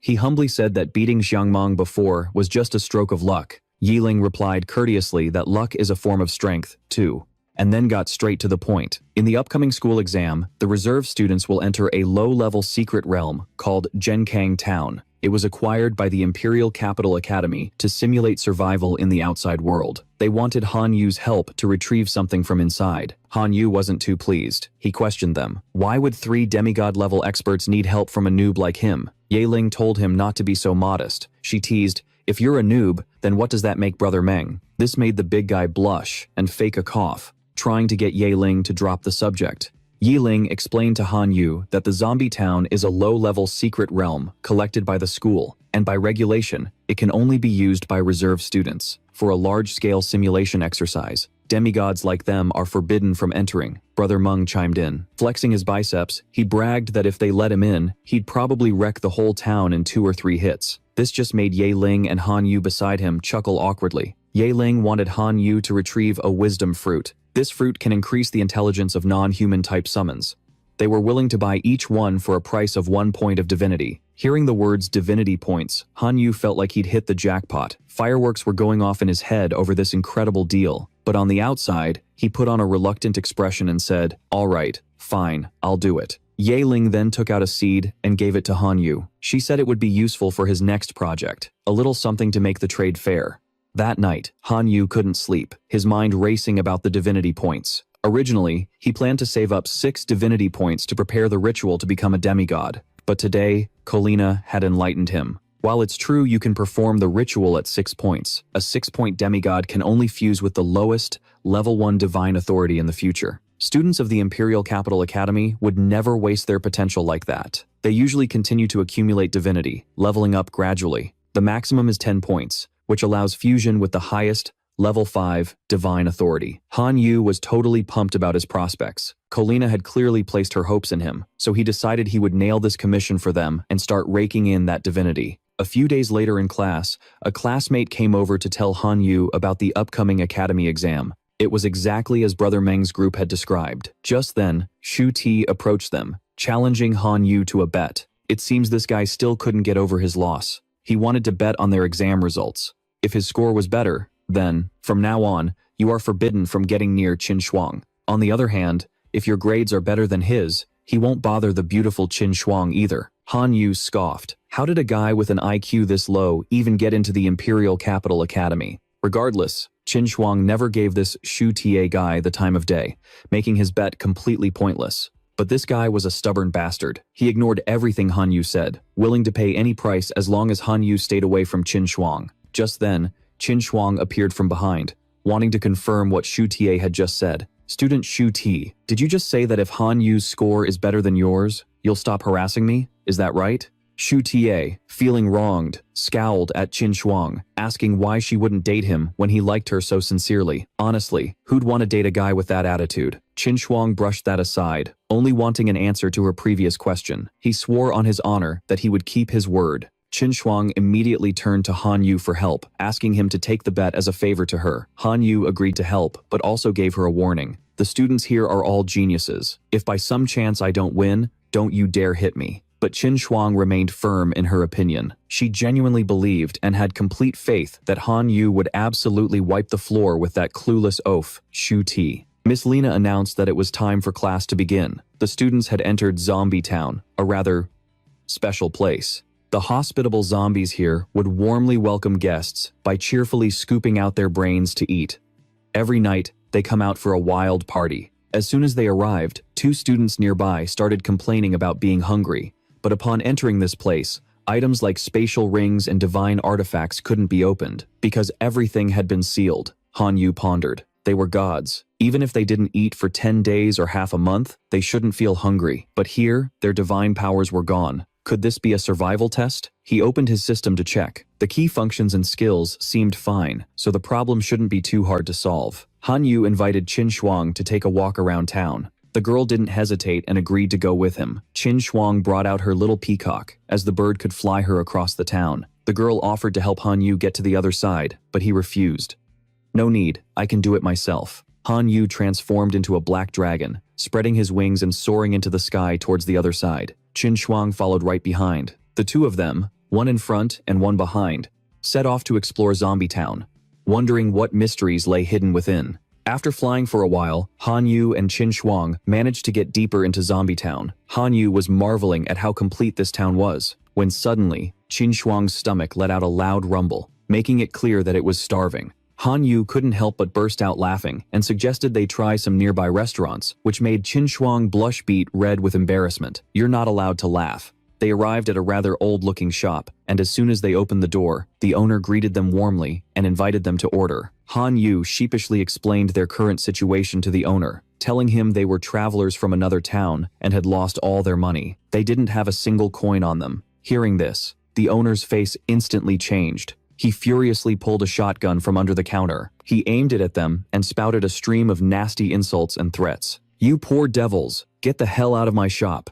Qin Shuang was furious with the old man's actions and was about to charge forward to teach him a lesson. But Han Yu held her back, advising her to calm down so they could handle things. Right now, their physical bodies were no different from ordinary people's. If this got out, they would be sent back to the present immediately. Han Yu suddenly remembered the seed that his senior sister, Ye Ling, had given him. She had said it would be very useful here. He took the seed out of his pocket and held it out to the restaurant owner and asked him if he was interested in this. The moment the owner saw that golden seed, his eyes lit up like car headlights. It was as if he had seen a precious gem. His expression changed in an instant. The guy's attitude flipped faster than a pancake. Just a second ago, he was calling Han Yu a poor devil, and now he was addressing him as an esteemed guest. The shop owner expressed his desire to buy the seed. He was willing to buy it for 10 gold coins. It seemed this seed was extremely valuable here. Han Yu then suggested that the owner prepare food for him and Qin Shuang first. The shop owner happily agreed to his request. Before long, delicious and eye-catching dishes were laid out on the table. Han Yu and Qin Shuang were thrilled. Han Yu took the opportunity to ask the owner about the current situation here. Thanks to that seed, the owner was very enthusiastic in helping him clear up his doubts. This place was incredibly bizarre. In this town, humans and zombies coexisted. Humans hunted zombies for money and other resources. Conversely, zombies would eat human brains to gain power. Every night, those zombies would parade through the streets. They hunt down every living creature they see, even invading people's homes. The weapons humans relied on for survival, aside from swords and shotguns, also included a variety of magical plants. The owner was certain that the seed in Han Yu's hand was a rare, Tier 3 plant seed, which was why he was so desperate to buy it. Han Yu suddenly realized this whole setup felt familiar. He'd been a pro gamer in his past life, and this looked exactly like that game, the ultimate transmigration god domain. It seems the level 1 plants here are equivalent to common lifeform creatures. In that case, level 3 plants must be at least as strong as superclass creatures. If we want more of these rare seeds, we can buy them at the town shop. But the price will be steeper, or we can get them by taking down the zombies out there. Han Yu glanced back at Qin Shuang. A single look was all they needed to understand each other. It's way too dangerous here at night. They absolutely had to find a stable place to live first. The shop owner suggested that if they wanted to settle down, they should see the mayor about buying a house. Then, they could officially become residents of this town. They could also find a hotel, but going out at night was a definite no-go. With enough crucial information, Han Yu and Qin Shuang left. First things first, they needed to buy a house. Just as they stepped out of the diner, a student came in, begging the owner for some food. But he just got an earful from the old man, who even fired a shot at him, making the student scream his head off. Witnessing that, Qin Shuang couldn't help but get goosebumps. That shop owner really wasn't kidding around. Luckily, Han Yu had stopped her earlier, or they would have ended up just like that student. The two of them then headed to the mayor's house to look at properties. The cheapest property in this town costs 12,000 coins per house. Hearing the price, Qin Shuang was a bit flustered. She didn't have enough money on her to afford even the cheapest house here. Han Yu cheerfully offered to help her pay. "I've got some spare change. Let me cover it." The mayor suggested they could also buy a house together. That way, they'd save a lot of money. He happened to have a house available in a really great location. This one cost a whopping 2,350 gold coins. The moment Han Yu and Qin Shuang saw the house, they gasped, completely captivated. It's beautiful, and it even has a huge pool. With their eyes sparkling, they told the mayor in unison that they wanted to buy this house. "We want this one." The mayor was happy to oblige, but there was a catch. The town had a rule about co-owning property. Two people buying a house together absolutely must be married to qualify. Guess this world's infinite harem system starts with a marriage certificate. He then asked a question that stunned both Han Yu and Qin Shuang. "So, how about it? You two want to just get married right now?" Mayor Jen Niger tilted his chin up, staring them down and asking, "What's the matter? You don't want to be husband and wife? Well then, you can't buy a house together." He then explained, "We're a small, traditional town. We don't allow casual relationships between men and women here." Hearing this, Qin Shuang started fidgeting with her fingers, putting on a pitiful, pouty face. "We're not, we. Aya." Han Yu saw her expression and got the hint, leaning in to whisper to her, "How about we?" Before he could even finish his sentence, Qin Shuang quietly agreed. "Okay." With the deal sealed, she leaned against him. He wrapped an arm around her waist. Han Yu announced, "We agree." Seeing them agree so readily, Jen Niger gave a thumbs up, pulled out a form, and said excitedly, "That's it. That's the spirit. You two make a perfect couple. After you fill out this form, you'll be legally married." He then brought out a tray with a key and a bag of seeds. "Here's your key. And your gift is 130 pea shooter seeds and 50 coin flower seeds. I wish you both a happy marriage." After filling out the form and taking their things, the two left. On the way, Qin Shuang said, as if forced, I had no other choice but to agree to this relationship. You can't take it seriously. Han Yu didn't seem to mind, cheerfully resting his chin on his hand and saying, got it, won't take it seriously at all. Seeing his smug expression, Qin Shuang's cheeks flushed with anger as she thought, I tell you not to take it seriously, and your times really times not taking it seriously? Since when were you so damn obedient? As they walked, a notification panel appeared, obtained property, and became an official town resident. Points plus 1,000. Rank 1 on the leaderboard. Han Yu and Qin Shuang, plus 1,000. The journey from trash to OP, God had officially begun. Arriving at the house, Han Yu's eyes lit up at the sight of the massive mansion. He exclaimed, holy crap, this room is huge. Qin Shuang crossed her arms, turning her head to look at him with disdain. You're such a country bumpkin who's never seen the world. Heading inside, Qin Shuang went upstairs, sighing, this place is to die for. I'm gonna take a bath and then a nap. Han Yu, on the other hand, held the bag of seeds, saying excitedly, now it's time to get down to business. 130 pea shooter seeds and 50 coin flowers. Let's see what kind of special skills these can generate. Time passed until evening, and the whole house was gradually cloaked in darkness. Han Yu walked down the hallway with his hands in his pockets, muttering to himself. Before I knew it, more than an hour has passed. With that thought, he barged into Qin Shuang's room to tell her, hey, the pea shooters are still. He couldn't even finish his sentence. The scene in front of him made his eyes pop and his face turn beet red as he coughed. Qin Shuang was undressing. It took a moment for Qin Shuang to register what was happening before she screamed, get out, get the hell out now. He hastily tried to explain, it wasn't intentional. But once the embarrassing moment passed, Han Yu looked up at the system notification panel. Plant name, money flower. Plant level, 1. Plant ability, creates coins. For each unit of energy absorbed, 1 coin is added. 10 copper coins equal 1 silver coin. 10 silver coins equal 1 gold coin, and 1,000 gold coins equal 1 diamond. Plant lifespan, 1 year. Watching the pea shooters grow in an instant, he marveled, damn, they grow fast. I wonder how strong they are. Next to them were the detailed stats. Plant name, pea shooter. Plant level, 1. Plant ability, shoots peas. Can fire 1 pea per second, dealing damage to undead creatures. Plant lifespan, 1 year. Qin Shuang walked up from behind him and asked, what are you muttering to yourself about? Han Yu shook his head. It's nothing, he answered automatically, then jumped and blushed when he realized Qin Shuang was right next to him. Gah. You. She glanced at him, confused, and asked, why are you blushing? Don't tell me you're thinking about what you walked in on? He stammered, no, of course not. Qin Shuang pointed a finger right in Han Yu's face, infuriated. She yelled, I'm warning you, don't you dare think about it. You saw absolutely nothing. As they were bickering, they both heard a strange sound. They turned around together. Qin Shuang asked suspiciously, what was that sound? Then she raised her hand high. A golden light appeared as she shouted her skill, light art. Out of nowhere, a horde of over 20 zombies charged toward them. With murderous eyes and sharp teeth, they let out a guttural roar. Roar. Han Yu just crossed his arms and smirked. He challenged them. All right, let's see what you scrubs have got. The pea shooters opened their mouths and fired a barrage of peas at the zombies. The peas pelted the zombies, but they didn't seem to do any damage at all. Han Yu raised an eyebrow. Huh? That's it? Wow, their combat power is just pathetic. With that, he created a green orb of energy in his hand. He commanded, pea shooters, add dark attribute. His power flowed into the plants, forcing them to evolve. A red light flashed repeatedly, and the pea shooters evolved into dark pea shooters. The peas they fired now completely obliterated the zombies. System notification. Killed a level 1 normal zombie, gained +1 point. Killed a level 1 flag zombie, dropped 1 small flag, gained +1 point. Killed a level 1 socialite zombie, gained +1 point. Looking at the scene before him, he rubbed his chin thoughtfully. Man, using that dark skill burns way too much stamina.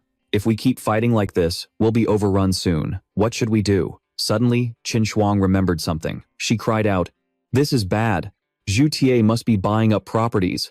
His score has already reached 1,300 points. If we keep this up, we're going to lose. Hearing her words, Han Yu looked at his pea shooters and mumbled, this won't do. I have to find a way to speed up the zombie killing. An idea sparked in his mind. Specialized plants are still life forms. They should have genes, which means they can also mutate. With that thought, Han Yu immediately gathered energy in his hand, sending a beam of red light straight at his plants. He activated the skill, shouting, "Directional mutation, activate." The system displayed a list of mutation options. 1. Range mutation. Extends firing range at the cost of 1 month of lifespan for every doubling of the range. Extending the range to its maximum of 13 times leaves the pea shooter with only 12 hours of life. 2. Firing speed mutation. Increases the pea shooter's firing speed at the cost of 2 months of lifespan for every time the speed is doubled. At the maximum of 7 times the speed, the pea shooter's remaining lifespan is 12 hours. 3. Multi-head mutation. Adds more shooting heads to the pea shooter's attacks. The cost is 3 months of lifespan for each additional head. At the maximum of 5 heads, the plant's remaining lifespan is 12 hours. 4. Root mutation. Increases the size of the pea shooter's roots. The cost is 6 months of lifespan each time the root size doubles. At 3 times the size, the pea shooter's lifespan is only 12 hours. Han Yu smirked at the options. Not bad at all. In that case, I'll take them all. After mutating, the pea shooter sprouted 2 new pairs of eyes. Their killing intent went through the roof, and a golden aura surrounded them. They combined their power, firing peas that were 10 times larger than before. The shots flew like missiles toward the zombies. The horde was blown away, with zombies getting knocked back one after another. System notification. Killed a level 1 intellectual zombie. Score +1. Killed a level 1 punk zombie. Dropped 1 bottle of hair dye. Score +1. Killed a level 2 normal zombie. Score +2. Suddenly, a massive, gray zombie foot, as thick as a pillar, stomped heavily on the ground. Everywhere it stepped, the ground caved in, kicking up clouds of dust and debris. Another horde of evolved zombies with bulging muscles was approaching. The one in the lead was carrying a flag. Han Yu observed, "These zombies look like they're on a whole other level." The zombie leader charged forward, getting ready to hurl the flag at the 2 of them. It took a step forward, leaning into the throw. It put all of its strength into launching the flag. As the flag soared towards the pea shooters, it created a massive shockwave, kicking up a blinding cloud of dust. In this brutal transmigration god domain, even the zombie leader was clueless. Why wasn't anyone hurt? Its head was full of question marks. A second later, before it could react, the pea shooters fired a volley of red peas at it. At the same time, the flag it had thrown flew right over their heads. Han Yu caught the flag, noticing small lightning sparks on the staff. He smirked. Turns out this is made from hundreds of refined steels. What a waste. I'll be taking this. Another step in his evolution from trash to OP god. Saying this, he turned to the cornflower plants and commanded, "Almost forgot about you. Cornflowers, you're up. Mutate." The system panel appeared with mutation options for the cornflower. 1. Multifunctional mutation increases cornflower production. The cost for doubling cornflower production was a 1-month reduction in lifespan, with a maximum increase of 13 times. The cornflower's remaining lifespan was 12 hours. 2. Absorption mutation increases the cornflower's energy absorption range. The cost for doubling the absorption range was a 2-month reduction in lifespan. With a maximum of 7 increases, the coin's remaining lifespan was just 12 hours. He didn't hesitate for a second and yelled, "I want it all." Countless coins suddenly spewed out. Standing beside him, Qin Shuang saw the rankings and cheered, her hands clenched tightly. She exclaimed excitedly, "You passed him. Your cumulative points have surpassed Shu Ta." Elsewhere, Shu Ta stared at the leaderboard in shock. What? Han Yu is in first place with 1,436 points. Second place is Shu Ta with 1,313. He held a level 4 plant, a fire dragon grass seed, and muttered, "Han Yu, don't even think about surpassing me. Not now, not ever." 2 hours later, the fire dragon grass seed transformed into a green dragon, surrounded by a golden aura. It let out a deafening roar. The fire dragon grass opened its mouth and blasted flames at the zombies in front of it. They had no time to defend themselves. They were instantly incinerated by its flames. Shu Ta watched the system leaderboard as his points skyrocketed. First place, Shu Ta, with 1,610. Han Yu was second with 1,586. He smirked smugly. "Han Yu, I've investigated you thoroughly. You're just an orphan with no parents. What right do you have to compete with a true god's descendant like me? I will make sure you fail miserably." Behind the mountain ranges, a massive, strange fireball suddenly appeared, emitting a blinding light. The zombies tried to shield themselves with their hands, but were still scorched by the fireball. The scene shifts back to Han Yu. The ground was covered in countless gold coins. Qin Shuang looked at him and asked, "The first night is pretty much over. Thank God your plant's attack power exploded." How did you do that? Beside him were dozens of shimmering gold coins. Han Yu crossed his arms and replied, Actually, I possess a certain ability. Directed mutation. It allows me to evolve life forms like this. Qin Shuang stood up and looked at the system panel, thrilled. That ability is totally broken. But our current score is still way behind.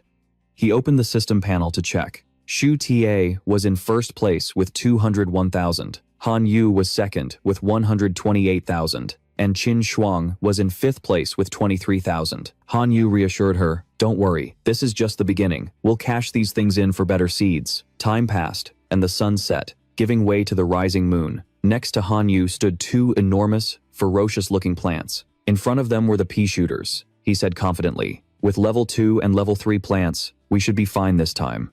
On the rooftop, Qin Shuang was observing the situation with binoculars. We might be in trouble, she announced. These zombies look different this time. From a distance, a horde of zombies on horseback was slowly approaching. She was shocked to realize they were level 3 zombie knights, and a violent level 4 dancing king zombie. A zombie in a red suit with bizarre, umbrella-like hair made Han Yu gasp. A level 4 dancing king zombie? Holy crap, how are we supposed to fight that? Qin Shuang had no idea what to do either and asked, What now? He thought for a moment, then said, Turn off the lights. The zombies will be drawn to the light. Let's kill the lights first and hope the level 4 zombie doesn't spot us. Qin Shuang nodded in agreement. Got it. As soon as the lights went out, everything was plunged into darkness. The two of them hid to the side to observe. Qin Shuang whispered, What's happening? I don't see any movement. Han Yu watched the zombies heading towards a faint yellow light in the distance. He breathed a sigh of relief. Phew, thank God. They're heading to Mrs. Salen's place next door. The two kept their eyes glued on the slowly moving dancing king zombie. He smirked.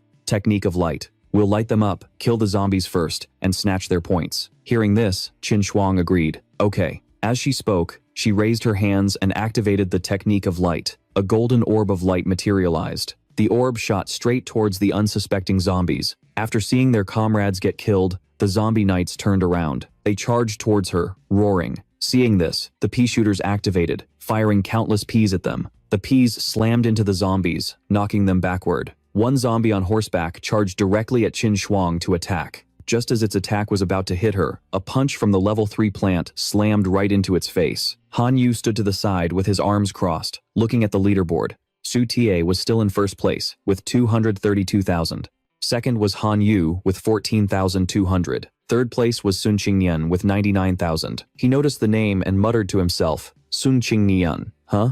He's climbing fast. Damn, his units are fast. Just as he was thinking that, Sun Qingnian's voice rang out from behind him. Ha, transfer student. You scared by my speed or what? When Han Yu turned, he saw the guy's hands on Hanasa's shoulders, a smug grin plastered on his face. Han Yu wondered, what the hell? Is this guy just here to leech kills? Meanwhile, the sentient zombies used a Blätter 5 Vertieber, long wooden pole, to vault into the air like Olympic high jumpers.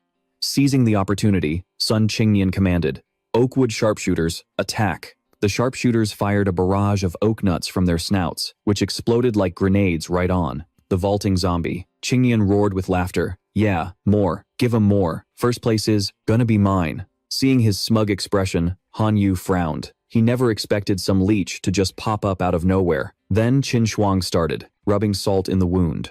What's the matter? A little jealous, maybe? Seeing her taunting smile, he shot back with a critical hit that made her shut right up. If I lose, you'll be stuck with that moron Shu Ta hitting on you forever. Meanwhile, the zombie Dance King clenched its fists, raising a hand to the sky to use its ultimate summoning technique. Instantly, two more zombies appeared, one old, one young, both with blonde hair. Level 2 backup dancers. The three zombies joined forces and began to advance on the house. Watching from afar, Han Yu smirked. Heh, looks like a level 4 zombie just smashed through our leech's defense. The zombie Dance King strode forward, but suddenly stepped on something green. Huh? It grunted in confusion. All of a sudden, the green thing sprang to life, launching the zombie backward. That little green thing was his spring bean trap. Han Yu's jaw dropped in disbelief as he watched the zombie Dance King get completely floored by a single spring bean. What the hell? He couldn't help but curse. Holy crap.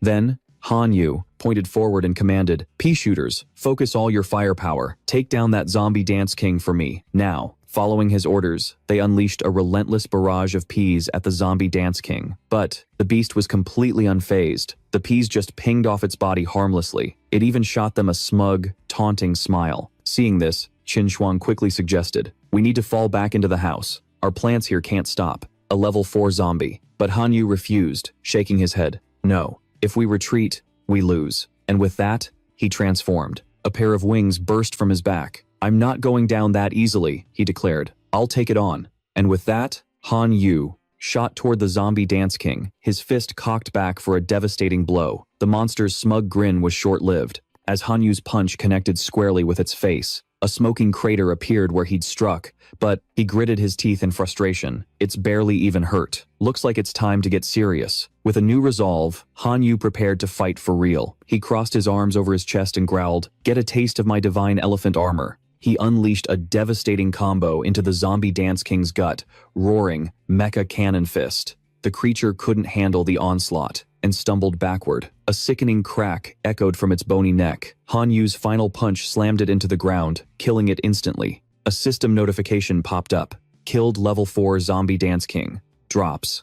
1 level 4 seed, 1 pair of crocodile leather boots, and 1 set of sit dance reference materials. Accumulation points plus 500. Han Yu rubbed his aching fist, sighing. That zombie dance king was a real pain to kill. My hand almost popped out of its socket, and all I get is a measly 500 points? Far in the distance, someone was watching his battle through a pair of binoculars. A small smile played on their lips. This kid, he's pretty interesting. The observer was none other than Ye Ling. "Too bad we can't check the current rankings," she said with a hint of regret. Beside her was Xiang Meng. Let me see, he exclaimed excitedly. Grabbing the binoculars, he took a look and commented, "You've got a sharp eye this time." On top of that, he's teamed up with the goddess of the reserve class. "The kid's got guts, reminds me of myself." Xia Tian, standing nearby, chimed in. "Oh please, stop flattering yourself. But by following the main group, do you think our junior can find the wisdom fruit for us?" Yi Ling replied. "That depends on how thoroughly he explores this zombie town. If he just thinks, this is just some game to plant crops and kill zombies for points, he'll most likely never find a high-tier resource like the wisdom fruit." She then put her hands on her hips with a grin. "But what I really want to know right now is, can he actually take first place? Hey, maybe we should offer Xiang Meng up to Kalina for a beatdown in exchange for viewing rights." Ha ha ha. Just then, a voice whispered from behind into Ye Ling's ear. My, do you really see me as such a violent person?" Hearing that all too familiar voice sent a shiver down her spine. It was Lina, standing there with her arms crossed, her stunning figure on full display. She asked, "I'm very curious to know who you've placed your bets on." Ye Ling and Xiang Meng stammered, "Oh, on Han Yu, ma'am." Satisfied, Lina turned to leave. "Good. In that case, I'll grant you viewing access. Follow me." They all followed Lina into an office as the door closed firmly behind them. Lina raised a hand, and a large screen materialized before them. It showed Han Yu, right in the middle of his battle. She crossed her arms and said to the group, "Now, you can watch to your heart's content."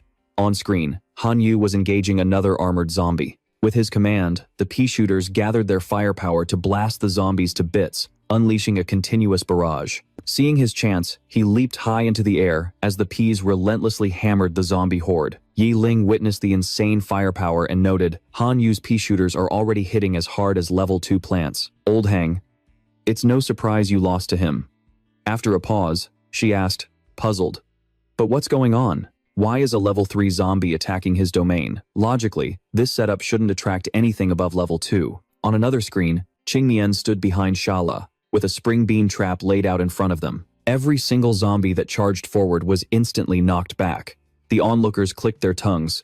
Dude, that's a pretty cheap tactic. He's obviously just cheesing the system. But who's sponsoring this reserve student? I can't believe he's this strong." Lina crossed her arms and replied, "That reserve student is Sun Qingnian. He doesn't have a sponsor." Hang Meng was shocked. "No way, then how is he so powerful?" Yi Ling watched Qingnian and Shala getting cozy and sneered in disgust. What a leech. This batch of reserve students has all sorts of trash. He'd even sell his dignity for a better score. The system ranking board appeared. First place was Su Tie with an insane 340,000 points. Second was Sun Qingnian with 213,000 points. And third was Han Yu with 198,000. Everyone was floored. First place is Shu Tie? Who the hell is that? And his score is way higher than Sun Qingnian in second, and Han Yu in third. Let me see what kind of setup he's running. In the match, a snapdragon was spewing fire, incinerating hordes of zombies, while Shu Ta just stood by, watching with his arms crossed. He laughed smugly. Ha, Han Yu, let's see how you're gonna beat me now. Ye Ling recognized the plant, a snapdragon. It seems Shu Tai is the player sponsored by our arch-rival, Huang Sheng-jun. Hang Meng clenched his fists. He said angrily. Huang Sheng-jun made a killing in Zombie Town before, snatching up tons of valuable loot. He's probably using this chance to fleece the reserve students. Lena nodded, with a cold expression. That's right. Shu, Ta, and Huang Sheng-jun have a secret agreement. Huang Sheng-jun sponsors Shu Tai.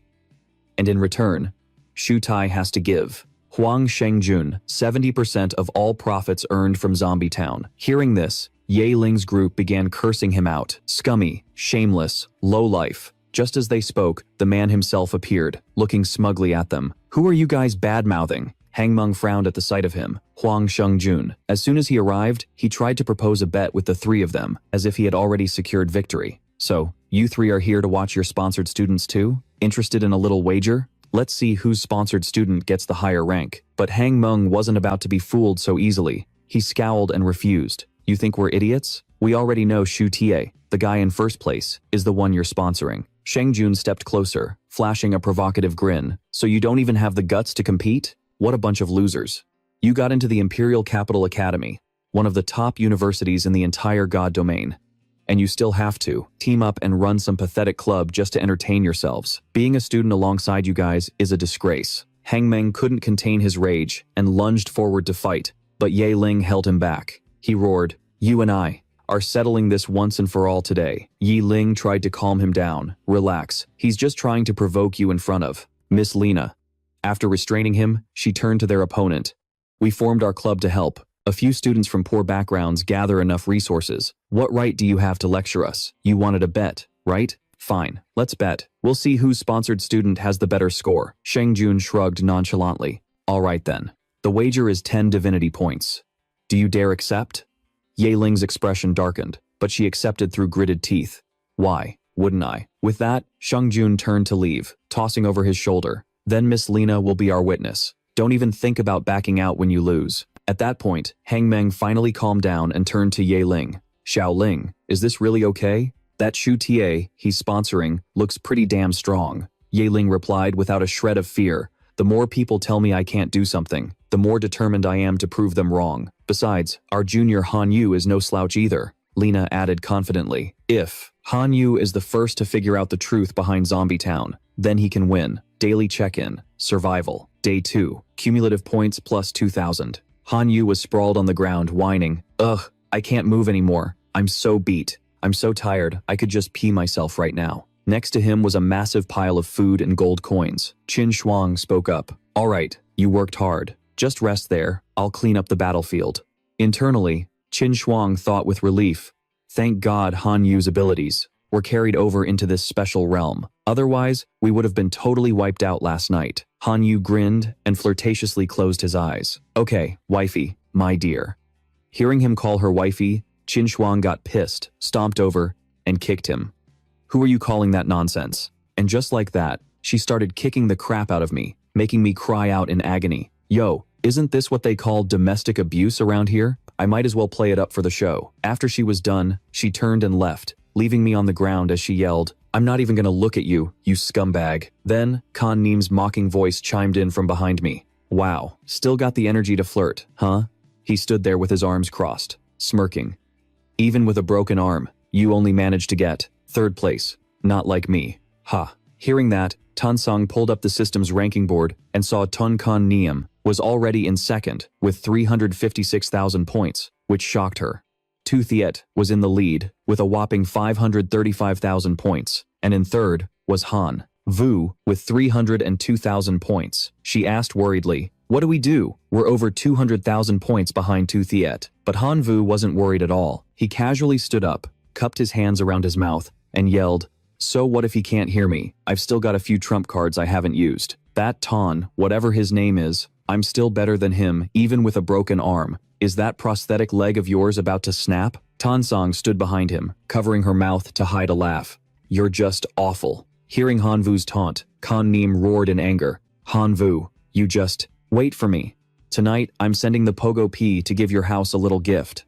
Hanvu couldn't care less about his threat, casually, replying, whatever you say, man, if it makes you happy. Suddenly, the corner of his eye caught a red seed on the ground. Huh? He wondered. Hanvu guessed. A level 4 seed? The system displayed the seed's info. Level 4 hypnoshroom, capable of firing a projectile of gaseous energy with sleep-inducing properties.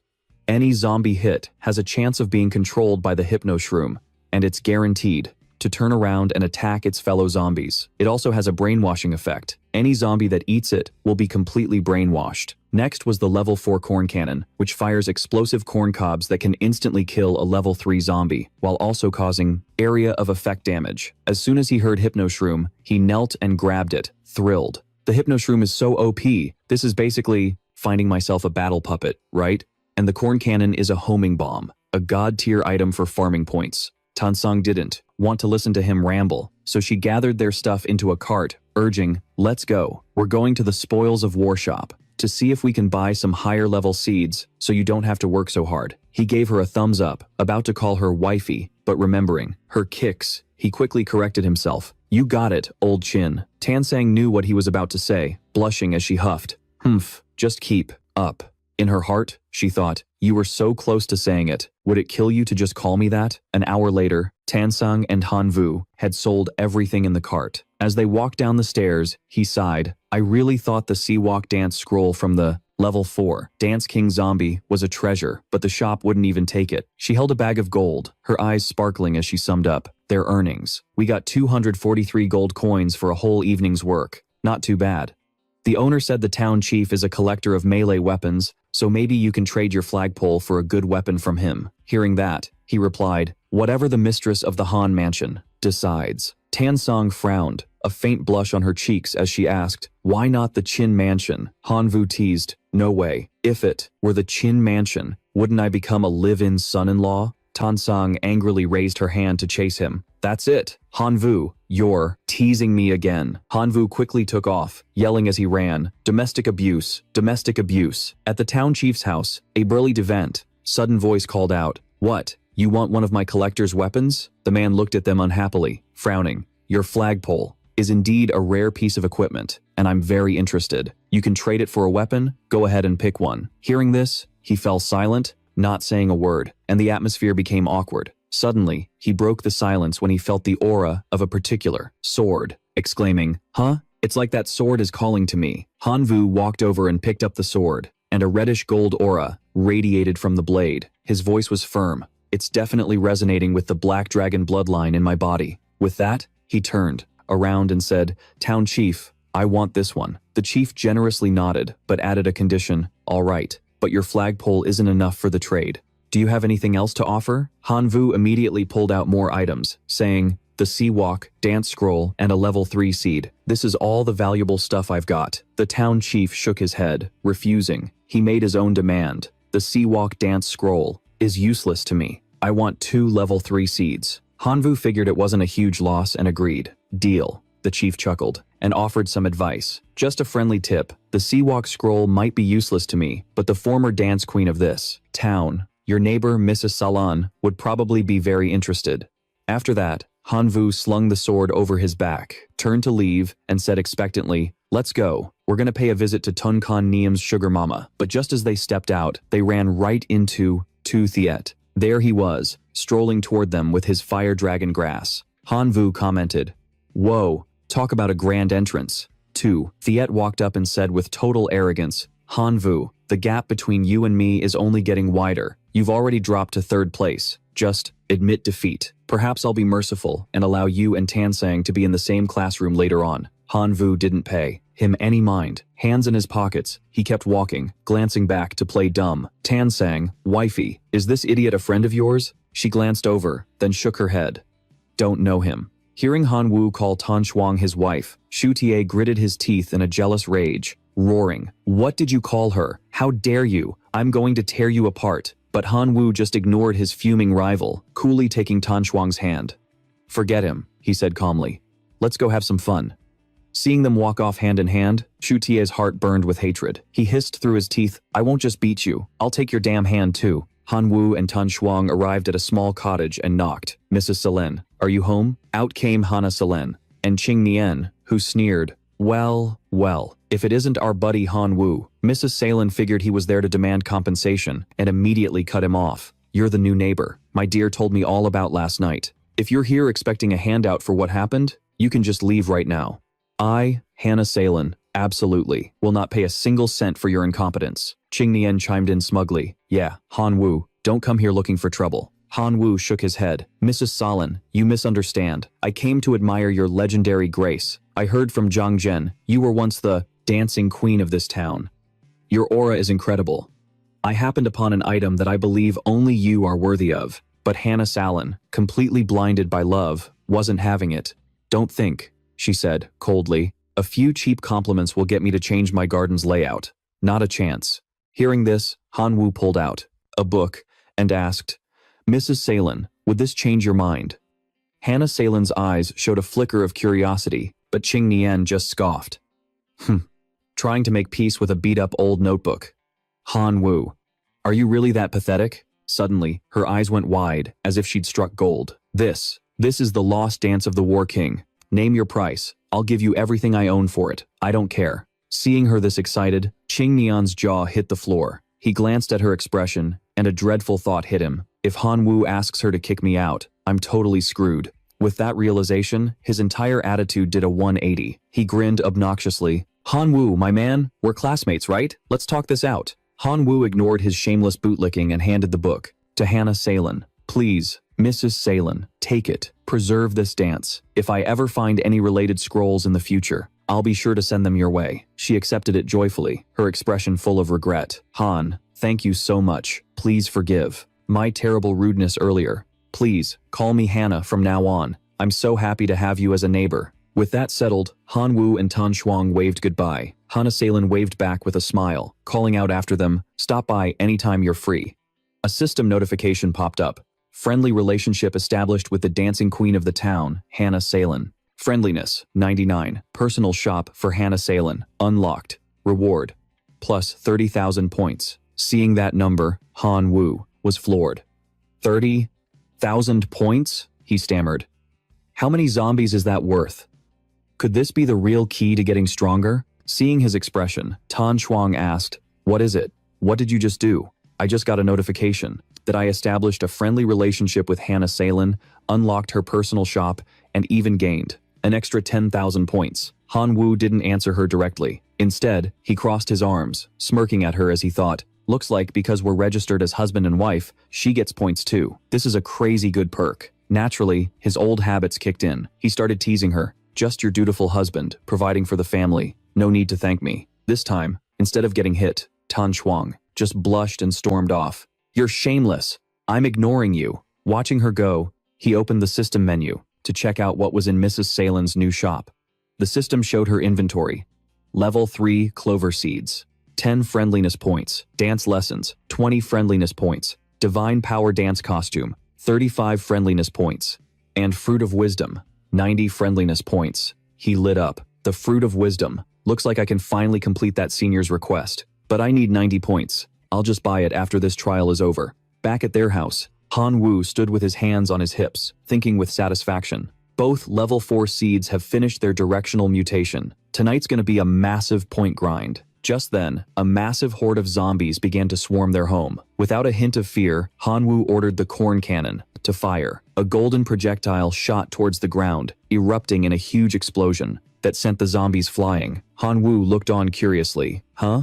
Where are all the high-level zombies tonight? These small fry are barely worth any points." Suddenly, his eyes caught something in the distance, and he raised an eyebrow. It was Hannah Salen, standing by her gate and waving happily. "Ah, so that's what's going on," she shouted cheerfully. "Han, I'm taking care of the zombies, as a little thank you." He closed his eyes and sighed. "Looks like there's no chance to flex tonight. Might as well go check out the town." Then, he transformed. Badass wings burst from his back as he launched into the sky for a bird's eye view. In this brutal transmigration god, domain Han Yu descends upon a horde of zombies, realizing he's about to hit the jackpot. These aren't just any zombies. Holy crap, they're walking points for his grind.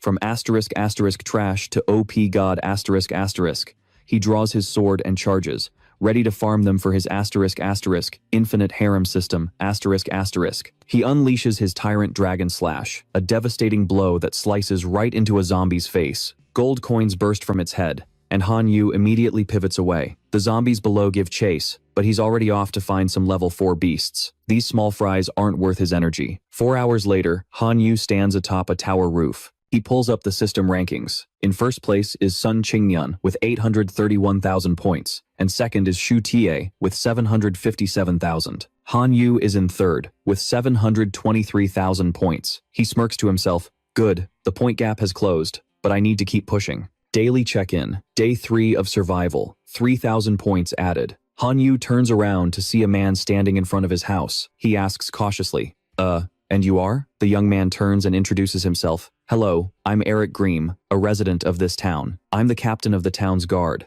I saw you bravely fighting the zombies last night, so I came here specifically to invite you to join our team. Han Yu puts a hand on his hip. Me? I've only heard of the Galaxy Guard. What does the town guard even do? Eric Grimm replies, we protect the town, of course.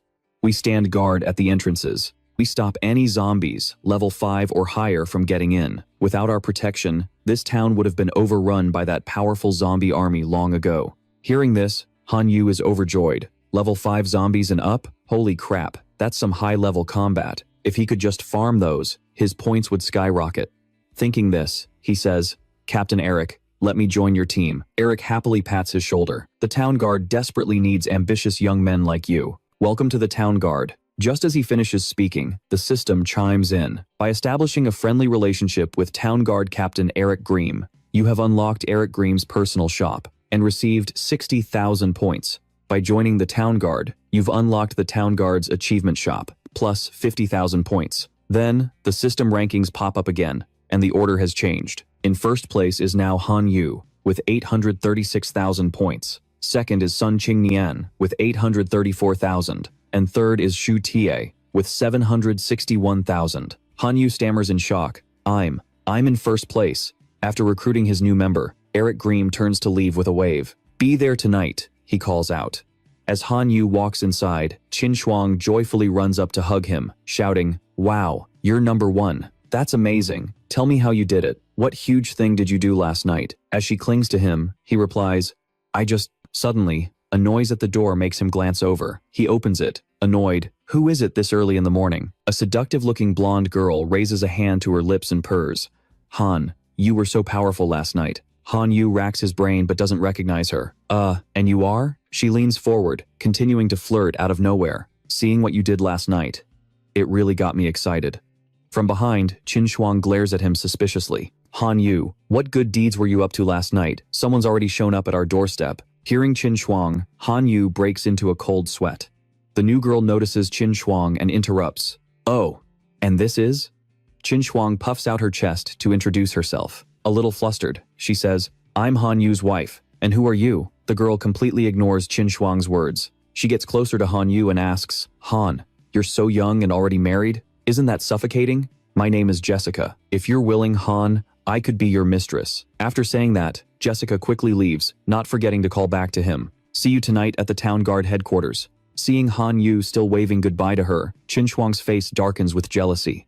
Look at you, can't bear to see her go. When he doesn't seem to hear her, Qin Shuang angrily pinches his ear and demands, You scumbag. Did you go out and mess around with other girls last night? Is that how your points shot up so fast? Are you trying to be a freeloader like Sun Qingyan? Han Yu yelps in pain, trying to defend himself. No, you've got it all wrong. This is a total misunderstanding. That girl, geez, she doesn't make any sense. Last night, I was out fighting monsters to grind for points. The town guard captain saw me and was impressed. He invited me to join, and my points increased because of the rewards for joining the guard. Hearing his explanation, Qin Shuang understands. She lets go, feeling a bit guilty. Well, you didn't say so. She came all the way here, praised how strong you were, and said she was excited. So, Rubbing his ear, Han Yu exclaims, Ah, so you were jealous, huh? I was just trying to catch up to Shu Tie's score to help you win your bet. Qin Shuang quickly denies it. Who's jealous? What you do has nothing to do with me. Han Yu takes out a bag of seeds and hands it to her. I'm going to the town guard tonight to kill high-level zombies. The courtyard is your responsibility. These are all high-grade seeds. Taking them, Qin Shuang asks, then you have to be careful tonight. Make sure you protect yourself. Don't let yourself get. Before she can finish, he turns back with a cheerful smile, cutting her off reassuringly. Don't worry, I tested the black sword last night. It can one-shot a level 4 zombie. It'll be a piece of cake. With that, he took off. Qin Shuang, realizing he'd misunderstood, yelled after him.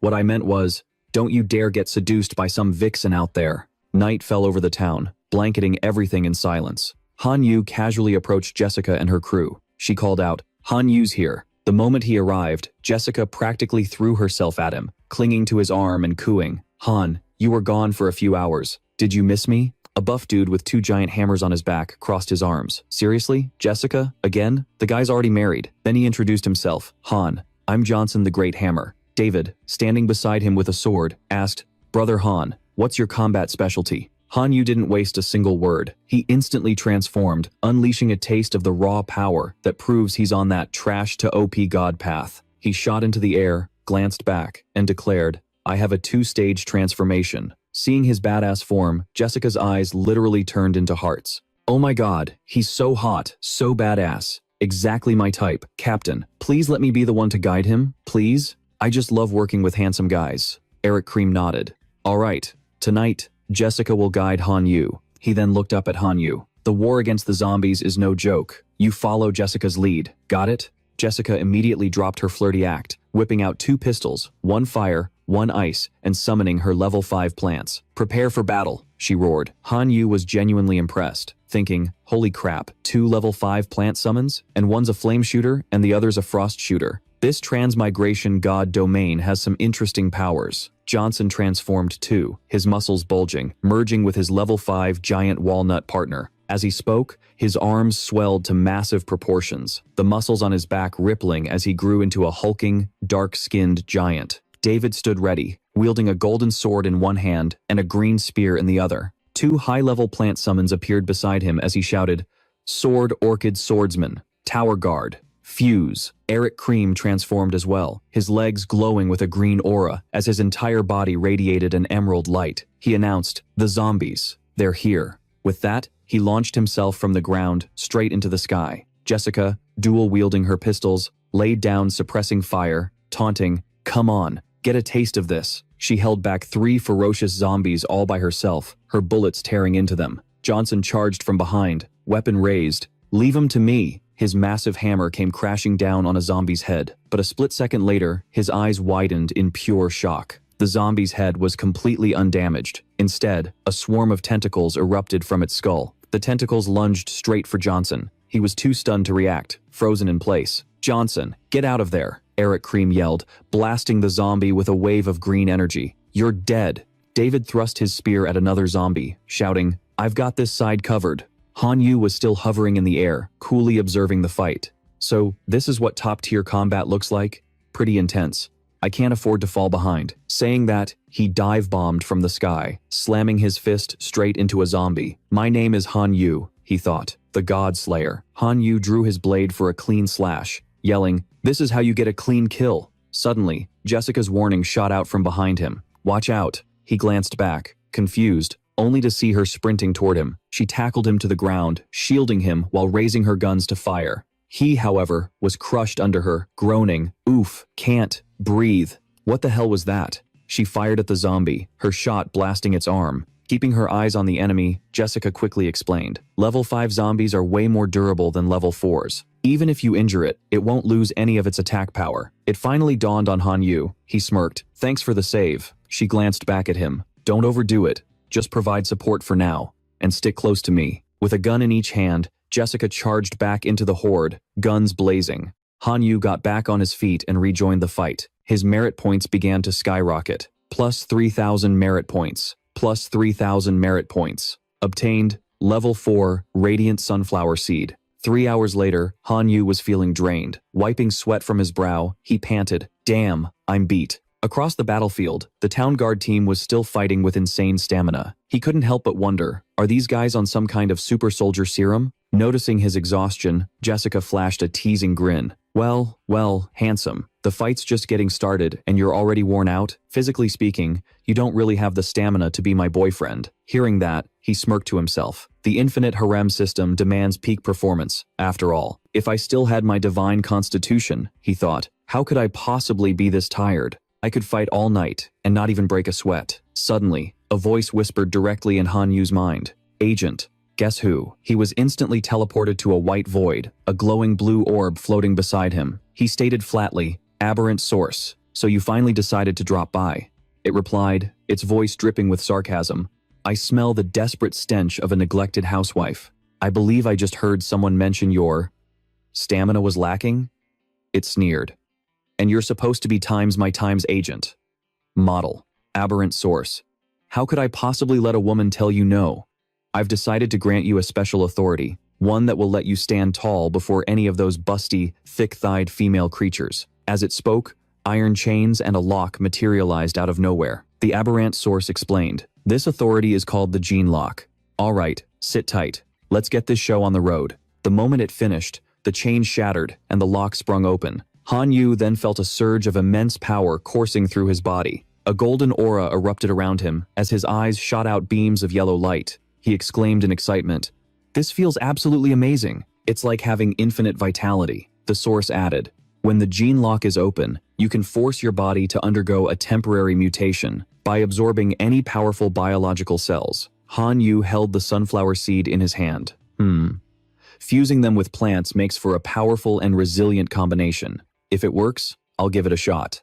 Without a moment's hesitation, Han Yu swallowed the sunflower seed. His body absorbed it instantly, and a golden light radiated everywhere. He launched into the air, brimming with the power of the sunflower. Then, Han Yu spread his arms, creating a golden orb that enveloped his body. The sunflower's light blasted down on the zombies, causing them to burn and scream in agony. Down below, Jessica shielded her eyes from the blinding glare, yelling, holy crap, light is shooting out from that guy in every direction. The person beside her couldn't see clearly, gasping, is that an angel appearing before us? The town's guard unit seized the opportunity and charged forward to attack. Eric Cream leaped up, shouting, push the attack. He then carved a path straight through the zombies, obliterating them. Suddenly, a desperate zombie charged forward, its hand reaching out to crush Han Yu. Eric Cream saw he was in danger. He yelled, protect Han, stop it. At his command, Johnson rushed in, but was violently swatted away by the ferocious zombie's arm. He was sent flying, groaning. Ugh. Seeing the dire situation, Eric Cream yelled, this is bad. That level 6 zombie's defense is too strong. Han, get out of there. But Han Yu just stood there defiantly, watching the zombie's fist close in. His eyes blazed like the sun as he smirked provocatively. Bring it on.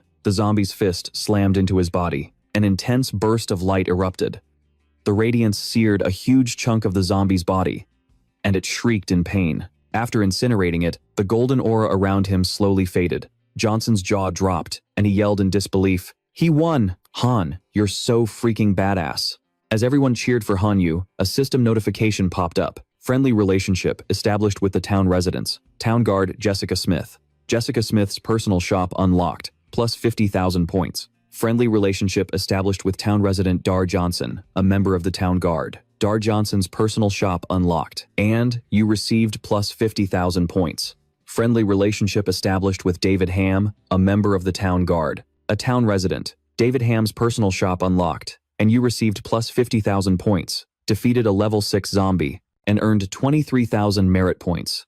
Seeing his joy, the aberrant source spoke up. Hey, my agent. So, did unlocking your gene lock feel awesome, or what? He replied with excitement. Hell yeah, but his celebration was cut short as the source appeared before him. It said gravely, well then, it's time I gave you some bad news. Hearing this, Han Yu asked curiously, bad news? What more do you want from me? I have nothing left to give you. It wasn't easy for me to get the divinity I have. The source snorted, cutting him off. Who wants your pathetic stuff? So stingy. The bad news is, the gene lock has side effects. Hearing it didn't want anything, he patted his chest in relief. Whew, so you're not trying to shake me down, it's just a side effect. But then it hit him, and Han Yu's eyes widened as he yelled, are you kidding me? There are side effects? Why didn't you tell me this sooner? What's going to happen to me? The aberrant source chuckled placatingly. Calm down. You are the wielder of my supreme, unparalleled aberrant source. Why are you so chicken? The side effects won't harm your body. It shrugged and replied, it just means you can't use the gene lock again for a while. In your terms, it's called a skill cooldown. It needs time to recharge. Han Yu frowned. You sure know a lot. If the only side effect is a cooldown, then that's fine. But how long is my cooldown? And what happens if I don't wait for it to end? It explained, given your current pathetic physical condition, you won't be able to use your gene lock ability for 10 days. If you use it too frequently, you'll suffer from genetic disorders, and the temporary mutation will become a permanent one. So, you're such a brave agent, want to give it a try? Hearing this, Han Yu frantically waved his hands and shook his head. No, no way. I don't want to spend the rest of my life as a giant, round light bulb. Eric Cream walked up from behind and asked with concern, Han, are you feeling uncomfortable anywhere? Han Yu turned with a bright smile and replied, I'm perfectly fine. Jessica started hitting on him again. Her finger lifted his chin as she said softly, Hey handsome, that little performance of yours just now completely won me over. You're now qualified to be my man. So, you want to get with me? So, did you have a wonderful night? You're blushing, huh? Seeing he was about to get pinned, Jessica spoke up. Please, don't tease Han anymore. Are you trying to wring him dry? Han, if you're tired, just go get some rest. I can easily handle the remaining level 5 zombies by myself. He didn't refuse their kindness, smiling as he said, I am feeling a little tired, actually. So the rest of the battle is up to you all. I'm going to head to the back and rest for a bit. With that, Han Yu left. As he walked, he observed his surroundings, thinking, I can't use my gene lock for the next 10 days, so I absolutely have to increase my base combat power. That's right. Isn't there a shop here for the guard team members? Let's see if there's anything I can buy. Stopping, he opened the system shop to take a look, then said cheerfully, just call me the pay-to-win king. Half an hour later, after opening it, he looked around and chose the plant fusion technique. He grinned mischievously. The plant fusion technique can perfectly cover for the cooldown time of my mutated gene lock skill. Chi Wen, standing beside him, squinted and laughed. Haha, you're satisfied with this piece of junk? What plant fusion technique? It's just a superficial trick to graft life forms together. Han Yu frowned and glared at it. This thing cost David and me a whole 70 friendship points. The only reason you'd call it useless is because your own gene lock has such a long cooldown, isn't it? Hearing this, it opened its mouth and laughed loudly. Isn't it because your pathetic little body is too weak? Believe it or not, with just a few modifications, I can take this plant fusion technique to a whole new level. I'll only charge you 2 divinity points. How about it? He raised an eyebrow and refused. No cash. Forget it. If you're not giving it, then we'll never see each other again. Seeing he wouldn't cough up the money, it started to pout. Look at you. You're being so cheap. Fine. 1 divinity point then. It can't possibly get any easier than that. Inwardly, he sneered. What, trying to haggle with me, the haggling king of the Huanbei flea market? You're just an alien from some barbaric land. You've still got a long way to go. But on the outside, he agreed to its demand, pretending to take a loss as he replied, all right, deal. Hearing him agree, it snapped its fingers. Han Yu's head suddenly split in two as paper confetti shot out, leaving him stunned and confused. Looking at the system panel, he wanted to curse. Holy crap. The improved plant fusion technique can actually merge plants from 1 to 3, and it even has a quota for level 6 seeds? This is insane. The creature reminded him softly. Remember, you owe me 1 divinity point. He nodded slightly. You'll get what's yours. Han Yu happily took the attribute card and inserted it into his own darkness attribute. So the first card slot is for the level 5 Devouring Wing Flower. Daily check-in, day 4 of survival, plus 4,000 points. He crossed his arms and looked at the leaderboard, smiling with satisfaction. Ha, my score has gone up. Qin Shuang is here too. Looks like I can beat Xu Tie in less than 2 more days. On the leaderboard, first place was Han Yu with 1.4 million points. Second was Sun Qingnian with 1.2 million points. Third was Xu Tie with 98,600 points. And fourth was Qin Shuang with 736,000 points. Scene change. Back to their house. Han Yu walked in and saw Qin Shuang looking a bit busy, so he asked, Yo, you busy? She was sitting on the floor with 2 huge bags and looked up at him sarcastically. You seem to be in a good mood, having a good time with that hot girl, were you? He started to justify himself with a nervous smile. It wasn't like that at all. Qin Shuang was sorting items to sell. Seeing his stuff, she tossed it over to him, saying, Hey, this is yours, sell it yourself. Hanyu picked up the sword and walked over with a grin. I don't need this stuff anymore. You can have it. Besides, why act like strangers between a husband and wife? Hearing that, she flushed red with anger and charged forward, punching him straight in the head, yelling, "Sooner or later, I'm gonna rip that mouth of yours apart. I said we split it evenly, so we split it evenly. I, Qin Shuang, am not the type of girl who takes advantage of others, and besides, I don't need your pity." Hanyu cried out in pain from the hit. "I surrender." "Okay, okay." Hearing him finally agree, she let it go, turning to leave. "Fine, I'm going to dance class with Mrs. Salern. You can rest here by yourself." Cradling his aching head, he called after her, "Come back early, okay?" He thought to himself. Qin Shuang is a really smart girl. She knows how to score points by making friends with the town's residents. She really has that capitalist pride.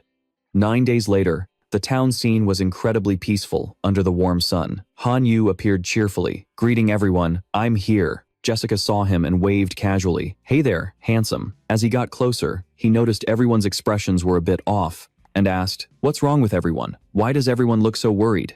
Jessica spoke up to explain, "Hey handsome, you might not know, but tonight is the monthly lunar eclipse. The zombie invasion will be even more ferocious. And during last month's eclipse, Jasmine, a member of our guard team, left us forever." Eric Graham crossed his arms, his face filled with self-blame, and said in a low voice, "Jasmine's death is my responsibility. I, Eric Graham, promise that as long as I'm alive, I will never let any of you die in front of me tonight." Johnson and David said in unison, "Captain Eric." Jessica steps forward, grabbing his hand anxiously. "Listen, I might not be able to protect you tonight, so promise me, if you get into trouble, you'll bail out immediately, okay?" Hearing her say that, he thinks to himself, "I'm currently the weakest link in the town's defense squad. If we run into trouble, I'll definitely be the first one to bite the dust. Is she actually worried about me?" He then shoots her a dazzling smile. "Hey, I'm the man here. I should be the one protecting times you asterisk." Jessica is totally mesmerized by his smile. "Just take good care of yourself," she says softly. Hanyu immediately pulls up his system menu, thinking that in a do-or-die moment like this, he needs to hit the merit shop and power up fast. A shop screen pops up, packed with an insane amount of gear. He's sitting on 95,000 merit points. After a major shopping spree, his balance hits 0. He taps his hand and adds the golden dragon grass. The moment he confirms it, a black marking starts creeping across his face. Hanyu realizes, the golden dragon grass is also a dragon gene. Holy crap, it's already reacting with my black dragon blood. Instantly, his body starts to transform. His power instantly doubles. Looking at the ominous sky, Eric's face grows grim. It's time. No sooner are the words out of his mouth than the sky is completely swallowed by darkness, with the sun completely blotted out. The zombies below erupt into a frenzy. They start transforming, their weak, skeletal frames morphing into hordes of jacked, six-pack zombies. Hovering in the air, Eric surveys the scene. "The zombies are mutating," he yells. "They're all leveling up. Brace yourselves for one hell of a fight." Jessica grips her pistol, her eyes blazing with resolve. "Roger that, Captain." At the same time, Jason mutates, his body bulking up immensely. He nods. "Got it, Captain." David, decked out in full armor, poises his spear, ready to strike. Hanyu, now airborne, responds grimly. "Yes, Captain." The mutated zombies let out a deafening roar and launch a ferocious, all-out assault. Eric forms a massive blue energy blast and hurls it at the zombie horde, roaring, "Hold the line." Meanwhile, Jessica is lighting up a zombie with her pistols, but the bullets just bounce right off. She keeps unloading her twin pistols, aiming for its head. "Eat lead," she snarls. The giant zombie is completely unfazed. Jason, locking down its arm, shouts, "Captain Jessica, you two just focus on ranged support. We'll hold it down." Just then, Hanyu blitzes in from out of nowhere thinking, "I can't fall behind now." Whipping out his sword, he unleashes his violent dragon slash, slicing clean through the giant zombie. The lesser zombies on the ground immediately swarm him. Without missing a beat, Hanyu unleashes his flash kick, planting his foot right in the lead zombie's face. Eric yells from behind him, "Han, nice work. That was badass." An hour later, the battlefield is littered with the corpses of zombies he's slaughtered. But the zombies just keep coming. The captain barks an order. "Jessica, go find Mayor Jaeger and tell him we need backup, now." She immediately sprints off, yelling over her shoulder, "You guys better hang on till I get back." Meanwhile, a zombie sinks its teeth into David's shoulder, and he screams in agony. "Arg!" Jason immediately rushes in, locking arms with the zombie. David shouts desperately, "Jason, just leave me." Seeing them both in a tight spot, Eric charges in. blasting away at the zombie. "I'm here, guys. Hang on." Seeing him arrive, Jason grunts. "Captain!" Eric powers up his fist and slams it right into the zombie's face.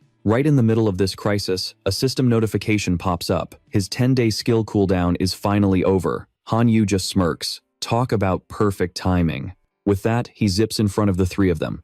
"Captain Eric, I'll buy you guys some time." Eric looks on, worried. "Han, don't push your luck. If it gets ugly, you bail, you hear me?" Han Yu just glances back with a confident grin. "I'm a member of this town's defense squad too. I'm not gonna stand by while our people are in danger." With that, he pulls up the system menu and taps on the gene option. His entire body erupts in a pale blue aura. After unlocking his genes, Han Yu's body unleashes an insane amount of power. The energy forms into countless spears that instantly impale the entire zombie horde. Eric's jaw hits the floor. Holy crap. He's on a whole other level. Moments later, with the entire horde wiped out, he finally breathes a sigh of relief. But his celebration is cut short when another zombie lunges at him out of thin air. The surprise attack makes him yell out, "What? There's still more?" Just then, Jessica can be seen running towards them in the distance. "Han, hang on. She's got a whole squad of reinforcements with her. We're here," they shout. Mayor Jaeger leads the charge, roaring, "Press the advantage. Let's finish them." Jessica is right behind him, charging in at full speed. But just then, Eric warns from above, "Everyone, stop. Something's not right up ahead." Mayor Jaeger immediately pulls out his binoculars to scope out the situation. He scans the area and sees that the fog is incredibly dense. "This fog. Something's wrong with it," he says worriedly.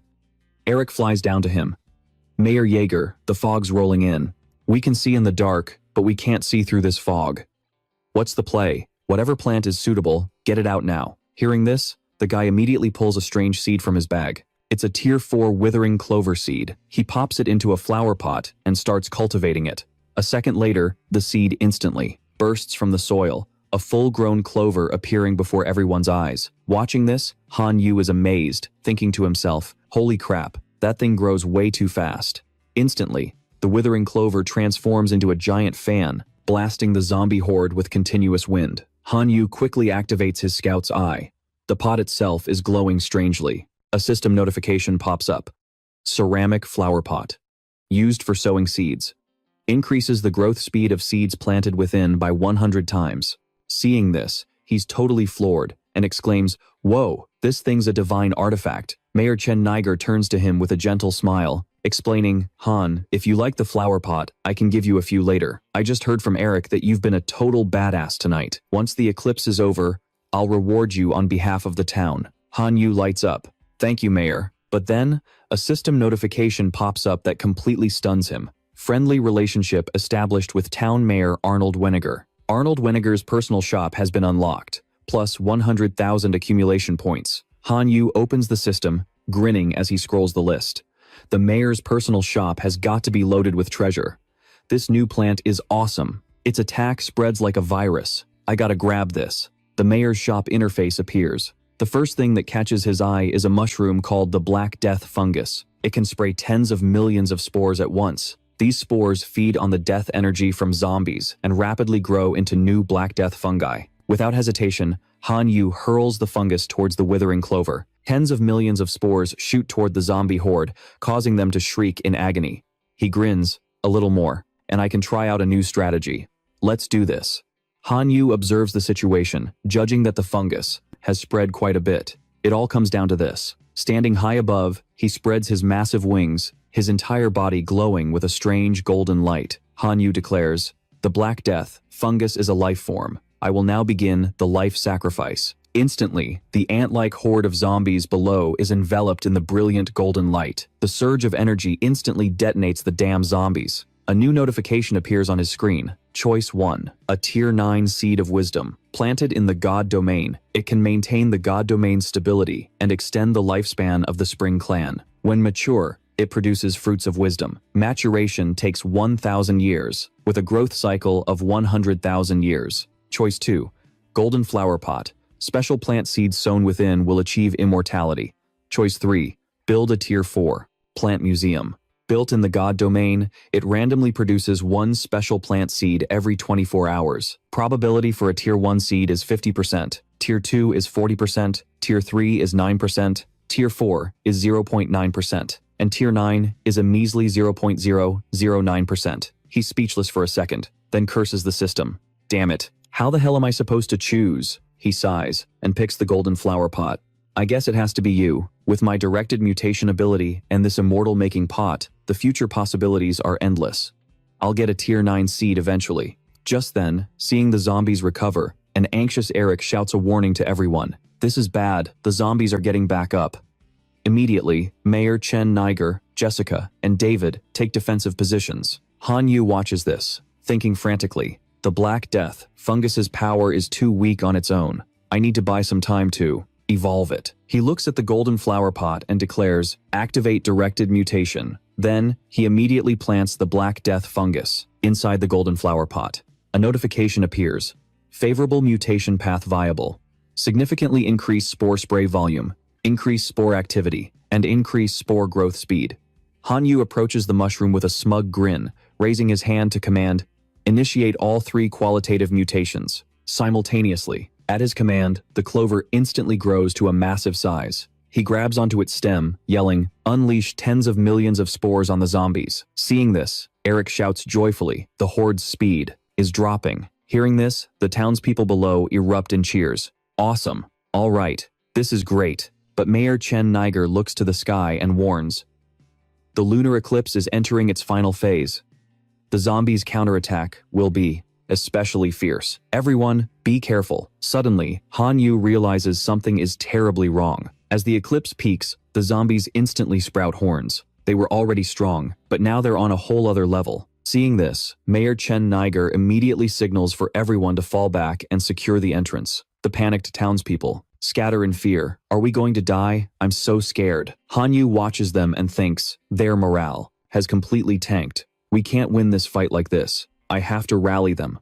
With that, he flies high into the air to lift their spirits, shouting, these zombies are nothing. We can absolutely win this. Just then, Han Yu circles. He sliced through a mob of small fry zombies, taking them all down. The townsfolk were ecstatic when they saw it. They roared with cheers. That was an awesome fight. Incredible. Han Yu turned back, grinning at the crowd below and shouted, everyone. Suddenly, a strange green tentacle shot out towards him. It instantly wrapped tightly around Han Yu, leaving him completely stunned. Not knowing what the hell was happening, he screamed, ah! Seeing Han Yu in danger, Jessica immediately rushed toward him, yelling. Aerocream quickly grabbed her arm, warning, rushing in like that is a suicide mission. We have to combine our strength. Only by acting as one can we move forward. He stepped forward and said with determination, Han, hang in there. We will save you, no matter what. Enraged, Han Yu used his wings to rip the tentacle apart, roaring, get this disgusting thing off me. He flapped his wings, soaring high into the sky and giving the zombies below no chance to react. Han Yu then turned in a different direction. He calculated the situation. If I fly in the direction I was pulled from, I should get back to town soon, right? Half an hour later, flying and observing, he wondered, what the heck is this? Why is every direction wrong? Where is this thing located? Just then, a familiar voice spoke up. Hey, you, still don't get it? You're trapped. He turned in surprise. He asked the mutant chi source, so, do you know how to get out of here? It thought for a moment, then replied to him, as the first super gene of the God River civilization, how could a pathetic little trap like this possibly hold me? Just one divinity point, and you can walk out of here safely. Hearing this, Han Yu's voice dropped. Do you want a divinity point, or do you want to die? The choice is yours. The mutant chi source chuckled threateningly. Well then, you're on your own. As your super gene, I can give you one piece of free, sincere advice. Don't even think about waiting for dawn to escape, because the moment you stepped into this fog, your time stood still. He looked around, thinking to himself, if what it's saying is true, then I'm in some serious trouble. But east, south, west, and north are all dead ends. Does it expect me to charge up to the heavens and down into the earth? Suddenly, an idea struck him, and he exclaimed in his mind, that's it. Han Yu immediately changed course and flew straight up, telling himself, there's no way this fog doesn't have a source. A minute later, he was startled to notice something unusual up ahead. He wondered, is that a barrier? Han Yu stared, frozen, at the massive, thick barrier before him. He immediately swung his sword at it and roared. Did you really think you could trap me like a rat in a cage? His strike only managed to create a tiny crack in the barrier. Han Yu was shocked. He immediately unleashed a flurry of slashes against the barrier, shouting, "This thing is this tough? Let's see how long you can take this." Instantly, a small piece of the barrier shattered, and soon, it began to crumble completely. Shards flew everywhere. Looking at the scene outside, Han Yu wondered in amazement, what is this place? Before him stood a colossal, ancient tree. The mutant chi source's voice welcomed him. "Welcome, Outworlder, to my domain." Han Yu gripped his sword tightly, thinking cautiously, is this ancient tree behind everything that's happened? Also, how does it know I'm an Outworlder? Didn't I already reveal my identity? During the Outworld survival simulation assessment to fulfill a requirement? Seeing his defensive stance, it spoke reassuringly. "Outworlder, don't worry. I have no intention of killing you." Hearing that, he interrogated it. "Then why did you bring me here?" It sighed in response. "Because I need your help with something. To save this world." Surprised, Han Yu lowered his sword. His voice softened. "You want me to take care of all the zombies? Is that it?" At this, the great tree's voice boomed, hitting him like a slap in the face. "No, it's to drive every single resident out of this town." He immediately paused, sensing there was a twist to this story. He calmly asked it, "Could you explain things to me?" At his question, the great tree began to slowly tell its story. "I am the Tree of Wisdom. A guardian of this secret realm, I have existed here for tens of thousands of years. This place was peaceful, until an outsider discovered it and claimed it for himself. He also sent hordes of his followers here to gather the special seeds that I had cultivated, turning them into a resource for his trade. I had to watch as my own children were turned into mere objects to be sold. How could I possibly bear it?" Here, its voice faltered, but it continued on. "But we had lived in peace for millennia. We had absolutely no fighting power to resist the invaders. So, my only choice was to seek out the god of death and pray, begging for the power of vengeance, no matter the cost. The price was servitude to death itself." It sighed. "From that day forward, I gained the ability to turn the dead into zombies." The great tree continued sorrowfully. "After that, the war between humanity and the zombies began. It raged on for thousands of years. The number of zombies kept growing, and humanity was slowly pushed to the brink. And so, 30 years ago, I led an all-out assault. I thought I had a chance to win as humanity retreated to its last town. But at a critical moment, a mysterious powerhouse appeared like a comet.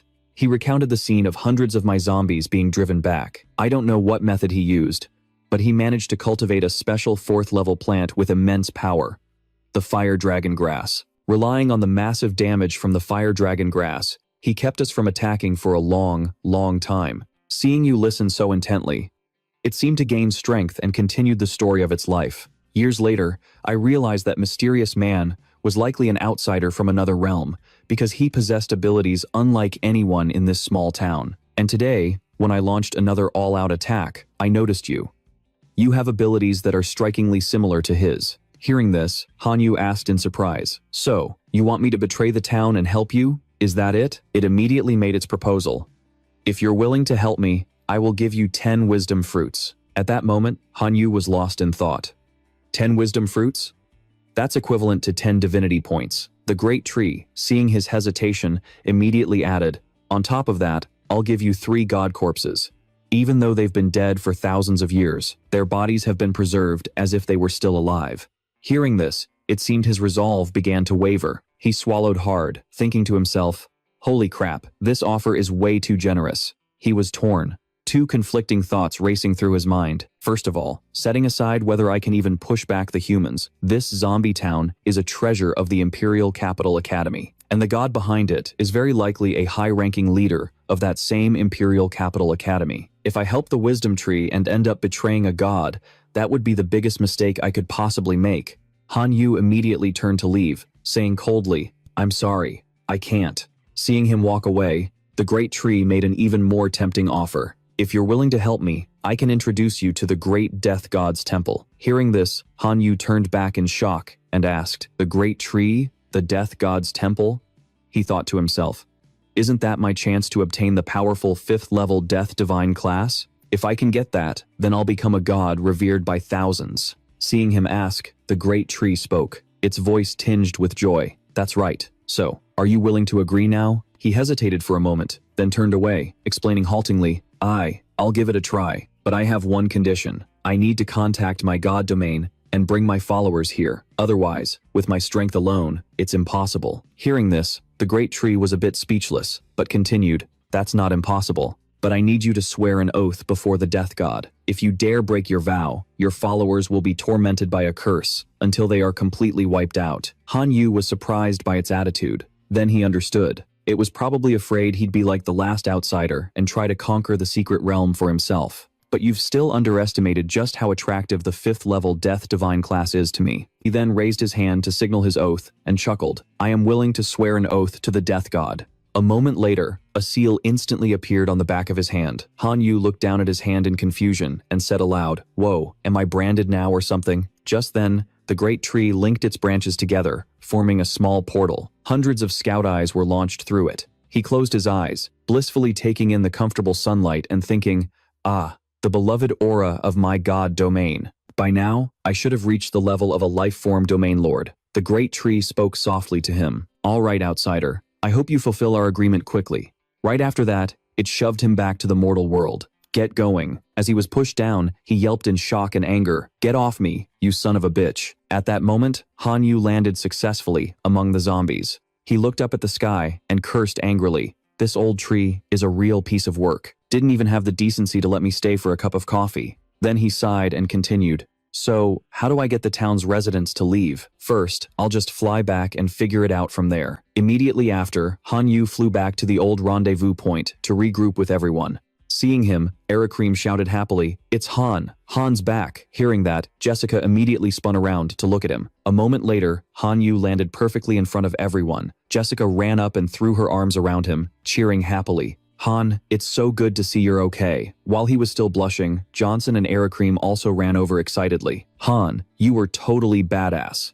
Mayor George also placed a hand on his shoulder and laughed.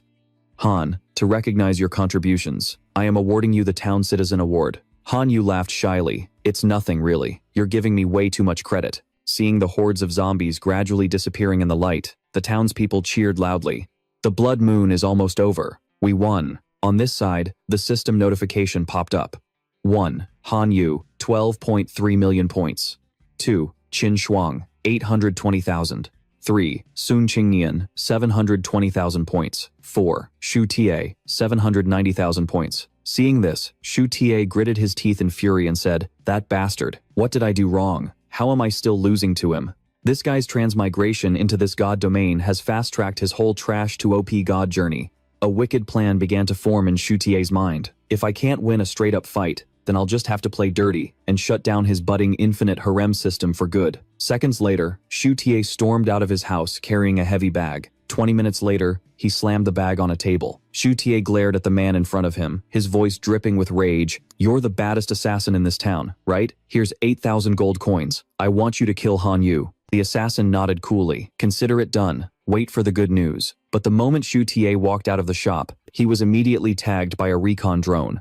Cut back to the massive villa the two shared. Han Yu watched the whole thing unfold, crossing his arms with a smirk. "Can't win fair and square, so now you're hiring hitmen? Well then, don't come crying to me when you end up dead." Without missing a beat, he immediately gave a command to his swarm kindred lurking outside. "Swarm kindred, go into town and feast." Immediately, the horde descended, devouring all the flowers in their path. They didn't just stop at flowers. With their razor-sharp mandibles, they started tearing through the trees too. The town's entire ecosystem was getting shredded. Qin Shuang ran up to Han Yu, totally confused. "Wait, all these locusts are your kindred, aren't they? So why'd you let them invade the town? What are you trying to do?" Han Yu just looked at her and said, "That's a secret, because if I told you, I'd have to kill you." Hearing that, Qin Shuang immediately grabbed his ear and yelled, "Oh, you'd kill me, would you? Are you gonna talk or not?"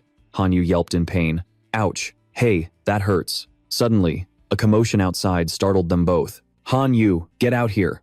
Shu Tie stormed into the house, pointing and screaming at the top of his lungs, "Don't you dare tell me you had nothing to do with this." Han Yu just laughed and asked, Well, well, young Master Shu, to what do I owe the pleasure?" Just then, his swarm kindred buzzed menacingly towards Shu Tie, making him duck for cover in terror. But he kept on screaming, "Han Yu, you're a goddamn coward. You don't have special plants like I do, so you unleashed these damn locusts to destroy my plants? You think you can beat me with a cheap trick like this?" Han Yu just smirked and shot back. "Stop talking nonsense. How could my kindred even get in here? If you're gonna throw accusations around, at least use some logic. Besides, I'm not a math whiz, but last I checked, 12 million, is way higher than your 7 million, isn't it? Think you can catch up? Then, he taunted him by pretending to ride a motorcycle, saying, "On that little scooter of yours?" Shu Tie gritted his teeth, his eyes filled with rage as he muttered a stream of curses. Shu Tie was shaking with pure rage, vowing to himself, "Han Yu, I swear, you won't live to see tomorrow's sunrise." At that moment, the townspeople were swarming a local shop, demanding answers from the owner. "I need pesticide." "Me too, sell me some." The shopkeeper just smiled apologetically. "Folks, I'm sorry, but we're completely sold out. We'll be brewing up a new batch as fast as we can. Please, come back tomorrow." An old man's face fell. "What are we supposed to do? The pesticide's all gone. My plants, they don't stand a chance."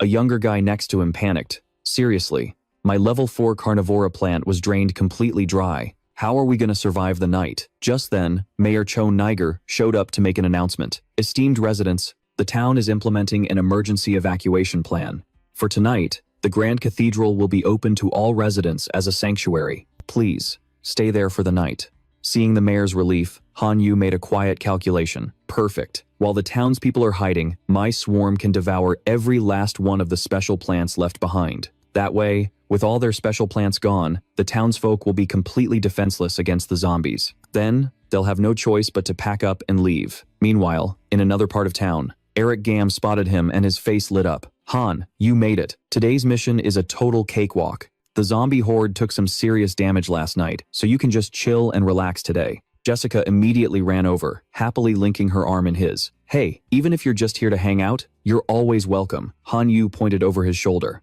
"In that case, I'll just go scavenge for some loot." At that exact moment, a recon drone flew in with a report. Shu Tie and the assassin are making their move. Hearing the news, he set off without a moment's hesitation. "Guess I'll find a nice, quiet spot and wait for them." And so, Han Yu sat calmly, watching the two of them sprint right into his trap. He called out, "You two finally decided to show up." He looked up. "Took you long enough." Shu Tie spun on the assassin, furious.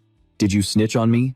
The assassin replied with a deadpan expression, "You can question my character, but you will not question my professional integrity." Shu Tie whipped back around to face Han Yu, snarling, "Forget it. That doesn't matter. The only thing that matters right now is, Han Yu, you're gonna die here today."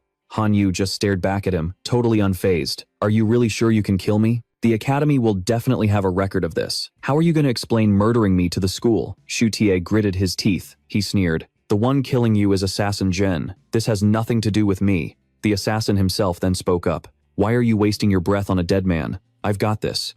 And just like that, the assassin got into position. He attacked, unleashing his ghostly vine whip, a massive thorny whip shot straight for his opponent. Then, he lunged forward, aiming a dagger right at our boy's one-of-a-kind handsome face, yelling, "Ghostly shadow slash!" But a flash of light appeared, and the assassin cried out in shock. What the hell? Han Yu's golden dragon transformation had just shattered the tip of his dagger. Han Yu smirked mockingly. "Is this pathetic attack really all you get for 8,000 gold coins?" Hearing that, Assassin Jen spun around and furiously cursed at Shu Tie. "You son of a bitch, you set me up." Shu Tai was just as clueless, shouting in a rage. "Han Yu, you, how the hell did you know?" Han Yu looked at the two idiots before him, summoned his minions, and said with a grin, "All right, now it's my turn." He turned to his summons and commanded, "My children, entertain our guests." Seeing this, Shu Ti freaked out, screaming, "Impossible! How can you summon minions?" Not wasting any more time, Han Yu pointed at Assassin Jen and ordered, "Kill him for me." At his command, the entire swarm of minions lunged at the guy, who panicked helplessly. Meanwhile, Han Yu slowly walked forward, sword in hand. He approached Xuta and growled, "As for you, I'll handle you myself." Seeing him get closer, Xuta desperately screamed, trying to threaten him. "You can't kill me. The Academy will record this. If you kill me, you'll have to answer for it." To the Academy, Han Yu froze for a second, then broke into a wicked grin. "You know what? You're right. So, how about I just leave you barely alive and toss you to the zombies? Once they finish you off, this will have nothing to do with me." Realizing he was screwed, Shu Tie bolted, running for his life, screaming, "Stay away from me! Don't you come near me! Help!" A second later, Han Yu effortlessly flew over and grabbed him by the collar. In one smooth move, he slammed the guy face first into the ground. Shu Tie's face was already a swollen mess as he started begging, "Stop! Please stop hitting me! My clan won't let you get away with this. You just wait." A true god will get revenge on my behalf. Han Yu casually lifted him up and smirked. All right, anyone who doesn't show up is my grandson. And with that, he yeeted him straight into the horde of zombies waiting outside. Elsewhere, Han Yu was discussing battle strategy when he gave an order. Brutal. Go investigate and see what's left. Not bad. Leave some of that soup for me. Then, he flapped his wings and flew off, instructing, you guys get some rest. I'll take this shift. Time passed by.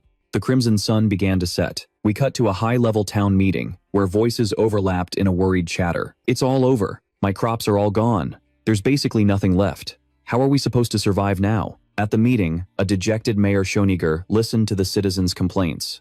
Mayor, I can't live like this anymore. That's right. The church isn't big enough for everyone. The mayor, losing his patience, finally replied, I know the situation is difficult, but… Before he could finish, Han Yu cut in.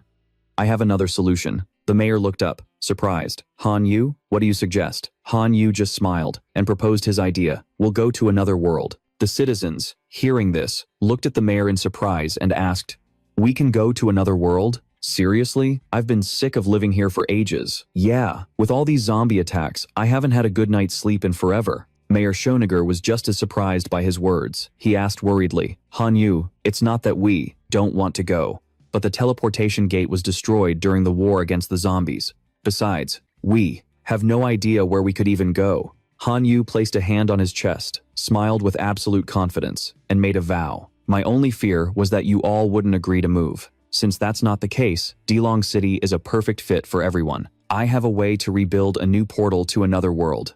Everyone, just give me a little time. Hearing this, the mayor's face lit up. That's incredible. Han Yu, whatever you need, just tell me. I will give you my full support. The scene then shifts to another vast location. Han Yu stood before a giant, ancient tree and said, so, that's the situation. The townspeople have agreed to relocate. As long as you can restore the portal, I can find a new home for them. Hearing this, the entity laughed heartily. Excellent. I have finally waited for this day. Thank you, Outworlder. I will absolutely fulfill my promise to you. The moon is full tonight. Just bring them to the entrance of the secret forest. As night fell, the scene shifted to that very entrance, where a group of people, led by Mayor Shoniger, had arrived. He asked nervously, Han Yu, will the portal really appear at a time like this? Model, is that a full moon? Jessica asked, looking up dazedly at the giant tree. Everyone, look, that's the tree of wisdom. What? Everyone turned to where she was pointing. It was a tree with a massive canopy, and behind it, a full moon just so happened to be emitting a strange light.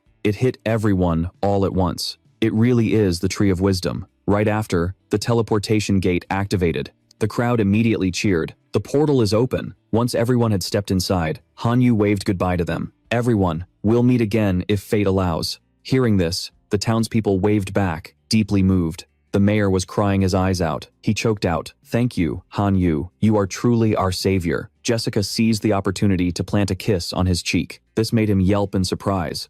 Huh?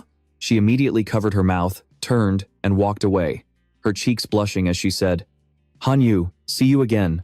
Please remember me. Soon after, the teleportation gate slowly closed before his eyes. Han Yu sighed. Finally, it's over. Man, this assessment was a long one. In a flash, Kina looked seriously at everyone and announced, Dear students, the assessment in the zombie-infested secret town is now concluded. Then, she and everyone else instantly reappeared in the classroom. She scanned the room and said in a stern voice, First of all, congratulations to all students who have successfully returned. During this survival assessment, 2 students died in the secret realm. I hope they will have greater strength to face the trials of their next life. Hearing this, Han Yu thought to himself, so it's true. Those who die in the secret realm also die in the real world. This kind of assessment is just too damn cruel. Shu Ti, don't you go blaming me for this. Just then, he was startled to see Shu Tie glaring at him, his eyes filled with seething hatred. Han Yu was shocked. Holy crap, this guy is still alive? How could he have survived? Kina smiled and began announcing the results of the trial. Please be seated. We will now read the results for this class.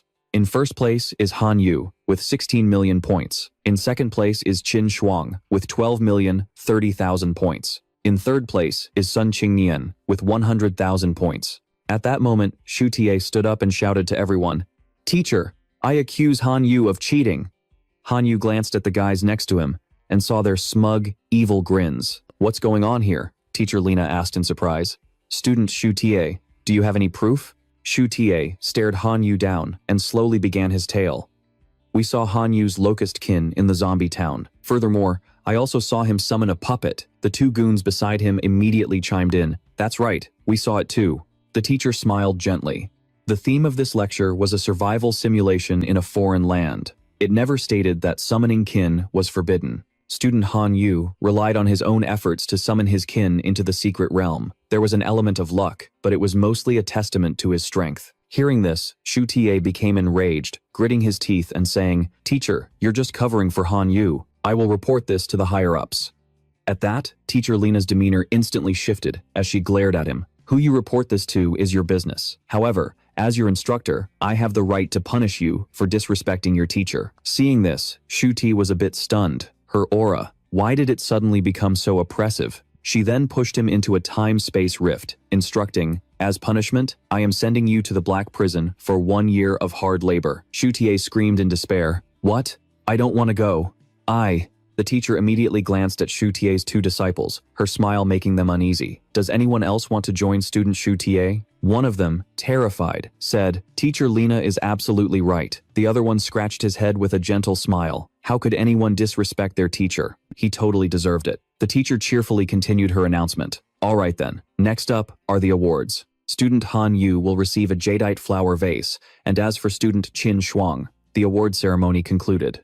After class, as he was walking down the hallway, a voice called out, Junior brother Han Yu, over here. Seeing 3 people approaching with smiles, he was surprised and said, Senior brother, senior sister, I didn't fail the mission. I brought back the fruit of wisdom. Hearing this, Xiang Meng smiled and held out his hand. Did you get 1 or 2? Han Yu thought to himself. Before the assessment ended, I converted all my friendship points into fruits of wisdom, including the ones from the tree itself. I had 12 in total. I already used 9 of them to exchange for divinity points. Outwardly, he held out his hands and apologized, sheepishly. This was the best I could do, but 9 divinity points is no small number. How about, before he could finish, Xia Tian gave him a thumbs up. You actually managed to get 9 fruits? Junior brother, you're seriously amazing. Yi Ling also looked at him happily and said, It's all thanks to you. Because you took first place, we won 10 divinity points from Huang Shenggun. So you should just keep these 9 divinity points for yourself. Now, let's go grab some spicy food with us. Haha. Suddenly, a voice rang out from behind him. Going out to eat? You guys sure know how to enjoy yourselves, huh? Huang Shenggun walked over and said, So you're Han Yu, the bastard who made me lose 10 divinity points. Is that right? Xiang Meng immediately rushed forward to shield him. Han Yu angrily shouted at Huang Shenggun, What the hell do you want? Not understanding the situation, he asked Hangman, What's going on? Yi Ling smirked and explained, Someone's just salty because they lost. Xia Tian stepped forward to explain to him, His name is Huang Shenggun, and he's never gotten along with us. He came to provoke us right before the assessment started, so we made a bet with him. Whoever's backed candidate gets first place in the assessment wins. Junior, do your best and help us win those 10 divinity points. Han Yu looked at the guy in surprise and asked, Hey senior, who exactly did you bet on? Xia Tian smirked and answered for him, That kid who uses the fire dragon grass. Hearing this, Han Yu scoffed, You mean Shu Ti? In that case, Senior Huang, you must be completely blind. Huang Shenggun glared at him furiously and yelled, Say that again if you've got the guts. Just then, Hangman and 2 others rushed toward him, laughing defiantly. So what if he says it 10 more times? What are you gonna do about it? Seeing things weren't in his favor, Huang Shenggun decided running for it was his best bet. As he fled, he turned back to threaten, You better watch your back. Our next joint training session is a battle against the seniors. You've made an enemy of me, and I'll show you what hell really is. Hangman looked at him and said, Junior, my bad this time. This was our bet, but we ended up dragging you into it and making you an enemy of Huang Shenggun. We won't be able to protect you during the joint training session. Hearing this, Han Yu placed a hand on Brother Man's shoulder and said, Brother Man, don't worry about it. I've dealt with plenty of threats these past few months, and haven't I grown up just fine? I gained a lot from this class anyway. I'm gonna head back and focus on leveling up. Just then, Ye Ling also spoke up. Junior Han Yu, if you need anything, just come find us. Xia Tian nodded slightly. We'll definitely have your back. The scene shifts to a vast, different place as a voice calls out, Your Highness, the God King. A demigod seeks an audience. Then, the God King's voice commands, Bring him in. Sitting on his throne, the God King asked, Demigod, For what reason do you seek an audience with me? The man immediately reported, Greetings, Lord God King. This humble one is Zhanggang, here to report a clue concerning the river god ruins. I have a suspect. Hearing this, the king immediately shot up from his throne and urged, Speak. If what you say is true, you will be handsomely rewarded. At this, Zhang Gang immediately stood and opened a box. Inside was one of Han Yu's locusts. He reported, Lord God King, this humble one discovered the corpse of this locust within the river god ruins. As it happens, I know a locust-type god domain player named Han Yu. I believe he is connected to this matter. The God King's eyes widened in surprise. Han Yu? What else do you know about him? Zhang Gang immediately recounted everything. He's a high school student, an orphan, who is now transferred to the Imperial Capital Academy as a reserve student. His current rank is divinity-level creature. Hearing this, the God King erupted in a thunderous rage. You expect me to believe a pathetic, divinity-level student could enter the river god ruins and defeat the 6 demigods I sent? Seeing the God King's ferocious attitude, he immediately dropped to his knees, kowtowing and pleading in terror. Lord God King, please calm your anger. At first, this humble one also didn't believe Han Yu could have reached the river god ruins, but I took a photo of Han Yu and investigated on site, and I indeed found clues that he had been to the river god ruins. He stood there and recounted everything. My investigation revealed that Han Yu purchased a batch of radiation ore from a specialty shop, and there's a divinity power payment record. Furthermore, the inn's god domain registration device also has a record. At this, the God King glared at him menacingly.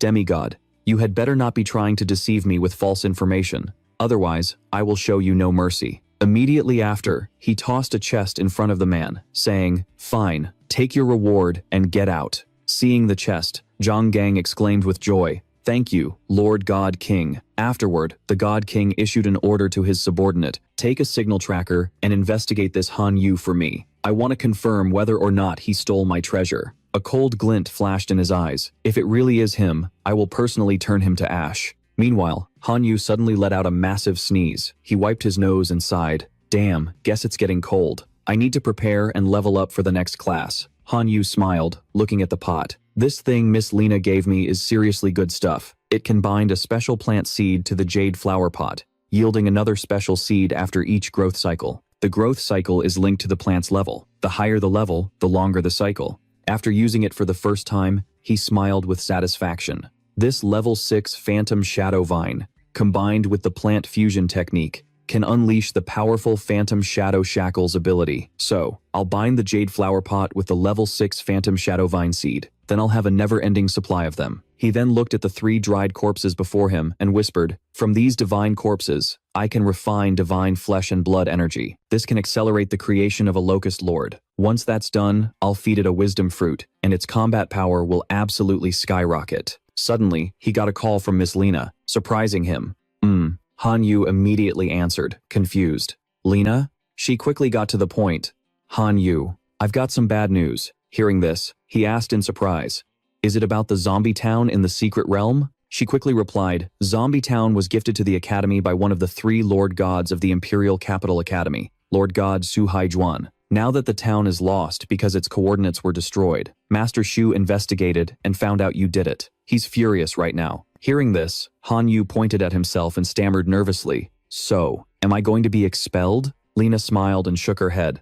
Of course not. You didn't violate any school rules. It's just that Master Shu is holding a grudge, so he wants to duel you tomorrow. I'll be the referee. Hearing that, he immediately let out a sigh of relief. With you there, Miss Lena, I'm not worried about getting beaten to death. She put her hands on her hips and cleared her throat. You little rascal. Just do your best when the time comes. Master Shu won't make it too hard on you, don't worry. After hanging up, Han Yu lay on his bed. He sighed. Well, what's coming is coming. There's no avoiding it. I'll get a good night's sleep and go all out tomorrow. The scene shifts to the next morning at the martial arts arena. Seeing Han Yu step onto the stage, his 3 seniors started cheering him on. Just do your best. If you can't win, just surrender quickly. Lena stepped forward, pointing to a strange man and introducing him. Han Yu, come greet Master Shu. He is the Lord God, Shu Hai. He greeted him, Master Shu. Shu Hai instructed him seriously. Han Yu, because I'm dueling you, I won't use any divine powers. I'll only use my summoned clan. We'll fight, and whether I win or lose,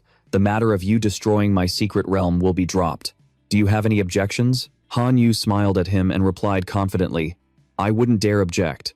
I will definitely fight with all my strength and not disappoint you, master. At that moment, Miss Lena looked at the system and announced, "Good. The duel begins. The location is the Royal Mausoleum. Both of you may now summon your kin." The atmosphere crackled with energy. A fierce battle was about to break out. Shuhai stretched his hand back, and a blue vortex spun at a furious speed. He commanded, "Come forth." A group of identical figures slowly emerged and walked towards Han Yu. He was now facing an army of Homo sapiens with a terrifying aura. On the empty field, Shu Hai's army stood in a perfectly straight line. Xiang Meng couldn't stay calm, seeing their overwhelming presence. His jaw dropped at the shocking sight as he cried out, "What kind of monsters are these? How can their aura be so damn powerful?" Xia Tian sat with his arms crossed, smugly laughing at his friend's ignorance. Those are Homo sapiens, a subspecies of humans, and an extremely rare race. Their base level is already that of an extraordinary life form. They're naturally gifted with high intelligence and potential. After maturing, they only need a little effort to level up and become hero-level life forms. Yi Ling sat with her legs crossed, watching the ferocious Homo sapiens with awe. Even though there are no hero-level beings among them, the power they're radiating is no less than any true hero-level life form. Little brother Han Yu is in for a tough fight. Hearing this, Xiang Meng grew worried and shouted at the top of his lungs to Han Yu, "Bro, just surrender. Tapping out is better than getting wiped. A wise man lives to fight another day. As long as you're alive, there's always hope."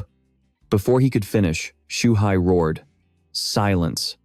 He stood leading the Homo sapiens, facing off, against Han Yu's lone figure. Seeing him stand completely still made Xiang Meng's heart ache as he thought to himself, "Looks like Han Yu is scared stiff after all." The master stared at him intently and asked, "Han Yu, aren't you going to summon your kin?" Only then did Han Yu finally make a move. With a flick of his hand, a troop of self-destructing locusts appeared behind him. He said excitedly, "Let's do this. What's there to be afraid of?" In front of the blue portal, the Homo sapiens stood sternly, unmoving, as they were surrounded by countless self-destructing locusts from above. Shu Hai, who was initially disappointed in the boy, was now witnessing a horrifying spectacle. His mind was blown, as if struck by lightning.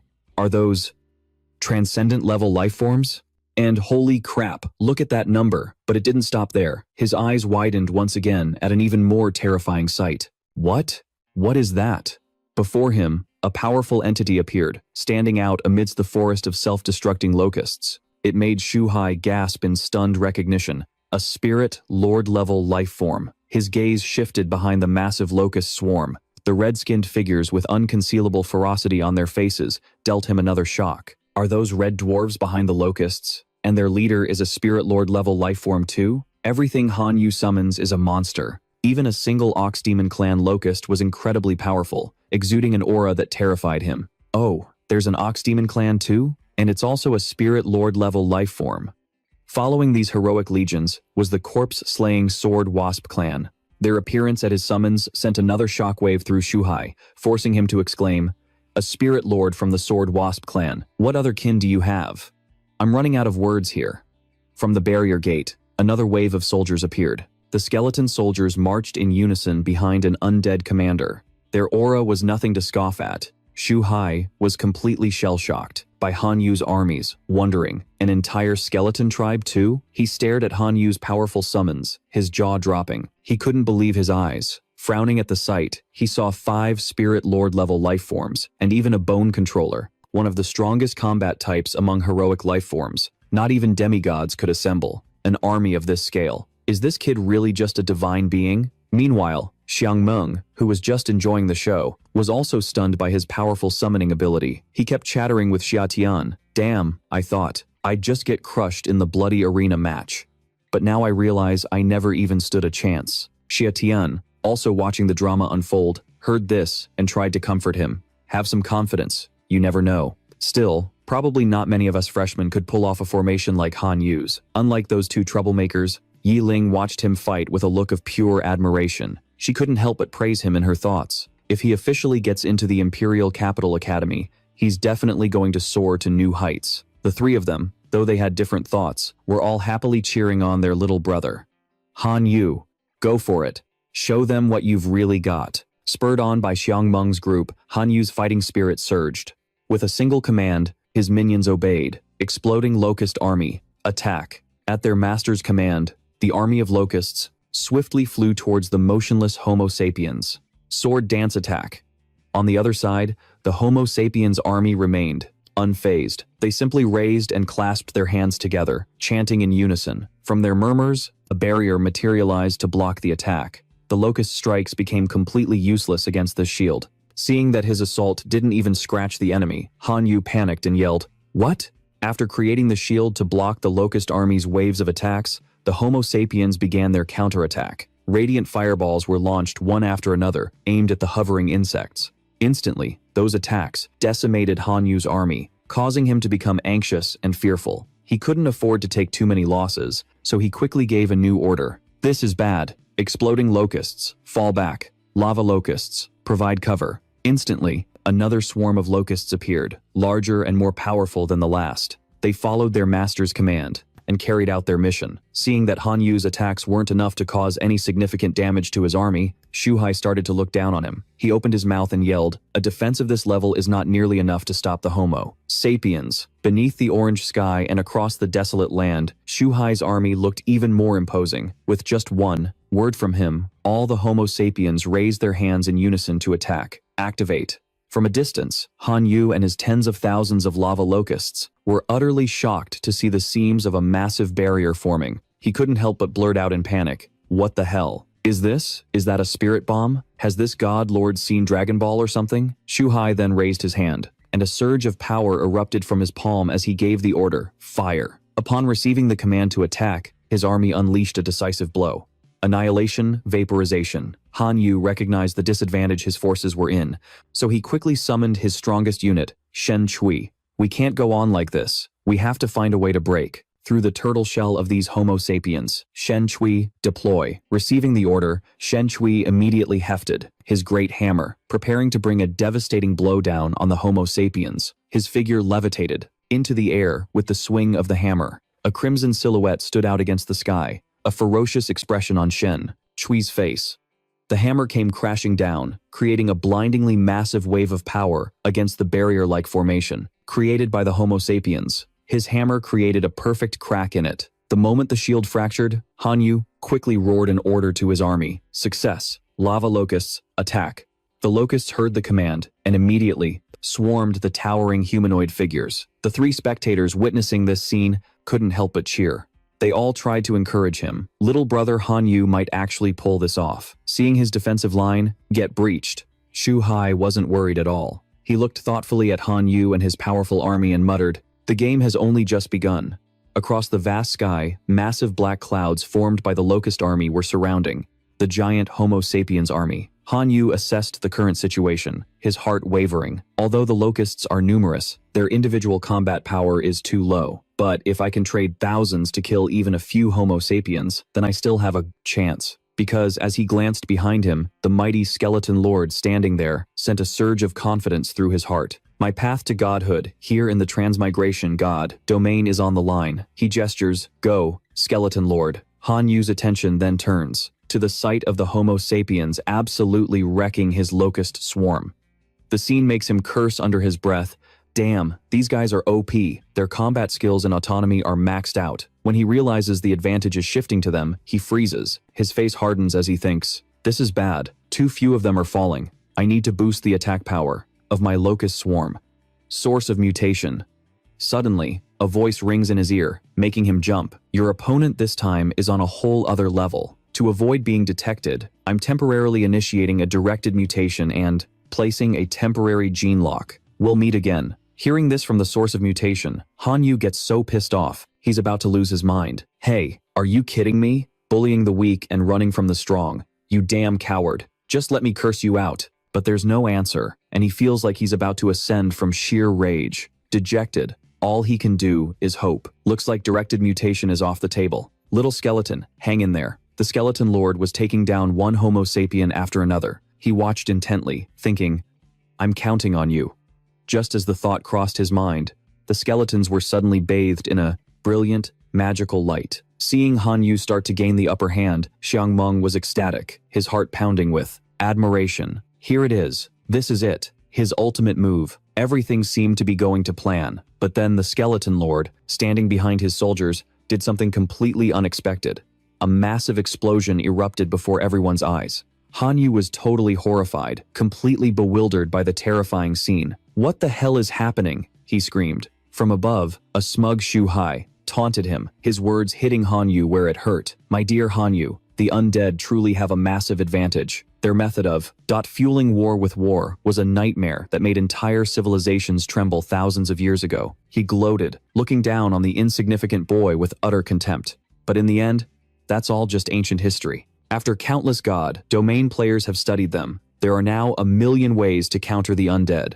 Above the true god rank, pretty much. Everyone has a trump card that the undead can't touch. If you thought times was your ace in the hole, then your path forward is going to be a real bumpy ride. Hearing this, Han Yu froze, forced to rethink everything. It looked like he was about to lose. The locusts' attacks were useless, doing no real damage. He couldn't summon more skeletons, and his skeleton lord and puppet master were completely neutralized. His ox, demons, and red dwarves were nowhere near enough for the Homo sapiens army. They were just an appetizer. Do I really have to surrender? Just then, Blade Edge and the Ox Shaman were fighting, desperately to beat back the Homo sapiens. The clash of battle raged as limbs of the Homo sapiens were severed by Blade Edge's sharp sword. The massive, powerful Ox Shaman grabbed the Homo sapiens and smashed them around like rag dolls. It looked like his two powerhouses were winning, but from his perspective, they were fighting all alone, against thousands of enemies. Han Yu voiced his concern. "This is bad. Blade Edge and the Ox Shaman might look like they have the advantage, but they're completely surrounded. At this rate, they're just going to die of exhaustion." Seeing the situation was critical, Han Yu unleashed his most powerful unit. The Dark Emperor took to the skies, his bow drawn on his master's command. "Dark Emperor, strike." He fired an arrow brimming with immense power. It shot straight towards the heavens and seemed to pierce the sun itself, catching the eye of every single Homo sapien. A moment later, that one arrow multiplied into thousands, raining back down on them. Arrow Rain of Shadows. The black arrows carried a dark, corrosive property and a paralyzing effect. Any enemy hit by the attack would be corroded and frozen in place. Han Yu watched its incredible power and couldn't help but marvel. That fruit of wisdom was totally worth it. The Dark Emperor ate just a piece and evolved into this beast.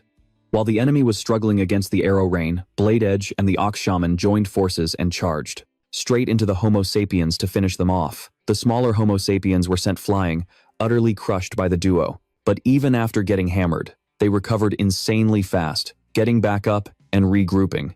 He watched as their numbers swelled again, and he grew anxious. These things regenerate way too fast. Suddenly, something caught his eye, making him gasp. "Huh?" The black dragon Anios performed a spectacular aerial flip right over his head. It looked down at him, with a grin and bellowed, "Your reliable partner has arrived. The great black dragon Anios is here to help." It was absolutely massive. With a single swish of its tail, Anios summoned a horde of powerful copies. The 10 strong ones have arrived. The summon immediately drew the attention of the spectators. Yeling grabbed Xiatian, pointing excitedly. "Xiatian, look, a black dragon. A pure-blooded great dragon. I can't believe Han Yu was hiding a trump card this badass." Shang Meng exclaimed in shock. "Holy crap, that's a pure-blooded great dragon. In the future, it could evolve into a monarch-class being." Hearing that, Xiatian, he taunted Hangmang again. "Bro, you totally deserve that loss."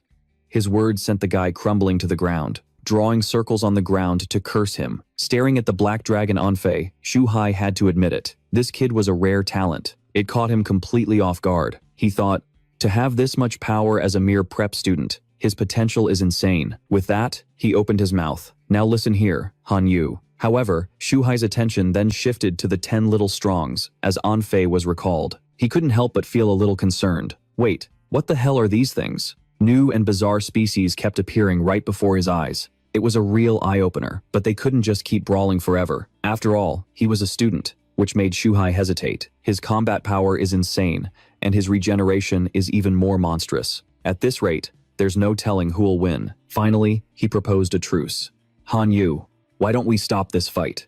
Han Yu glanced at Black Dragon Anfei, who was about to charge Shu Hai, and asked skeptically, "Stop? You want to stop now?" Hearing this, Anfei let out a furious roar. "No."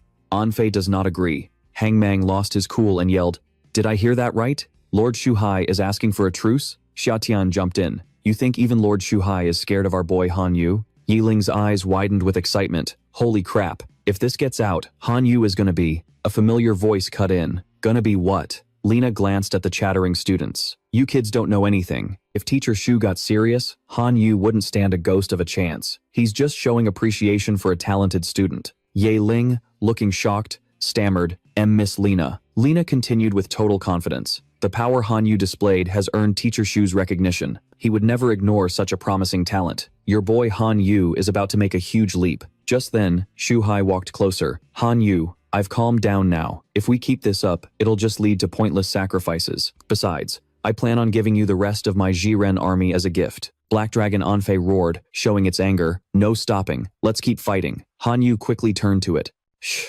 calm down, he whispered. Then, with a huge grin, he asked, Teacher Shu Hai, are you for real? With his hands behind his back, Shu Hai stated grimly, I'll give you the Jiren kin, but I have one condition. Once you're officially in the Imperial Capital Academy, you must become my disciple. Han Yu was stunned. Pointing at himself, he blurted out, Huh? Become times your times disciple? Before he could even process it, Miss Lena grabbed his shoulder. Well, hurry up and thank him, she urged. Teacher Shu Hai is one of the 3 most famous mentors at the Imperial Capital Academy. He's not just powerful, his teaching is second to none. She gave him a concrete example. Every single term, the line of students begging to be his disciple stretches for 500 meters. Han Yu gave Lena a look of disgust and muttered, Only 500 meters? Assuming 2 people per meter, that's just 1,000 people. But hearing this, she puffed her chest out with pride. That's right. The Imperial Capital Academy only enrolls, at most, 2,500 students a year. Now seemingly convinced, Han Yu bowed a full 90 degrees and said respectfully,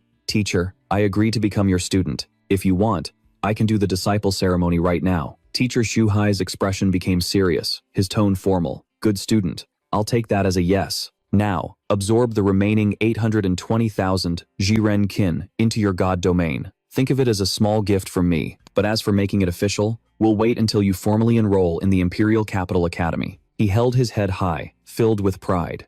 I don't care about anyone else, but if you want to be times my times disciple, you must set the bar extremely high for yourself. Before you officially join the academy, you must first become a perfect demigod. Got it? Still bowing, Han Yu replied cautiously. Understood. So my divinity has to reach the max of 10 points for a divine creature. Teacher Shu Hai's voice turned grave. In addition, you must obtain a clue related to the divine authority of death from the death god himself. That's your second challenge. Complete both, and you will officially be my student. Right then, Hang Mang and the others rushed over, shouting, Han Yu, our boy, congrats. But before they could celebrate, Teacher Shu Hai shot them a serious look. Done listening in? Not a single word of what you saw today leaves this place. And I mean times, especially times, not to your own teacher. Got it?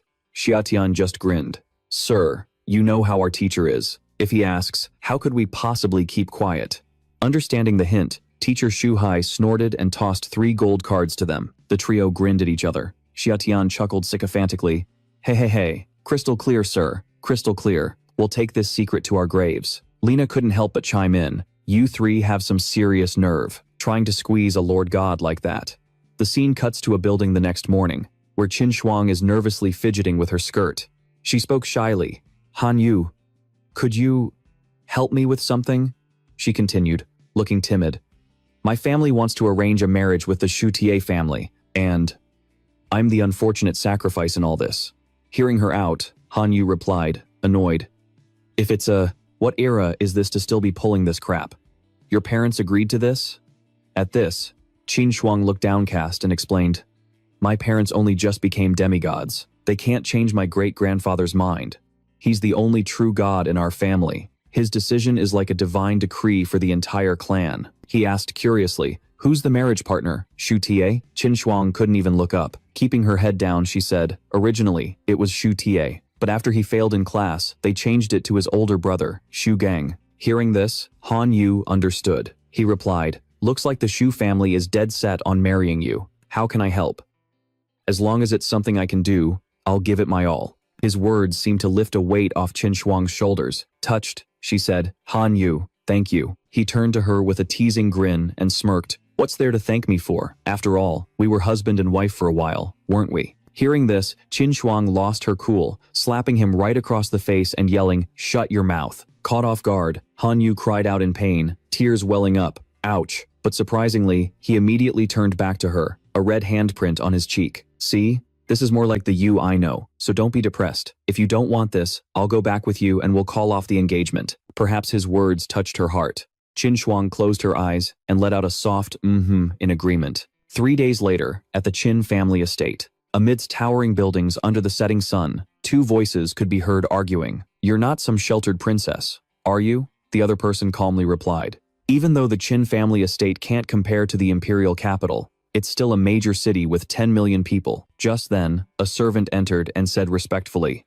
Young miss, the master and madam have specifically ordered this old servant to come and receive you. They are waiting in the main house. Seeing Uncle Zhong, Qin Shuang replied politely, Thank you for coming all this way, Uncle Zhong. Oh, right. This is my friend, Han Yu. Hearing the introduction, he looked surprised. Oh, so you're a classmate of the young miss. Then you must also be a young genius from the Imperial Capital Academy's prep class. Forgive my manners. I'm truly humbled. Seeing his attitude, Han Yu also replied politely, Uncle Zhong, you're too kind. Without further delay, they quickly reminded each other to get in the car. Let's go. In the car, Qin Shuang sat quietly, a hint of sadness in her eyes. Noticing her mood, Han Yu, sitting beside her, patted her back comfortingly. It's okay. No matter what happens, I'll protect you. Hearing his words, Qin Shuang gradually relaxed. Although she couldn't bring herself to smile, she still managed to force out a single word, okay. After a while, they looked out the window. Qin Shuang said nervously, We're here. The car stopped in front of a towering iron gate. Deep inside, a brightly lit mansion could be seen. A loud voice echoed from within. Last year, my wife and I were cut out of the family's profit sharing, and now you want to push my daughter out for a political marriage? There's no way in hell. Whoever wants this marriage can do it themselves. My daughter is not going. Sixth brother, you can't say that. Since she was a child, Shuang'er has enjoyed the family's resources to get where she is today. She should contribute to the family. Standing behind the large door, the two of them could hear the argument inside, crystal clear. Third brother, which of your children didn't enjoy the family's resources growing up? So why don't I see them contributing for a change? Your daughter wasted resources, pulling strings just to get into the prep class of a second-rate university. I think she's a perfect candidate for the marriage. Marrying her off would even save the family some resources. Another voice cut in. Sixth brother, watch your mouth. Show some respect when you speak to your third brother. Han Yu couldn't help but comment, This family is a total mess. They treat their own kids like bargaining chips. Unable to hold back, Qin Shuang burst inside, shouting, I refuse to marry into that goddamn Shu family. Inside, a group of bodyguards stood at attention. A man in red, the Qin family's third master, was sitting arrogantly and spoke in a furious tone. Nonsense, the adults are talking. How dare a junior like you interrupt? Guards, Miss Shuang is tired. Take Miss Shuang to her room to rest. Seeing the situation escalating, a man with glasses spoke up, trying to mediate. Little Shuang, as a member of the family, you should contribute to the family. The Shu family is also a true god lineage with immense wealth. After you marry into their family, you certainly won't lack for resources. Hearing the third master's order, a group of bodyguards rushed toward Qin Shuang. Fortunately, her father quickly ran to block their path, roaring, I'm standing right here. Let's see who dares lay a single finger on my daughter. At this, the third master stood up, a cigarette in his hand, and said, Sixth brother, by spoiling your child, you're only harming her. Qin Shuang's father, far from listening, showed his displeasure and shouted back, She's my daughter. I'll spoil her if I want to. My daughter is a prep student at the Imperial Capital Academy. In the future, she has the potential to ascend to a true god. I will absolutely not allow you to destroy her future. Hearing him raise his voice, the Qin family's eldest master pointed a finger straight in his face and said, Treason. This is treason. Sixth brother, do you need the true god ancestor to personally come and beg you before you agree? He shouted until the veins on his face bulged. Your daughter is outstanding, but right now, that girl isn't even a demigod yet. Becoming a true god could take decades, maybe even centuries. Right now, the Qin family has only one true god. We must protect this true god, no matter the cost. Imagining being crushed under the heels of other clans, the old man said in terror, If the Qin family loses its true god, what will those clans, who watch us like hungry tigers, do? I think you know better than I do. That's a burden you can't possibly bear. Outside, Han Yu overheard everything and asked Uncle Zhong, What does Qin Shuang's marriage alliance have to do with the family's only true god? Uncle Zhong sighed. The Qin family's only true god was traveling in an extraterrestrial civilization when he caused some trouble and was forcibly detained, awaiting execution. And in that civilization, only a true god has the right to intervene. The Qin family searched and searched, but only the true god of the Shu family agreed to help. Hearing this, Han Yu stroked his chin, lost in thought. Qin Shuang has a high potential to become a true god in the future. The Shu family wants to use this chance to pull her over to their side. What a cunning scheme. Wait a minute. A true god? Isn't that idiot Yuanzhang a true god? With that thought, he pulled out his phone to contact Yuanzhang. On the other end, Yuanzhang was sipping bubble tea, while on the phone, "You're short on divinity again?" He shook his head and told him, No, this time I need you to do me a favor. You need to rescue someone from an extraterrestrial civilization. A true god, from our god domain, is being held captive by that nation's true god. The specific location is." Before he could finish, Yuanzhang quickly cut him off. "I've heard of that extraterrestrial civilization. I also know that true god is very powerful. Just a little bit weaker than me." Hearing him say that, Han Yu's face instantly lit up. "So, does that mean you'll do it?" The man on the other end didn't answer but instead asked, "What's your fee? If it's too low, I'm not going." Afterwards, Han Yu walked away, thinking to himself that the price to hire a true god was definitely not cheap. If the Qin family paid this fee, the enormous cost would surely make them hold a grudge against Qin Shuang. If you're gonna help, you gotta go all the way. With that thought, he replied, "Payment will be in Qi Yuan sacred relics. How many will it take to cover your appearance fee?" Hearing this, Yuanzhang smirked and said, "Simple. The total cost to repair my divine pipes was 30,000 Qi Yuan sacred relics. So let's just make this job's fee 30,000 Qi Yuan sacred relics too." "Alright, it's a deal. 30,000 Qi Yuan sacred relics to rescue a true god. I'll send you the coordinates to sign the contract."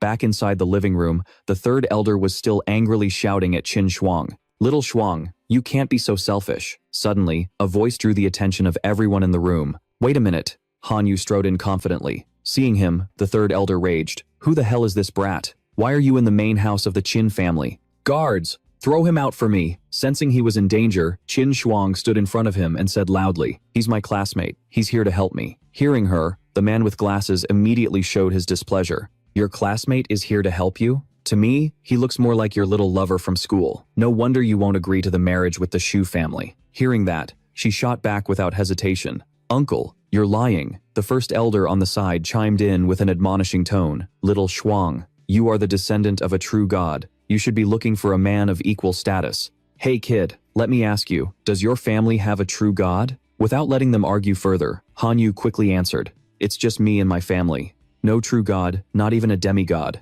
Though I do have a few bottles of cheap Florida water." Hearing his words, Qin Shuang couldn't help but blurt out, "You're bluffing." The first elder, seeing his act, also chimed in with disdain. "A family without even a true god, what do they have to support you? If you married him, wouldn't you be eating dirt every day? This divine power storage card has 500 million. It's enough for you to live comfortably for the rest of your life. Take this divine power and stay away from little Shuang." Seeing the golden card in the old man's hand, Han Yu acted as if he was mesmerized, smiling politely and saying, "Of course. In that case, I'll consider this 500 million divine power as the startup capital to hire a true god to rescue the Qin family's great elder." Seeing his demeanor, the first elder turned to Qin Shuang and said, "Little Shuang, 500 million divine power is enough to see a man's true colors. Did you hear that? He even said he wants to use this 500 million divine power to hire a true god." "Huh? Use 500 million divine power to hire a true god?" Over here, the man in glasses couldn't keep his cool and said mockingly, 500 million divine power to hire a true god? Are you kidding me? You think true gods are like cabbages on the roadside? You can just hire one whenever you want? I think this kid is deliberately trying to delay our rescue of the true god." Seeming to find Han Yu untrustworthy, even though he disagreed with the marriage, Qin Shuang's father still offered a warning. "Even though this young man is willing to stand up for Shuang you shouldn't speak so absurdly. Shuang tell your friend." Before he could finish, Qin Shuang cut him off. If Han Yu says he can use 500 million divine power to hire a true god, then he definitely can. I believe him. Seeing his niece's stubbornness, the boss furiously challenged him.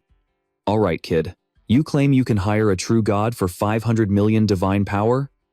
Prove it. Let's see you try to hire the Shu family's true god with that measly sum." He and the others sneered with contempt. Han Yu shot back confidently. Who said anything about the Shu family's true god? You think they're the only gods in this transmigration god domain? Losing his cool, the boss screamed in his face. I think you're just here to cause trouble. Take your money and get the hell out. If you weren't Shuang's classmate, I'd but, sensing a strange shift in the air, the third elder cut him off. Wait a minute, brother. Just then, he was stunned to feel the immense, crushing pressure of a true god. Not keeping them in suspense, Han Yu announced, the one I invited is another, far more powerful, true god. Looks like he's here. The third elder couldn't believe it. That's it. The Qin family has stood for ages. Of course, other true gods would come to our patriarch's aid. The man with glasses chimed in. Yeah, kid. Once this true god arrives, your little lie will be completely exposed. Losing his patience, Han Yu retorted with pure annoyance. Yeah, you guys are totally right. Happy now? Just wait till he gets here and you can ask him yourselves. Meanwhile, Yuanzhong had been silently observing everything from a distance. The true god, Yuanzhong, floated high above, watching the scene unfold. As he landed, the family members scrambled towards him. The Qin family boss rushed forward, bowing. We welcome you, O great true god. You must have heard of our patriarch's plight and come to lend your aid, correct? Yuanzhong looked at the old man with zero respect. A demigod? Please. Barely worth my time. Hearing this, the boss flinched and looked away. He stammered, well, as Han Yu smirked from the sidelines. Wasting no time, Yuanzhong asked, who among you is Han Yu? Watching from afar, Qin Shuang's father thought to himself. No way. Did my daughter's classmate actually summon this venerable true god? The third and fifth elders were gobsmacked. How the hell does this brat have the power to call a true god? When his name was called, Han Yu put on a nervous expression. That's me. Yuanzhong looked surprised. Oh, really? He pointed at him, thinking, this is the kid? A mere demigod who hasn't even reached the level of a divine creature? How can I possibly call him bro? Then he said aloud, are you really the Han Yu I've been talking to? Han Yu let out a surprised yelp. To prove his identity, he took out an item and grinned. Who else could it be? Old Yuan. You recognize this origin holy relic, don't you? Confirming it was him, Yuanzhong clapped him on the shoulder. Damn. I didn't expect you to be this young. Han Yu beamed back. Hey, you look pretty young yourself. Stepping into the living room, Yuanzhong glanced at the others. Are all these people your family? Han Yu shot a glare at the Qin family boss. Nope, I have nothing to do with them. Seeing that look, the boss immediately realized his mistake. Holy crap, he thought. This kid holds a grudge. Very quickly, he swallowed his pride. He turned to Qin Shuang's father. Sixth brother, that boy, your young friend Han Yu, is your daughter's classmate. You have to convince him to help us. The third elder added, that's right, sixth brother. We're all Qin family here. We share the glory and the burdens. This is no time for petty squabbles that could harm the family. The fifth elder also pleaded, think about it, sixth brother. If this true god takes action, your daughter won't have to marry into the Shu family. Isn't that exactly what you wanted? Speechless, the man just looked over at his daughter. She looked just as confused as he did. Her father approached her and said, my daughter, I never realized you were such a good judge of character. The boy you found is more capable than anyone in this entire clan.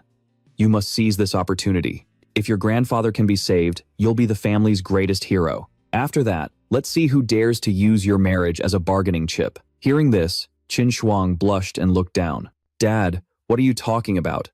We're not in that kind of relationship, she mumbled. Her father just laughed. It's only a matter of time. You think I don't know my own daughter? If you weren't interested in this kid, why would you have brought him home? Besides, he's not bad looking. Now go on, go talk to him. Qin Shuang hesitated. Han Yu. Before she could say more, Han Yu turned and called her over. Shuang, come here. He's agreed to help save your family's true god. Go tell your relatives. Have them bring all the intel and any related artifacts about the Qin patriarch, and he'll leave immediately. Surprised, Qin Shuang asked. That fast? What about the payment? Is it really just 500 million divine power? Before she could finish, Han Yu covered her mouth. Don't worry about the fee, he said. Just do as I say. She thought to herself, confused. There's no way 500 million is enough. Han Yu must have covered the rest of the cost himself. That works out perfectly for me. Meanwhile, Yuanzhong turned to the Qin family's head, saying, don't you forget what you promised me. The old man quickly replied, I won't forget. A moment later, Yuanzhong left. Han Yu raised his hand and called out, Old Yuan, you can rest easy. Over here, the three members of the Qin family were all smiles. The head said, Little brother Han Yu, you've worked hard. Are you hungry yet? The third master also said warmly, Han Yu, my dear brother, since you're visiting the Qin family this time, let me give you a grand tour. Hearing this, he immediately pulled Qin Shuang over and said, if Qin Shuang hadn't asked me for help, I wouldn't even be here. So, she's the one who worked hard. Everyone should be thanking her. From a distance, Qin Shuang's father looked at Han Yu proudly and said, good, very good. This kid is really something. Ha ha ha. The scene changes to 2 days later, at the Imperial Capital Academy. Right now, in the hallway, Shu Tie was blocking other students' path, asking, have you guys seen Han Yu and Qin Shuang? The person on the left spoke up. They're not at the training grounds. The person on the right added with a panicked look. And they're not in the cafeteria either. Hearing that, he cursed angrily. Damn it, it's been 2 days. How have those two not shown up yet? They definitely ran off together, to the Qin family estate.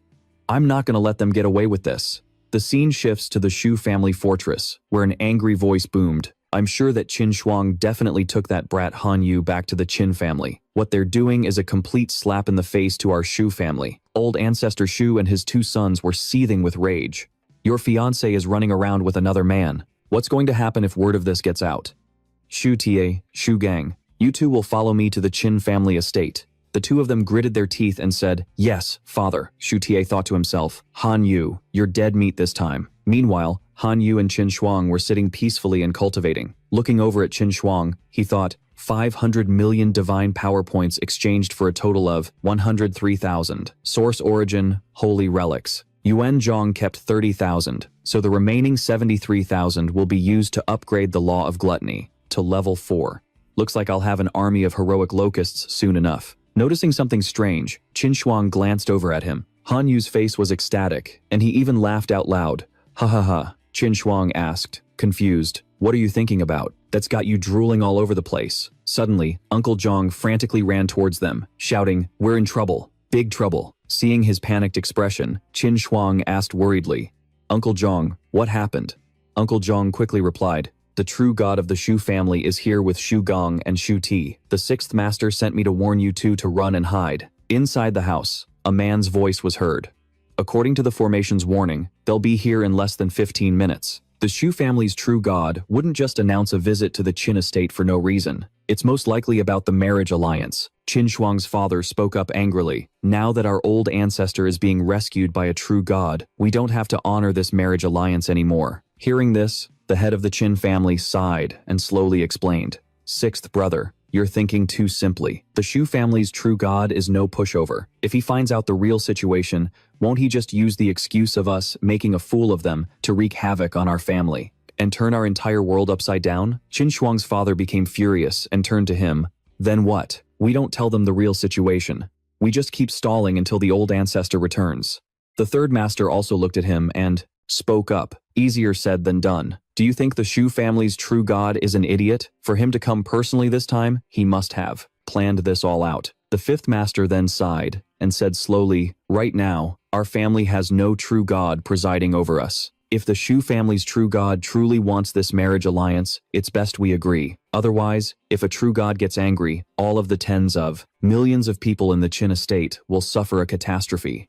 Qin Shuang's father immediately put a hand on his chest and declared loudly to everyone, nonsense. If we agree to his terms, how could I face my son-in-law? Don't you all forget, the true god friend, who's rescuing our old ancestor, was invited by my son-in-law. He is the true savior of our Qin family. The 3rd master immediately scolded him. That was just a last resort, 6th brother. Are you really going to let your daughter drag the entire Qin estate down with her? Immediately, he pointed a finger in the man's face and yelled, 3rd brother, I've had it with you. What do you mean by my daughter dragging everyone down? You better explain yourself. Hearing this, the head scolded them both. You two have children of your own. Can't you act like adults? He then slowly proposed his idea to everyone. We can't afford to offend either side. So, let's hold a martial tournament to select a groom. Let the 2 of them fight it out. Whoever wins gets Qin Shuang. The 3 of them were stunned. Her father said furiously, are you treating little Shuang like a piece of merchandise? The 5th master gave a thumbs up. In agreement, I think eldest brother's idea is brilliant. That way, the Qin family won't offend anyone.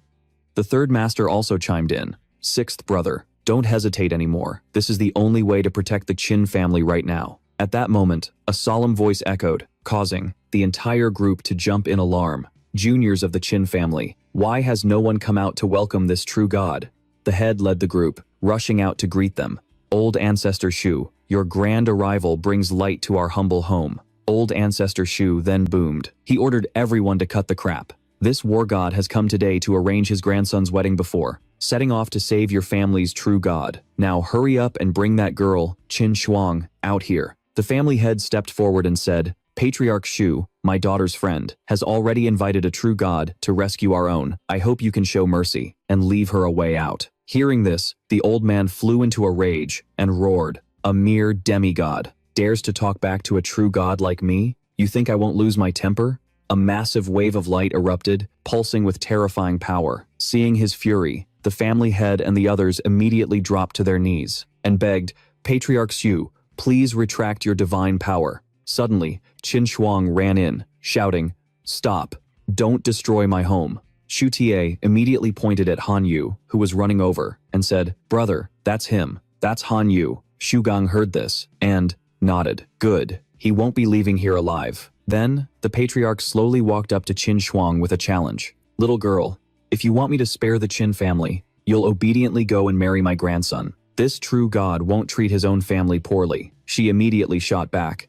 Who the hell wants to marry your grandson? In your wildest dreams. The third elder rushed to stop her, then turned and said, Sixth brother, talk to your daughter. Don't provoke Patriarch Shu any further. The family head also spoke meekly. Patriarch Shu, please don't be angry. The girl is young and foolish. When our own patriarch returns, he will be sure to teach her a lesson. Patriarch Shu glared at Han Yu and said angrily, So this is the Qin family's savior you were talking about? Kid, are you the one who came to ruin the marriage between our two families? If you don't give me a good explanation today, don't even think about leaving here alive.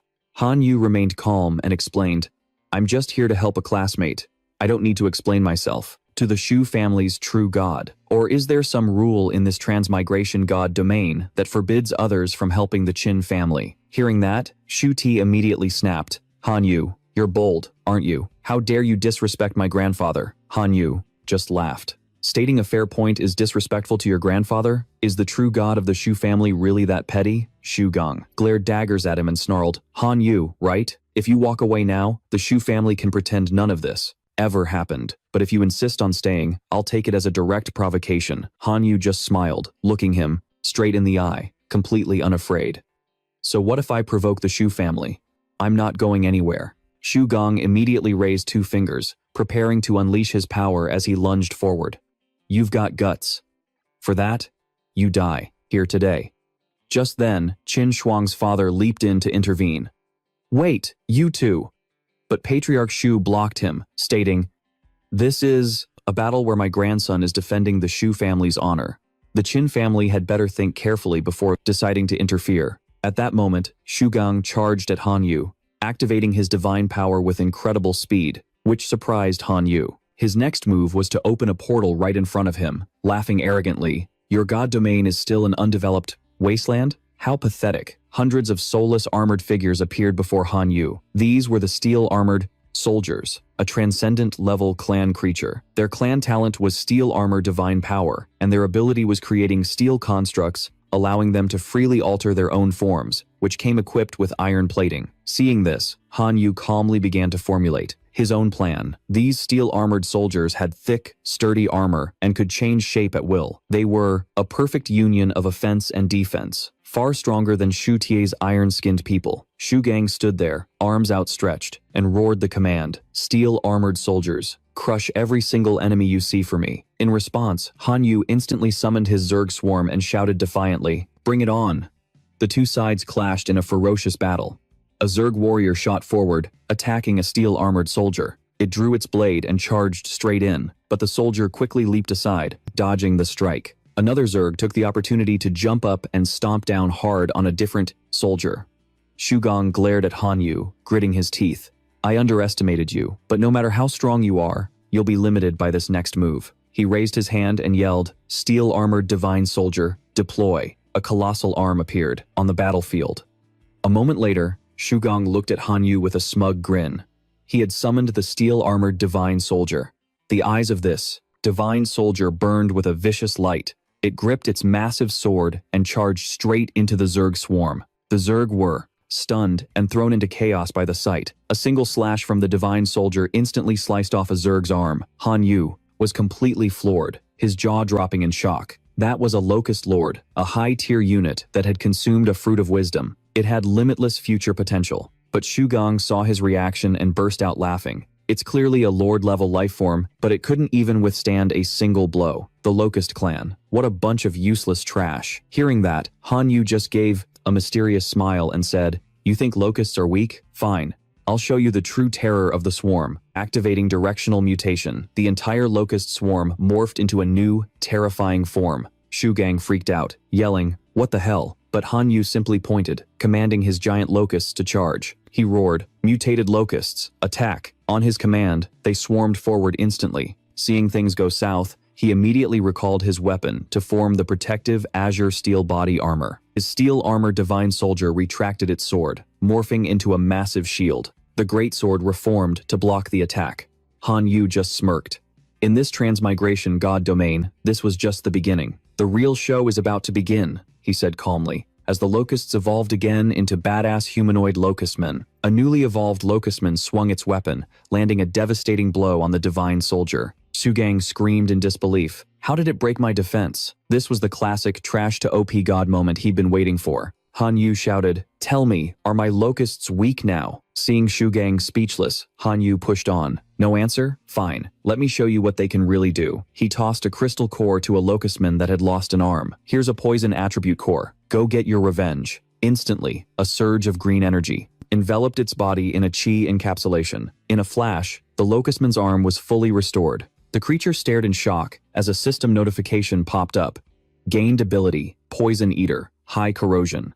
With its arm restored, the locustman lunged at the divine soldier for payback, unleashing a torrent of corrosive power. The divine soldier's shield held for a moment, but then it began to corrode and shatter. Shu Gang watched in horror and screamed, "Holy crap, what the hell is that thing? Retreat, fall back to my god domain." Han Yu just smiled at him. "You think you can just waltz into my domain and leave whenever you want? What are you going to do?" He then saw the figures behind Han Yu and his blood ran cold. Four great lords? Shu Gang collapsed, scrambling backward while stammering, "How can monsters like this even exist?" Just then, the portal began to flicker. Anpi, the black dragon, appeared before Shu Gang, making him tremble as he repeated, "How can there still be a monster like this?" Elsewhere, Saman, the bull demon lord, was tearing through his forces with gusto. Not to be outdone, the Drybone Lord calmly commanded an army of skeletons, summoning a fearsome skull knight. Shu Gang clutched his head in terror, screaming, "I give up. I'm not fighting anymore. I'll leave your god domain. Just stop attacking." Han Yu's voice was ice cold. "Your invasion is over? Good. Because now it's my turn.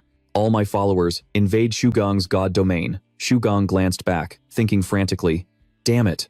I'm out of time. If I don't stop his army, my entire god domain will be overrun." He gritted his teeth, his mind racing. He made a desperate decision and yelled, "Close the portal, now." The gate immediately began to shrink. But in the chaos, a few of Han Yu's locusts had already slipped into Shu Gang's god domain, completely unnoticed. His remaining divine soldiers fled through the closing gate. Seeing this, Shu Gang finally breathed a sigh of relief. But then, the portal ripped open again right in front of him.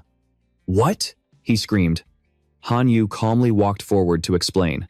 "I have a few low-level locusts. They're weak, but they can build a bridge between god domains. As long as they're in your territory, you can't sever the connection. So just sit tight while I devour your entire god domain." Piece by piece, Shu Gang fell to his knees, utterly defeated. "End this. I've lost. Just take your army and get out of my god domain." Han Yu stood over him, hands on his hips. "You're the one who invaded my territory first. Getting invaded back is what you deserve. My army of sapients has already entered your god domain." Hearing this, Shu Gang shot to his feet, his face twisted with rage. "Han Yu, I'm demanding you withdraw your army. This is me going easy on you. Don't you forget my grandfather is waiting right outside. He is a true god. You may be a genius, but do you seriously think you can fight a true god?" Han Yu replied with a tone of utter contempt. "Do you take me for an idiot? The second I let you go, you'll have your grandpa smite me with his divine power. You're my bargaining chip. As long as I have you, your precious grandpa won't dare to touch me." Shu Gang's tone immediately softened to begging. "Spare me. I swear I won't let my grandfather hurt you." Han Yu raised a finger to his lips. Shh, don't talk. My locusts are looking for your god domain's core right now. Then, a triumphant smile spread across Han Yu's face. Ah, there it is. By now, an hour had passed. Outside, Elder Shu paced back and forth, muttering, "Why is it taking so long? Did something go wrong?" His anxiety grew with every passing second. Deciding to check the virtual screen, Third Bro immediately turned to his boss. "Big Bro, let's go watch too." A moment later, the group's eyes widened in shock as the scene shifted to the large screen, showing Su Gong hovering in midair. With a look of pure rage, his steel armor divine soldiers were being dragged away by the locust swarm. Third Bro shouted with glee. "What the hell is going on?" The boss explained. "Shu Gang's god domain core is in Little Han's hands now." At that moment, a locust warrior stood with one foot on Shu Gang's god domain core as Ancestor Shu's projection appeared. He furiously cursed. "You little punk, Han Yu, release my grandson's god domain core this instant." Hearing this, Han Yu glanced back in surprise. "Are you threatening me? 'Cause I'm not amused." Then he opened his mouth and called to his minions. He looked at them and immediately commanded, "Speed up the extermination of the steel armor divine soldiers." The old man glared at him. Fuming, he yelled, "What the hell will it take for you to let Shu Gang go?" Han Yu raised his hands and smiled at the old man. "True god of the Shu family, I think you've got it all wrong. What we should be discussing now is what I need to do to get times you times to let times me times go." Ancestor Shu gritted his teeth, swearing internally. "Fine, you brat. The moment Su Gang is free, I'll torture you for 3 days and 3 nights before I finally kill you." Suddenly, Han Yu felt the descending aura of a true god. Seeing this, Han Yu lit up and announced happily, "The cavalry's here, and it's another true god. Looks like Ancestor Qin is back too." The Qin family members watching the screen immediately cheered. The ancestor has returned. The head of the Qin family raised a hand in salute and asked Ancestor Shu with a smirk, "Today is a joyous day celebrating my ancestor's return. The Qin family will be holding a grand banquet. Why doesn't Ancestor Shu stay for a few drinks?" Ancestor Shu was seething, but he still answered, "No need." The scene shifted back inside the god domain, where he urged impatiently, "You punk Han Yu, the true god you've been waiting for has arrived, so why haven't you released my grandson's god domain core?" Hearing that, Han Yu chuckled. "I'll wait until my friends are right beside me before I let go. After all, who knows if someone might pull a dirty trick and use their divine power to kill me the second I let my guard down." His backup immediately appeared before him and declared with confidence, "I'm back. No one can touch you while I'm standing here." Seeing him, Han Yu thought in surprise, "He's back?" In that case, Han Yu figured that outside, the Qin family's true god must have also returned. He smiled at Ancestor Shu and announced, "Poison Emperor, order the entire swarm to leave the god domain core. We're pulling out." Right after that, he dispelled his god domain. Shu Gang angrily strode forward. "Han Yu, I'll remember you for this. The next time we meet, only one of us will walk away." Hearing this, Han Yu just laughed. "You'd better figure out how to rebuild your army of armored soldiers first. Otherwise, you won't even be qualified to fight me." Seeing Shu Gang still running his mouth, Ancestor Shu slapped him hard across the face, yelling, "Shut up. Haven't you made enough of a fool of yourself? We're leaving." Seeing them flee, Ancestor Qin cursed furiously, "You old scoundrel. How dare you bully a descendant of my Qin family when I was in peril? My Qin family hereby draws a clear line with your Shu family. From this day on, no one is to ever speak of the marriage between Shuang heir and the Shu family again." At that moment, the Qin family members stood there, looking up as the 3 generations of the Shu family ran for their lives. Ancestor Qin then handed Han Yu an item with a smile. "Young friend Han Yu, we owe you big time for stepping up this time. Thanks to the great god's intervention. Consider this source of evil origin a token of our gratitude." Han Yu looked at the object in his hand, surprised. It was a primordial stone, capable of helping any life form revert its bloodline back to its primeval, ancestral state. Han Yu frowned, worriedly thinking about his locusts. If that's the case, couldn't this revert my locusts to the most ferocious form in history? That's beyond terrifying. At this point, the story jumps forward 3 days. A voice called out, "Junior Han Yu, we're here with some intel for you." Xia Tian and his group called out happily to Han Yu. "Over here, over here." He smiled and walked towards the 3 of them, asking, "Brother Meng, Senior Xia Tian, Senior Ye Ling, what's the good news?" Xiang Meng said cheerfully, "The next course is about to start, and Huang Shengjun will definitely be targeting you. This is a detailed intelligence report on Huang Shengjun that we prepared for you," Xia Tian added. "I hate to admit it, but he's the top dog among us first years. You need to be on your guard." Han Yu looked at the book, thought about the goblins, and said, bewildered. His main minions are just ordinary goblins? To lead goblins to his current level of success. The guy's a certified super genius. Yiling smiled and praised him. Junior Han Yu, you led an even more pathetic race of locusts to where you are now. Doesn't that make you way more amazing? Don't be afraid of him. Hearing this, Xia Tian nodded in agreement. That's right. He only has a few hundred Lord rank life forms, and just 3 Monarch rank life forms and 3 high-level divine posts. That's all. It's no big deal, he asked, stunned. 3 of them, and you're not scared? The other 3 just pretended they didn't hear a thing. The scene shifts to a spacious, cozy home Han Wu's place. He sat cross-legged, deep in cultivation, thinking, Huangthang Quan will definitely target my 3 locust lords and try to wipe them out. No way. I can't afford to lose a single one of those lords. I could use that super regeneration ability I made for Xiaoqiang with all those radiation crystals, but that would only keep the locust lords alive. It's not nearly enough to counter Huangthang Quan's assault. Then, his eyes landed on the pot of mushrooms. He'd been growing. The black spore mushrooms came in clutch against the zombie army. If they can still dish out some serious AoE damage, I'll be much safer. He immediately opened the system search, and after a moment, his face lit up. Got it. A second later, the item materialized in his hand with a system notification. Purchase confirmed. He then began to fuse his new purchase with the black spore mushrooms. We cut to the hallways of the Imperial Capital Academy, where a cheerful Kalina points to a board and announces, all right everyone, this next lesson will test your anti-invasion capabilities. The upperclassmen will be your opponents. They can only use the power they had a year ago to fight you. Any of you who can successfully defend your god domain from their invasion will get a reward. But for those who fail, a grueling trip to the Black Prison awaits. So get ready, the invasion is coming. Just then, a massive pillar of light appeared in front of Han Wu. He slowly stepped into the strange light. Inside, someone was already waiting for him. Huangthang Quan smirked at him. I told you, Han Wu. In this test, I'm going to show you the true meaning of hell. Without giving him a chance to react, he roared, kill! Han Wu's eyes widened. Holy crap. This formation is insane. He recognized the goblins in front as the close-range combat unit, then glanced over at another group. Goblins lined up in perfect rows, grinning maliciously. This was the ranged physical unit. Then Han Wu spotted the red goblins. Transcendent life forms. The blazing flame goblin phalanx. Next, a squad of vicious blue goblins. Transcendent life forms. The frostbone goblin phalanx. 2 goblin leaders charged forward, sitting casually on 2 massive wolves. He instantly assessed them, Lord-level life forms. Han Wu dashed toward them, yelling, if that's how you want to play, then my Locust Legion will answer. He stopped, spread his arms wide, and commanded, Locust Legion, form up by unit. His own legion materialized. Squads of regular locusts, sky demon bugs, nether bugs, dark curse bugs, primeval locusts. And finally, the Locust Lords themselves. Seeing this, Huangthang Quan was a bit stunned, thinking, to get this strong using such trash-tier units, this guy's actually got some skill.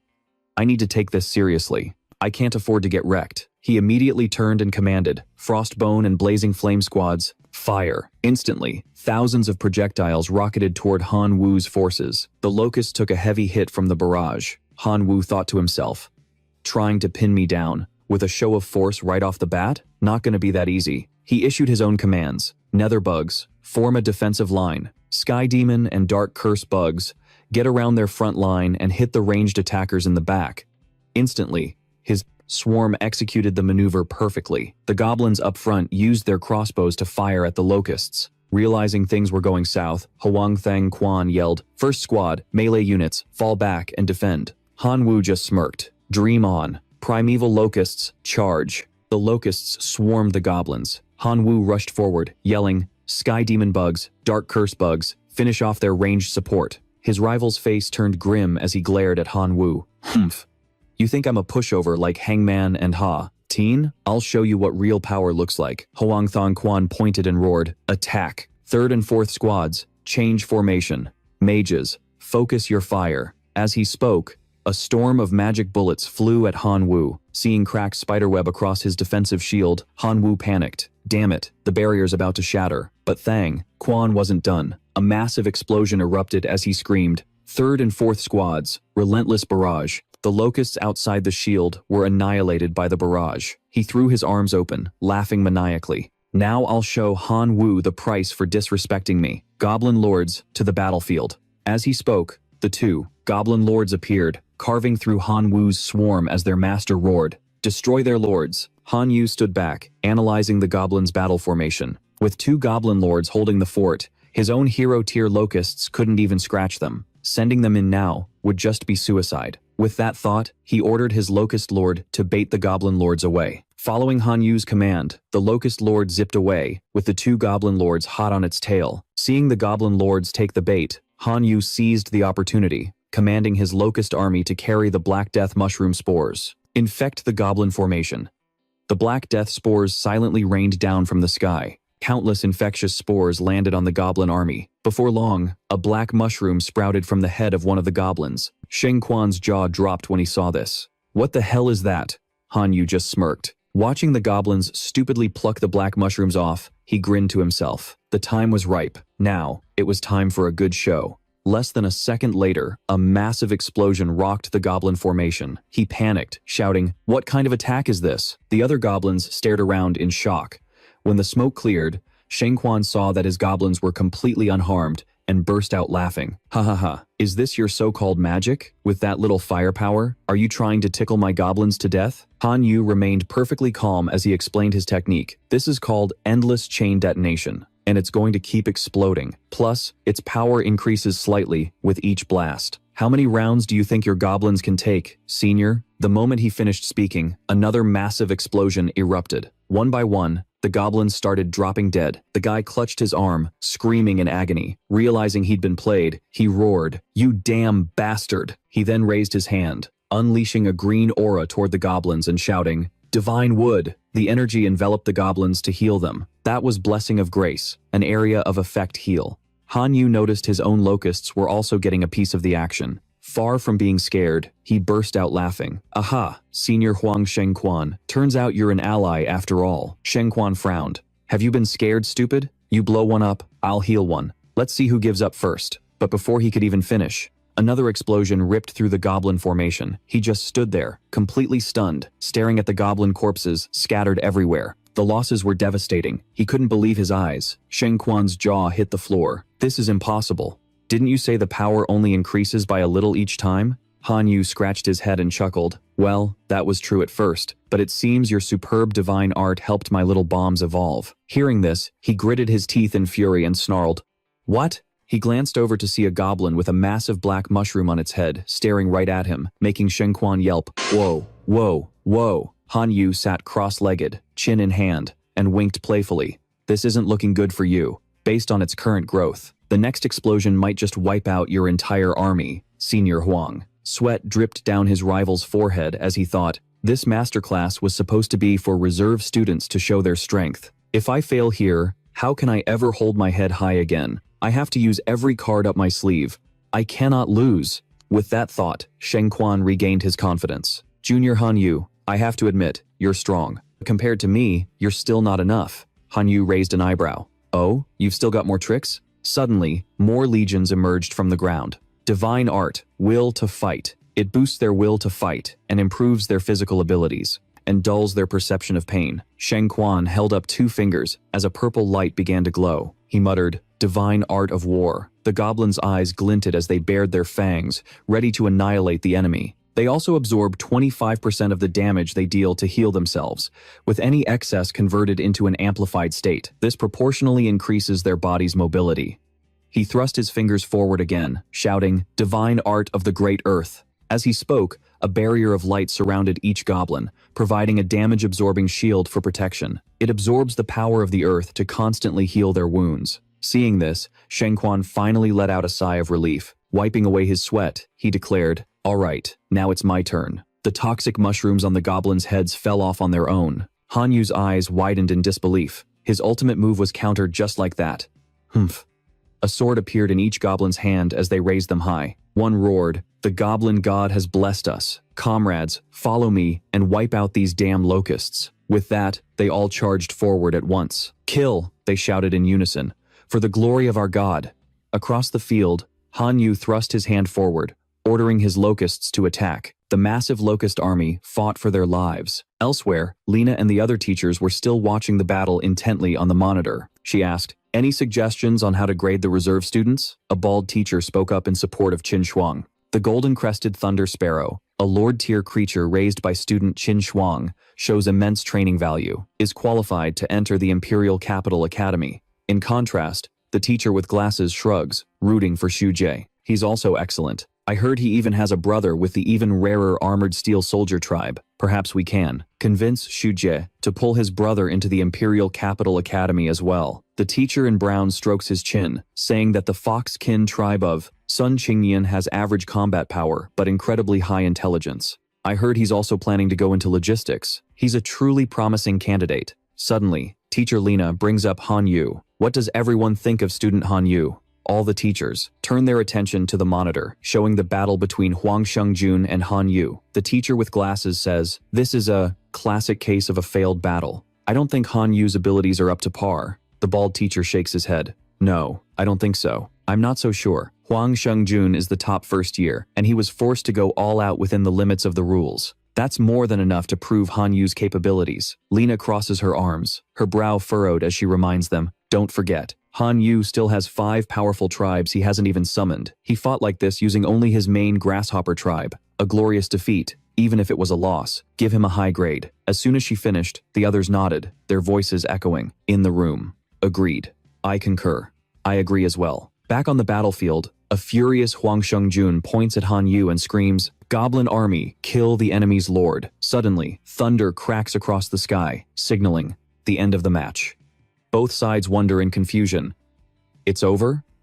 Lena's announcement echoes, leaving the two stunned. This assessment is now over. Hearing this, Shengjun grinds his teeth, cursing internally. "Holy crap, I was just one step away. I brought 100 million goblins, and now only 50 million are left. I lost several hero goblins, and even one of my lords. Meanwhile, that brat's lords are all still standing. What a massive loss." Lena stands on the podium before the students. She smiles and announces, "Students who failed this assessment will be expelled. We will now announce your scores. Those with outstanding performance will receive a chance to personally participate in an extra-dimensional war." She taps the board.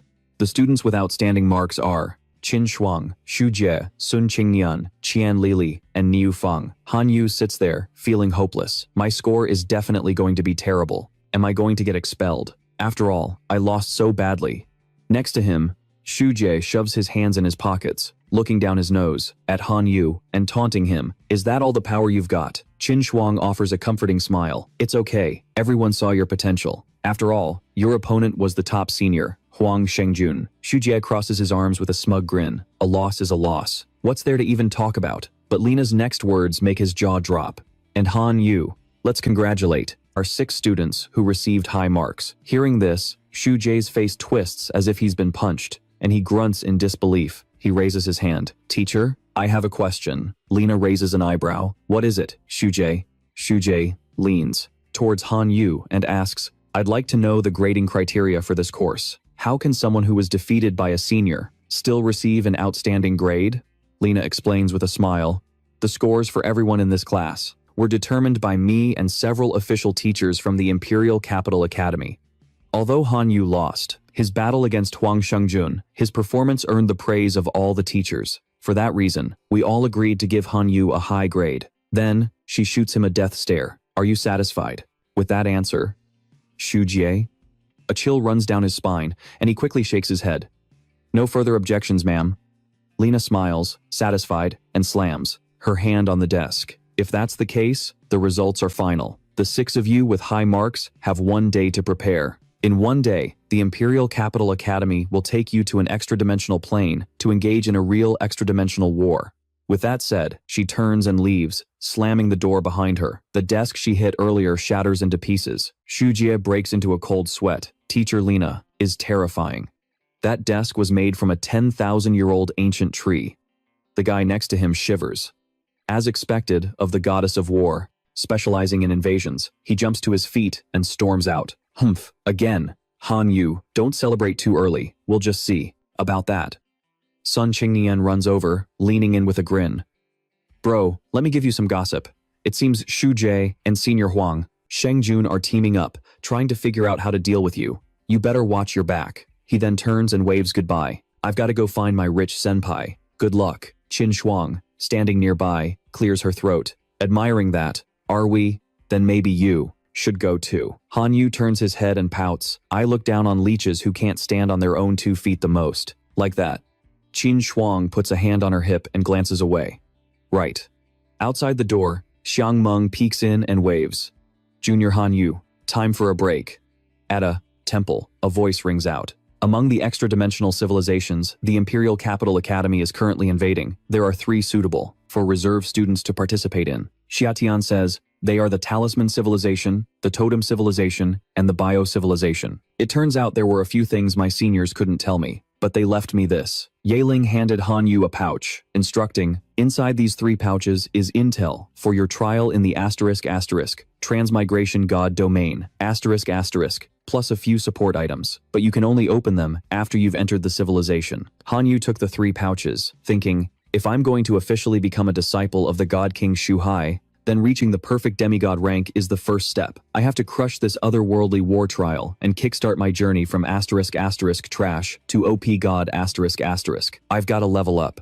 Yiling's group cheered with pom-poms. Go Junior Han Yu, you got this. One day later, Lena gave Han Yu and Yeling 2 bracelets, explaining, these are God Domain login devices. They allow prospective students, who are just divine life forms, to connect to the God Domain. The others are waiting on the rooftop. Let's get going. After that, the group quickly moved to the spaceship. Just like that, the spaceship flew off into the cosmos, passing through a wormhole. The ship continued on its course. Han Yu looked out from inside the cabin. The system suddenly announced, the otherworldly war has officially begun. The spaceship stopped in a desolate place. Han Yu stood on a rock, surveying the area. He then took out the pouches, muttering, let's see what my seniors gave me. Suddenly, 2 of the pouches in his hand disintegrated into dust, leaving him wide-eyed and speechless. In disbelief, he exclaimed, holy crap, they just vanished? There's only 1 left? Han Yu curiously opened the remaining red pouch to see, whispering, let's see what's actually inside. As soon as he opened it, he saw a scroll and a few runes. He took out the scroll to read it. It said, this plane is in a region under the control of the Rune Civilization. Runes are the very source of power in this plane. The Rune Civilization has recorded that there are a total of 26 basic runes. These runes can be arranged in billions of possible combinations. Among these billions of possibilities, combinations that can produce a stable effect are called rune words. Powerful rune words even have the might to reshape the heavens and the earth. Reading the explanation, Han Yu took out the runes from the pouch. According to the scroll, stored within these 10 cards, is a type of energy called planar essence, a power source that can enhance the will of the plane itself. The more planar essence one possesses, the higher the grade of life forms that can be born. In otherworldly wars, planar essence is a consumable item used to communicate with the God Domain. The most common way to obtain it is by hunting the life forms on this plane to extract their planar essence. After thinking for a moment, he brandished the runes. All right then. Fearsome. 5. It's showtime. Han Yu's eyes turned cold. The slaughter begins. An hour later, he sat on the ground smiling happily, having accumulated 0.5 units of planar essence. How the hell am I supposed to fight with this? Looks like I'll have to up the numbers. Seeing the remaining rune cards he had, Han Yu directly used them, summoning a swarm of locusts. Still have 5 cards to summon 50. Primal locusts. He peered over the cliff, locking onto his target before yelling, "Go get 'em, my pets." On his command, the locust army flew straight down to seize the encampment. Elsewhere, Shu Tie was holding a box, saying with satisfaction, Senior Huang Shengjun really has some good stuff. The power of this rusted iron demon has surpassed that of a Lord-class lifeform. It'll definitely be able to annihilate Han Yu. He pulled a small plastic bag from his pocket. Inside was a black strand of hair. According to Senior Huang Shengjun, all he had to do was put Han Yu's hair inside, and the rusted iron demon could lock onto Han Yu and eliminate him. Shu Ti immediately dropped the hair into the box. After he did, a purple film covered the box, startling him. Shu Ti handed the box to his subordinate and ordered, "Go smash that ceramic jar." As he finished speaking, the guy took it and smashed it on the ground. The box shattered, and thick smoke appeared. From within the purple smoke, a giant goblin-like creature emerged. The demon was born. Seeing Shu Ti's subordinate right in front of it, The demon tore him apart with its bare hands, making Shu Ti exclaim in excitement, "So damn brutal, Han Yu, your end has come." Ignoring Su Ti's pointless chatter, the demon turned and quickly departed, roaring, "The enemy who imprisoned Ano for 1,000 years, your debt will be paid in blood." Elsewhere, Han Yu had successfully fought off a pack of wolves, holding 10 units of their essence in his hand. He closed his eyes and thought, "It's time to power up. Unlock Black Dragon form." Then, he took out the rune in his hand, using another 5 units to summon the fearsome 5. Full roster complete. Tenacious 10 hit the field. As he spoke, a pair of giant wolf paws slammed onto the ground. Following that was a red-eyed wolf with a mark on its forehead. Han Yu commanded, "Tenacious 10, charge." In the middle of the forest, a terrifying roar echoed. The Wolf King's lair was a vast cave located inside a rocky mountain. Inside the cave lay a scroll, a fang, and 4 stones with symbols. Seeing this, he exclaimed in surprise, "Huh, what's this?" Han Yu curiously picked them up for a look, his jaw dropping. "No way, it's a rune word." Han Yu sat on the ground and began to arrange the stones he had just acquired, laying out each rune he'd collected. The system announced, "Low-rank rune word, Savagery. Effect. Its effect on the body is a 10% increase in strength, a 20% increase in defense, and a 20% increase in wound recovery speed. It's 20% more effective with bladed weapons, increases the chance of causing a bleeding effect by 15%, and grants a 10% lifesteal effect to attack speed." After getting everything sorted, Han Yu ripped off his shirt, feeling the changes in his body. He thought to himself, "The new attributes are buffing my body." He tried channeling his internal energy and felt a world of difference. Suddenly, a noise from outside made Han Yu frown. He wondered, "What's going on?" He instantly transformed into a dragon and burst outside. As soon as he landed, Han Yu called out to his minions. A cat demon suddenly appeared, leaping directly onto one of the minions and attacking with a meow. Using its razor-sharp claws, it sliced Han Yu's minion in 2, using its 8-piece shredder skill. Han Yu frowned. A Lord-rank life form, a cat demon. "My minions," he ordered the underlings behind him. "Charge. Kill that cat demon." Fearlessly, it leaped in, using limb-severing sweep to tear the minions to shreds. It even landed a hit on Han Yu, but to its astonishment, Han Yu's leg grew back instantly. The cat demon gritted its teeth, glaring at him. It swung its claws towards Han Yu, letting out an enraged meow. Han Yu's aura skyrocketed as he growled. Right on time. The cat demon lunged with its fastest claw strike towards Han Yu. "Meow!" it shrieked. Han Yu clenched his fists, his eyes glowing as a red aura erupted around him after activating his Black Dragon transformation skill. Before its claws could even touch him, he slammed a fist right into its face. Han Yu's punch sent it flying, killing it instantly. A system notification popped up. Successfully killed a Lord-rank lifeform. Received 2 units of planar origin. Hearing the system notification, Han Yu smirked. "Excellent. With this, I can summon my skeleton army. With enough power, I might even be able to ascend to demigod." 3 days later, in the Outer Realms, a notification pinged in Han Yu's ear. Fire Essence Ore Cave detected ahead. Standing before his army, he commanded, "Army, advance, target, the cave." With that, he quickly moved ahead to the cave entrance. A purple aura emanated from within, making Han Yu pause. He thought, something's not right. There's a human aura in the cave. Did someone else find this place first? He then carefully observed before slowly heading inside. Suddenly, a heat wave hit him full force, catching him completely off guard. The intense heat made him exclaim, "So hot." Before the wave even dissipated, a fire-Keelan lion appeared. Han Yu was shocked. "This is bad." He immediately transformed into a dragon, his body radiating a red aura as he roared, "Come on, you lion, come at me." Just as the fire-Keelan lion was about to charge, it suddenly slammed on the brakes, leaving Han Yu confused. Turns out, a girl was yanking its tail, making the beast break out in a cold sweat. She gave it a vicious tug that sent a jolt of pain through the fire-Keelan lion. Then she yelled, "Where do you think you're going?" The terrified beast tried to flee, but couldn't, roaring as if to say, "Stay away from me." Han Yu saw her and asked suspiciously, "Are you Niu Fang?" Niu Fang completely ignored him, refusing to let go of the fire-Keelan lion's tail. Even as it started crying, she screamed, "This is my territory, get the hell out." Hearing this, Han Yu wasn't scared in the slightest. He even provoked her. "Let's not even discuss whether this is your territory. Even if it is, if I want to take it, I'll take it. Do you even have the right to say no?" Niu Fang was triggered. She let go of the lion on the ground and lunged straight for Han Yu. "Looks like I've been too nice to you, huh?" she shouted. "If you won't leave, Then you can die here. Han Yu stood his ground as a deathly green aura erupted from his body. Land of Death plant fusion. Ghost Shadow Vine plant fusion. Vines began to sprout from Han Yu's body. Niu Fang frowned at the sight, barely having time to gasp. What kind of skill is this? Han Yu drew his sword and replied, the kind that's going to take your life. Niu Fang gritted her teeth and threw a massive punch right where he was standing, but Han Yu had already vanished in a flash. Using his Ghost Shadow Flash skill, he dodged her punch, which slammed hard into the ground. Niu Fang was stunned, her eyes wide with disbelief that he could evade her attack. In a split second, Han Yu was already standing behind Niu Fang. Next time, he said, I'll be aiming for your neck. Hearing his words, she froze, her eyes wide as a cold sweat broke out on her face. After a long moment of silence, Niu Fang turned her head. She admitted, you win. I'm no match for you.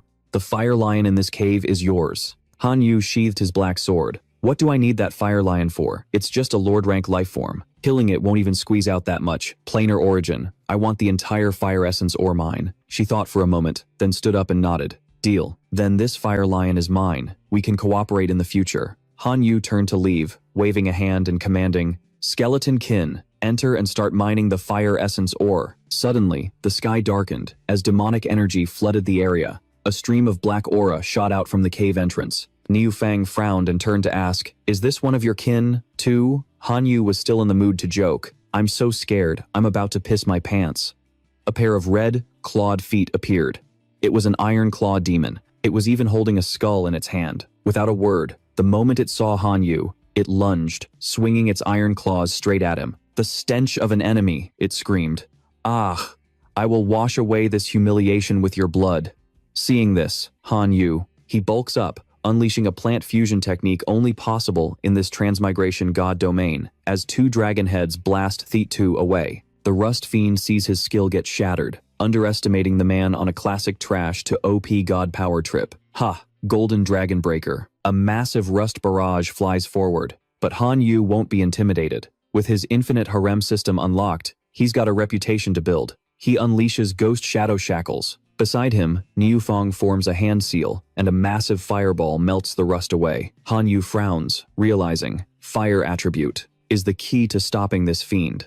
With that, he summons the divine hammer of the Red Forged Dwarf, using a burning talisman. The origin card appears, revealing the Red Forged Dwarf. Han Yu points and commands, Divine Hammer, crush that fiend. To a pulp, the Divine Hammer frowns, his gaze ice cold. As you command, my divine lord. With that, his weapon begins to glow, with a purple aura. The Rust Fiend scoffs, launching a volley of projectiles at the Divine Hammer and roaring, die. Suddenly, badass snakes sprout from the Divine Hammer's back, lunging forward to intercept the attack. The Rust Fiend can't react in time, and half his body is torn to shreds. That's when the panic sets in, and he starts begging for his life. No, no, stop smashing me. But the Divine Hammer ignores his pleas, raising his hammer along with the snakes for the finishing blow. The strike creates a massive explosion, kicking up a huge cloud of dust. From the sidelines, Han Yu is hyped, cheering him on. Show him no mercy. Smash him again. Hearing his master's cheers, the Divine Hammer gets pumped and lands another brutal blow. Han Yu covers his eyes. Holy crap, that is savage. Down on the ground, the Rust Fiend is totally flattened. Watching the hammer come down for the final smash, Han Yu signals him to stop and walks over, hands on his hips, looking at the creature's soul. The fiend's soul is trembling on the ground. His companion, Grasshopper, notes, its soul is still intact. Han Yu nods. This guy is a cockroach. If I let him live, he'll definitely come back for revenge later. Han Yu stares down at the soul with an ice-cold gaze. In that case, I'll just let the bone controller devour your soul. The fiend frantically begs for his life. Anno surrenders. I'm willing to be your slave. I just beg you, oh great God, please spare Anno's soul. Han Yu squats down and points at its flattened body. His next words make the Rust Fiend break into a cold sweat. I don't trust you, unless you sign a contract with me. The fiend stammers, Anno, this. All right, I'll do it.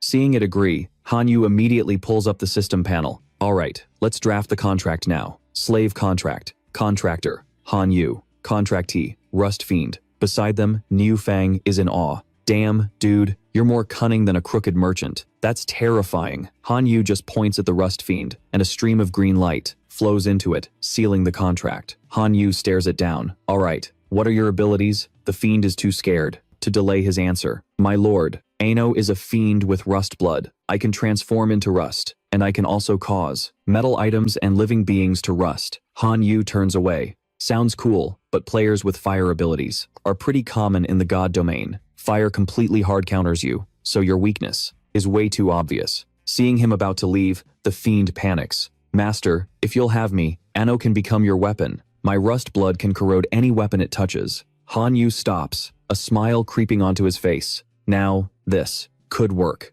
Do it. Hearing his master's approval, the fiend breathes a sigh of relief. Whoosh! Han Yu pulls out a sword and thrusts it into the soul. The soul immediately flows into the blade. Han Yu slings the new sword over his shoulder, grinning. Just like that, my combat power has skyrocketed. My chances of ascending to a perfect demigod are getting better and better. Next up is to slaughter more enemies, increase my planar origin, and expand my army. A few days later, in a vast forest, a scout in a green cloak is hiding in a clearing, his mind blown by what he's seeing. Holy crap. Is that an undead army? The sheer size of the Legion of the Dead has the scout totally stunned. An undead army of this scale. And there must be 500,000 of them. I have to report to the city lord immediately. With that, the scout rushes off to report back.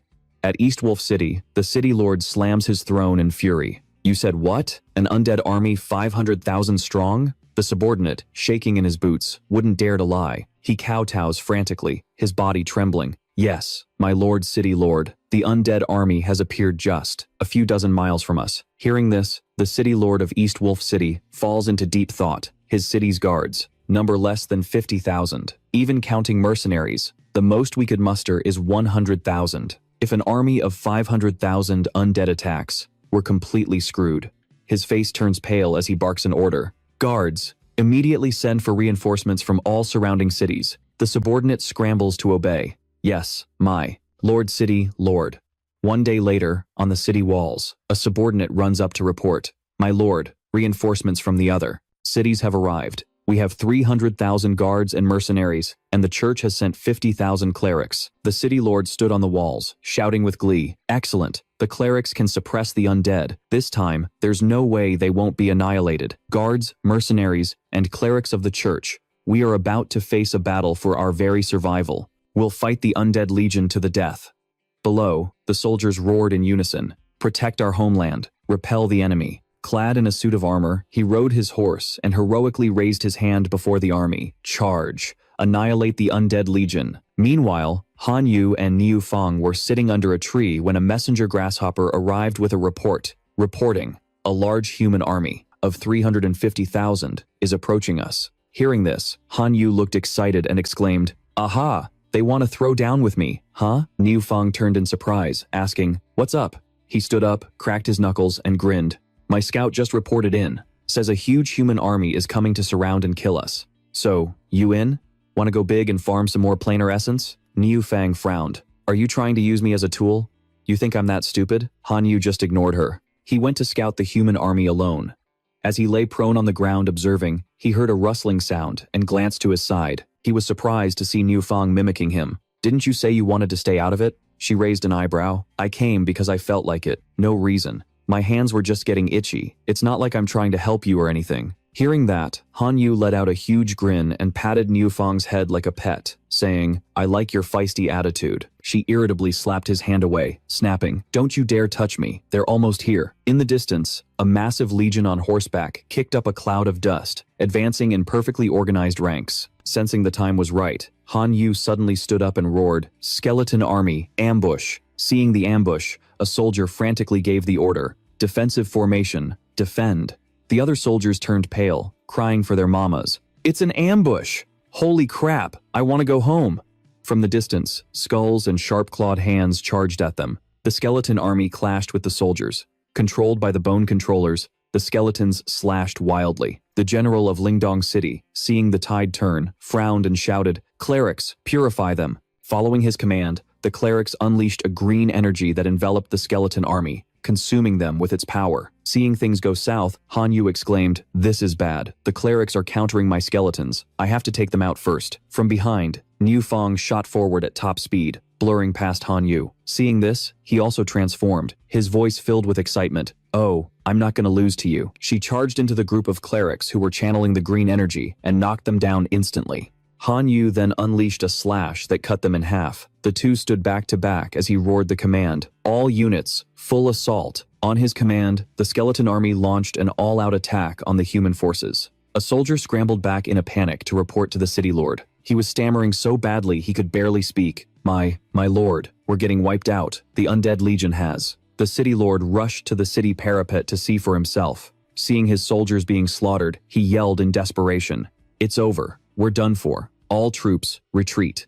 A few hours later, a tired-looking Han Yu said, "Traded 350,000 skeleton soldiers for a few thousand planar essence. What a painful trade." In contrast to him, Niu Fang cupped her cheeks in delight. "We're rich. This time, we really hit the jackpot." Han Yu immediately shot down her excitement. "Don't get too happy now. There were runes in the loot. Let's split them." He opened the system panel to check. Low-grade giant strength. Applies to body. Enhances muscle power. Strength increases by 40%. Applies to mace-type equipment. Adds a shattering effect. Low-grade blazing fire. Applies to body. Effect allows comprehension of a fire-type magic. Fire attribute resistance increases by 20%. Fire attribute affinity increases by 15%. Applies to staff-type equipment. Adds the fireball skill. The power of fire-type magic increases by 20%. Applies to armor-type equipment. Adds the blazing fire shield skill. Damage from fire-type magic is reduced by 30%. Mid-grade Aegis. Applies to armor-type equipment. Adds the Aegis light barrier skill. Armor durability increases by 50%. He rubbed his chin, thinking, "I still have 4 empty slots for runes. These are too low grade for me. I'll save them for my familiars." Standing beside him, she looked back and forth before choosing the blazing fire rune. "I want this one." After selecting it, Niu Fang's body was enveloped in a red glow. She said happily, "I'm one step closer to becoming a monarch-level life form. Han Yu, thank you." Hearing this, Han Yu winked and cheerfully replied, "No big deal." Niu Fang put her hands on her hips and thought with a smile, "Humph, this kid's actually pretty generous." Meanwhile, in a castle, an incredulous voice asked, "Is what you say true?" The king sat on his throne, gripping the armrests tightly, his face covered in sweat. The undead legion attacked. Lingdong City? The soldier below nodded firmly. "The report is accurate, my lord. And it wasn't just Lingdong City. The 4 surrounding strongholds were also annihilated. The undead legion's numbers have reached nearly 10 million. Hearing the soldier's report, the king shot to his feet and roared, "Summon the archbishops and the rulers of the elf, minotaur, and werewolf kingdoms to the conference room, now." The king gathered his war council to strategize. They gasped, in shock. "Are the undead legions really that arrogant?" The werewolf lord beside him proposed, "We must unite to fight this enemy. My werewolf army is ready for battle." The elf queen nodded, "As is my elven army." The king's brow furrowed. "Our 4 nations will form an alliance with the Holy Order's army to annihilate these undead." Meanwhile, in the princess's chamber, she and Sun Qingnian were getting cozy. The princess, sitting on his lap, whispered, "My father plans to ally with the clerics, elves, minotaurs, and werewolves to crush the skeleton army." Qingnian opened his eyes, his lips brushing against her chest as he asked, "Is that so?" In his mind, he was already plotting how to defeat Han Yu. Who else but Han Yu could be the one controlling these skeleton invaders? Han Yu, oh Han Yu. In just a few days, you've become a force so massive, it takes 4 kingdoms to even try and stop you. You're truly living up to your trash to OP god potential. A worthy rival indeed. Qingnian stared ahead, his gaze dropping in deep thought. "After all this time with the princess, I've finally found a clue to ascend to demigod status. Back in the transmigration god domain, becoming a demigod just required enough divinity. But in this outer world, you also have to meet the current civilization's requirements." He had always wanted to become a demigod just to crush Han Yu. In this rune civilization, ascending to demigod status requires possessing a special grade rune incantation. But there was a catch that always stumped him. Even the royal family has never truly obtained this rune incantation, which just shows how insane the difficulty is. Qingnian thought to himself, "Han Yu, I was planning on working with you. I provide the intel, you provide the muscle, and we could probably get that special grade rune incantation, so you can't die on me now. I have to find a way to keep you alive." In the hands of the allied forces. Noticing he'd zoned out, the princess pouted, "Hey, I'm talking to you. What are you spacing out about?" That elf queen is coming to see my father tomorrow. The princess's words snapped him back to reality. Regaining his composure, he flashed a handsome smile. I'm sure the queen is nowhere near as beautiful as you. Qingnian's hands started wandering restlessly around the princess's waist. He thought, perfect. The elf queen, my infinite harem system, is about to level up. There isn't a woman I can't handle. He then flipped the princess over, pinning her beneath him. She cooed, you're so naughty. Cut back to Hanyu's camp. A messenger ferret delivered the news, leaving him dumbfounded. Huh? An alliance of 4 nations, and a church is coming to get me? Niu Feng placed a hand on his shoulder. What's there to be afraid of? You have a massive skeleton army. He wasn't having it. The bullmen were useless, way too weak. Against a trained coalition army, they'd get absolutely crushed. Han Yu rubbed his chin. Man, this is gonna be a pain. The source of mutation. Just then, the source of mutation appeared, grinning cheekily. See? When push comes to shove, it's always me who has to bail you out. Han Yu wasn't in the mood for banter. Do you have a plan or not? Seeing its chance, the entity decided to cash in, laying out its terms. I have a great idea, but you'll have to pay me up front. 1 point of divinity. Han Yu wanted to curse it out, demanding a reward before even revealing the plan. Is demanding divinity points all you know how to do? Thinking this, he said out loud, you have to tell me your plan first. How else will I know if it's even worth 1 point of divinity? It chuckled. Actually, I've heard about this rune civilization. I know a rune incantation that can trigger a very powerful mutation. Han Yu leaned in. What kind of rune incantation? Spit it out. Hearing that the source of mutation's plan sounded plausible, Han Yu reluctantly transferred 1 point of divinity to it. It happily accepted the point as Han Yu fumed. Thanks for your business. 1 divinity point. Received. After taking the payment, it leaned close and whispered into Han Yu's ear. After listening, he crossed his arms and smirked. Interesting, let's give it a shot. He thought, well, that 1 point of divinity wasn't a complete waste. Niu Feng, seeing Han Yu's expression shift constantly, asked curiously, what's with all the faces? Did you figure something out? Han Yu's eyes turned dark as he turned to her with a grin. Just you. Wait and see. Over at the human army's front line, they faced a massive horde of skeletons. In the sky, a swarm of locusts. The commander ordered, attack. The locusts and skeletons were on the same side, all under Han Yu's command. Following the order, the Clasted human army charged, their swords piercing through the locusts.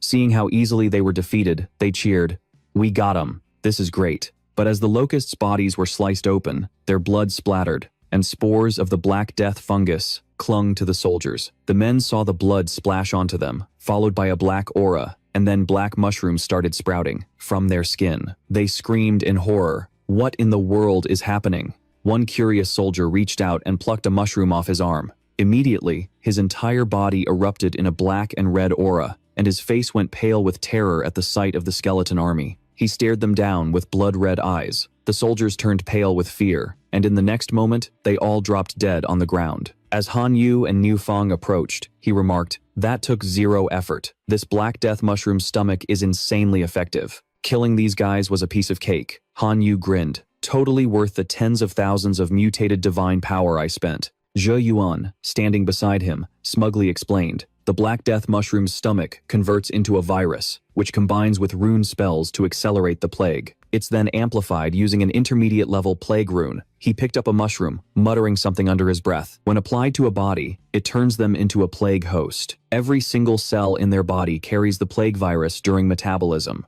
With that matter settled, Han Yu coldly gave the order to attack. At his command, the skeleton army instantly charged. The enemy soldiers unleashed a volley of arrows. The soldiers couldn't even fight back, as they were slaughtered by Han Yu. Aided by the plague runes, Han Yu crushed the allied forces in just 3 days. He successfully conquered 10 surrounding cities, and 5 special hero-class undead even emerged within his skeleton army. The king ground his teeth in fury. Do any of you have a plan? At this rate, my kingdom will be wiped out. He proposed his idea. Our only option is a truce to negotiate. The Wolfman sighed. A truce and negotiation is the only way. The king was confused. But who do we negotiate with? We've been fighting this skeleton army all this time, and we still haven't even seen their leader. Suddenly, a commotion was heard outside. The doors opened, and in walked Khan Niam, the princess, and the elf queen. The moment he entered, Khan Niam said, Your Majesty, how about you leave the negotiations to me? The Wolfman looked at Khan Niam skeptically. You've never even been on a battlefield. Yet you want to negotiate with the mastermind behind the skeleton army? Seeing his fair complexion, the king scoffed. Just some pretty boy. You have no business here. Khan Niam didn't get angry. Instead, he just smiled confidently. The princess stepped forward and said, "Father, I believe he is more than capable of handling this." Seeing the princess back him up, he spoke with renewed confidence. "Your Majesty, surely you trust your own daughter's judgment?" The elf queen spoke with great confidence. "I assure you, he's smarter than anyone else present here. Both myself and the human princess agree to let him try." The king finally relented, saying, "Well, it's not like we have any other options. Might as well let him give it a shot." In the territory of the skeleton army, the king entrusted the negotiations to him. Khan Niam went alone to the skeleton army's territory and saw Han Yu sitting not far away. Han Yu felt a stare on him, turned around, and exclaimed, "It's really you?" He jumped down beside him, throwing an arm over his shoulder. "How'd you end up in the outer world too?" Khan Niam laughed. "That's a long story for another time. Right now, I'm representing the Four Kingdoms' one-sect allied forces to negotiate a ceasefire with you." Han Yu raised an eyebrow. "You got mixed up with them? A ceasefire is possible, but it depends on the price they're willing to pay." He nodded in response. "Of course, name your price." He winked. "Gold and jewels are a given. We'll also need rune languages, not the common kind, but the rarest ones. On top of that, we need rune stones, starting with a 5-figure amount." Khan Niam rubbed his fingers together, ready to haggle. "All right then, demand 20 rune languages from the human king, including one high-level one, plus 200,000 rune stones." He thought to himself, "The princess has been with me for so long, and even gave me vital intel. I should show her some respect." At this, Khan Niam's eyes turned cold. For the elf tribe, double it. The wolfmen, the fishheads, and the sect, all of them have to pay double too. Turns out, he was playing both sides, involved not just with the princess, but with the elf queen too. Khan Niam figured, since he was close to the queen, he couldn't let her lose out too much. "We'll split all of this evenly later." Han Yu cheerfully slung an arm around him. "All right, thanks for going through all this trouble. I'll make sure you get your cut." Khan Niam laughed. "Don't mention it. The whole reason I integrated with the humans was to find clues on how to become a demigod. And in this rune civilization, I've finally found some leads." As he spoke, he leaned in close to Han Yu's ear and whispered, "We just need to find the ancient god ruins." Hearing the plan, Han Yu nodded. "All right, let's team up." With the negotiations settled, Khan Niam prepared to leave. "Well, I'll head back and inform them of the conditions. We'll meet up after you've handled things on their end." Han Yu nodded. "Sounds good. And by the way, tell them if they refuse to pay, I have no problem leading my monster army to crush their cities and turn all their people into immortal undead."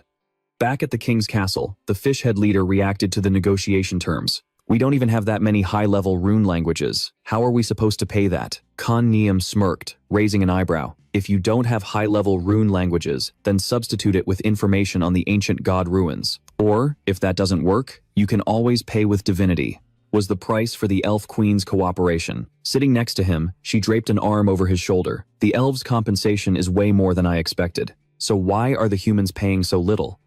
Qing Nian explained. "Because too many of them were turned into monsters. The elf queen doesn't want her people suffering the same fate." To his left, the princess snuggled up close to Qing Nian, saying, "My father has no objections. He'll agree to whatever you want." With a seductive look, she asked, "The negotiations went smoothly, right? I didn't embarrass you, so where's my reward?" She blushed beet red. Of course. Before she could finish, the door burst open. It was the God King. He roared in fury. "This is blatant robbery, and you're just agreeing to it? The Church of Justice will never bow to an undead creature." Qing Nian heard this, and just shrugged. "Suit yourself." The Minotaurs and Wolven had the same idea. Let the Church fight another round. If they actually win, we won't have to pay reparations. Let's move the army. And if they lose, we can just pay them then. It won't be too late.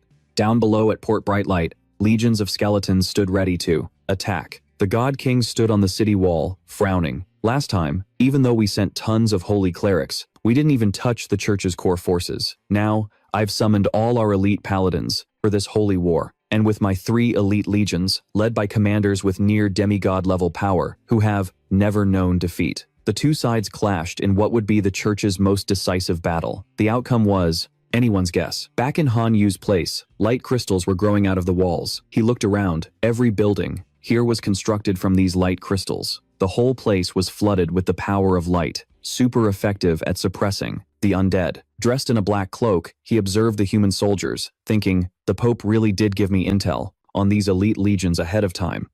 Han Yu clicked his tongue. Their combat power is insane.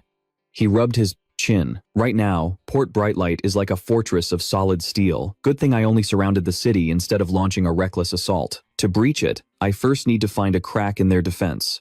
So how do I handle Port Brightlight?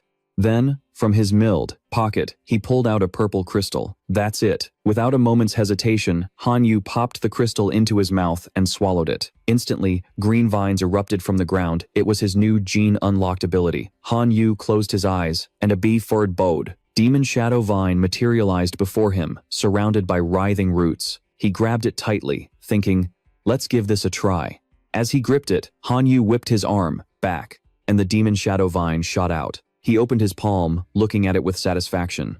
Nice. This thing is way better than I expected. Han Yu leaped forward, whipping the thorny Demon Shadow Vine around to play with the holy clerics. One of them heard the commotion and turned. Who's there? Stop. He raised his sword to the sky, the vine coiling behind him, and without a word, he unleashed both his sword and the vine at the holy clerics. The two of them were caught completely off guard, frozen on the spot, about to get wrecked. One was pierced straight through the wrist by the vine. Arg! A cloud of black energy burst from the wound. His partner, seeing him injured, yelled, quick, purify it. The man clutched his wounded arm, shaking his head. It's useless. Soldiers saw the major disturbance over here and rushed over to find the injured holy cleric. Get him! They roared. Another fearless soldier leaped high into the air, swinging a massive halberd down at Han Yu with terrifying force. Nowhere to run. The axe blade whistled through the air toward his face. Han Yu just stood there, making no move to defend himself. But just as the axe was about to hit, his body vanished. The weapon slammed into the ground, shattering it. The soldier was baffled. What the hell? I swear, I hit him. How? Before the soldier could even react, Han Yu appeared at his side, slashing his sword clean across the man's stomach. The soldier took the full blow, clutching his bleeding gut as he desperately leaped backward. At the same time, he swung the spear in his hand back at Han Yu, gritting his teeth. You bastard. Once again, the axe head on the halberd flew towards Han Yu. He stood perfectly still, only glancing at the soldier from the corner of his eye.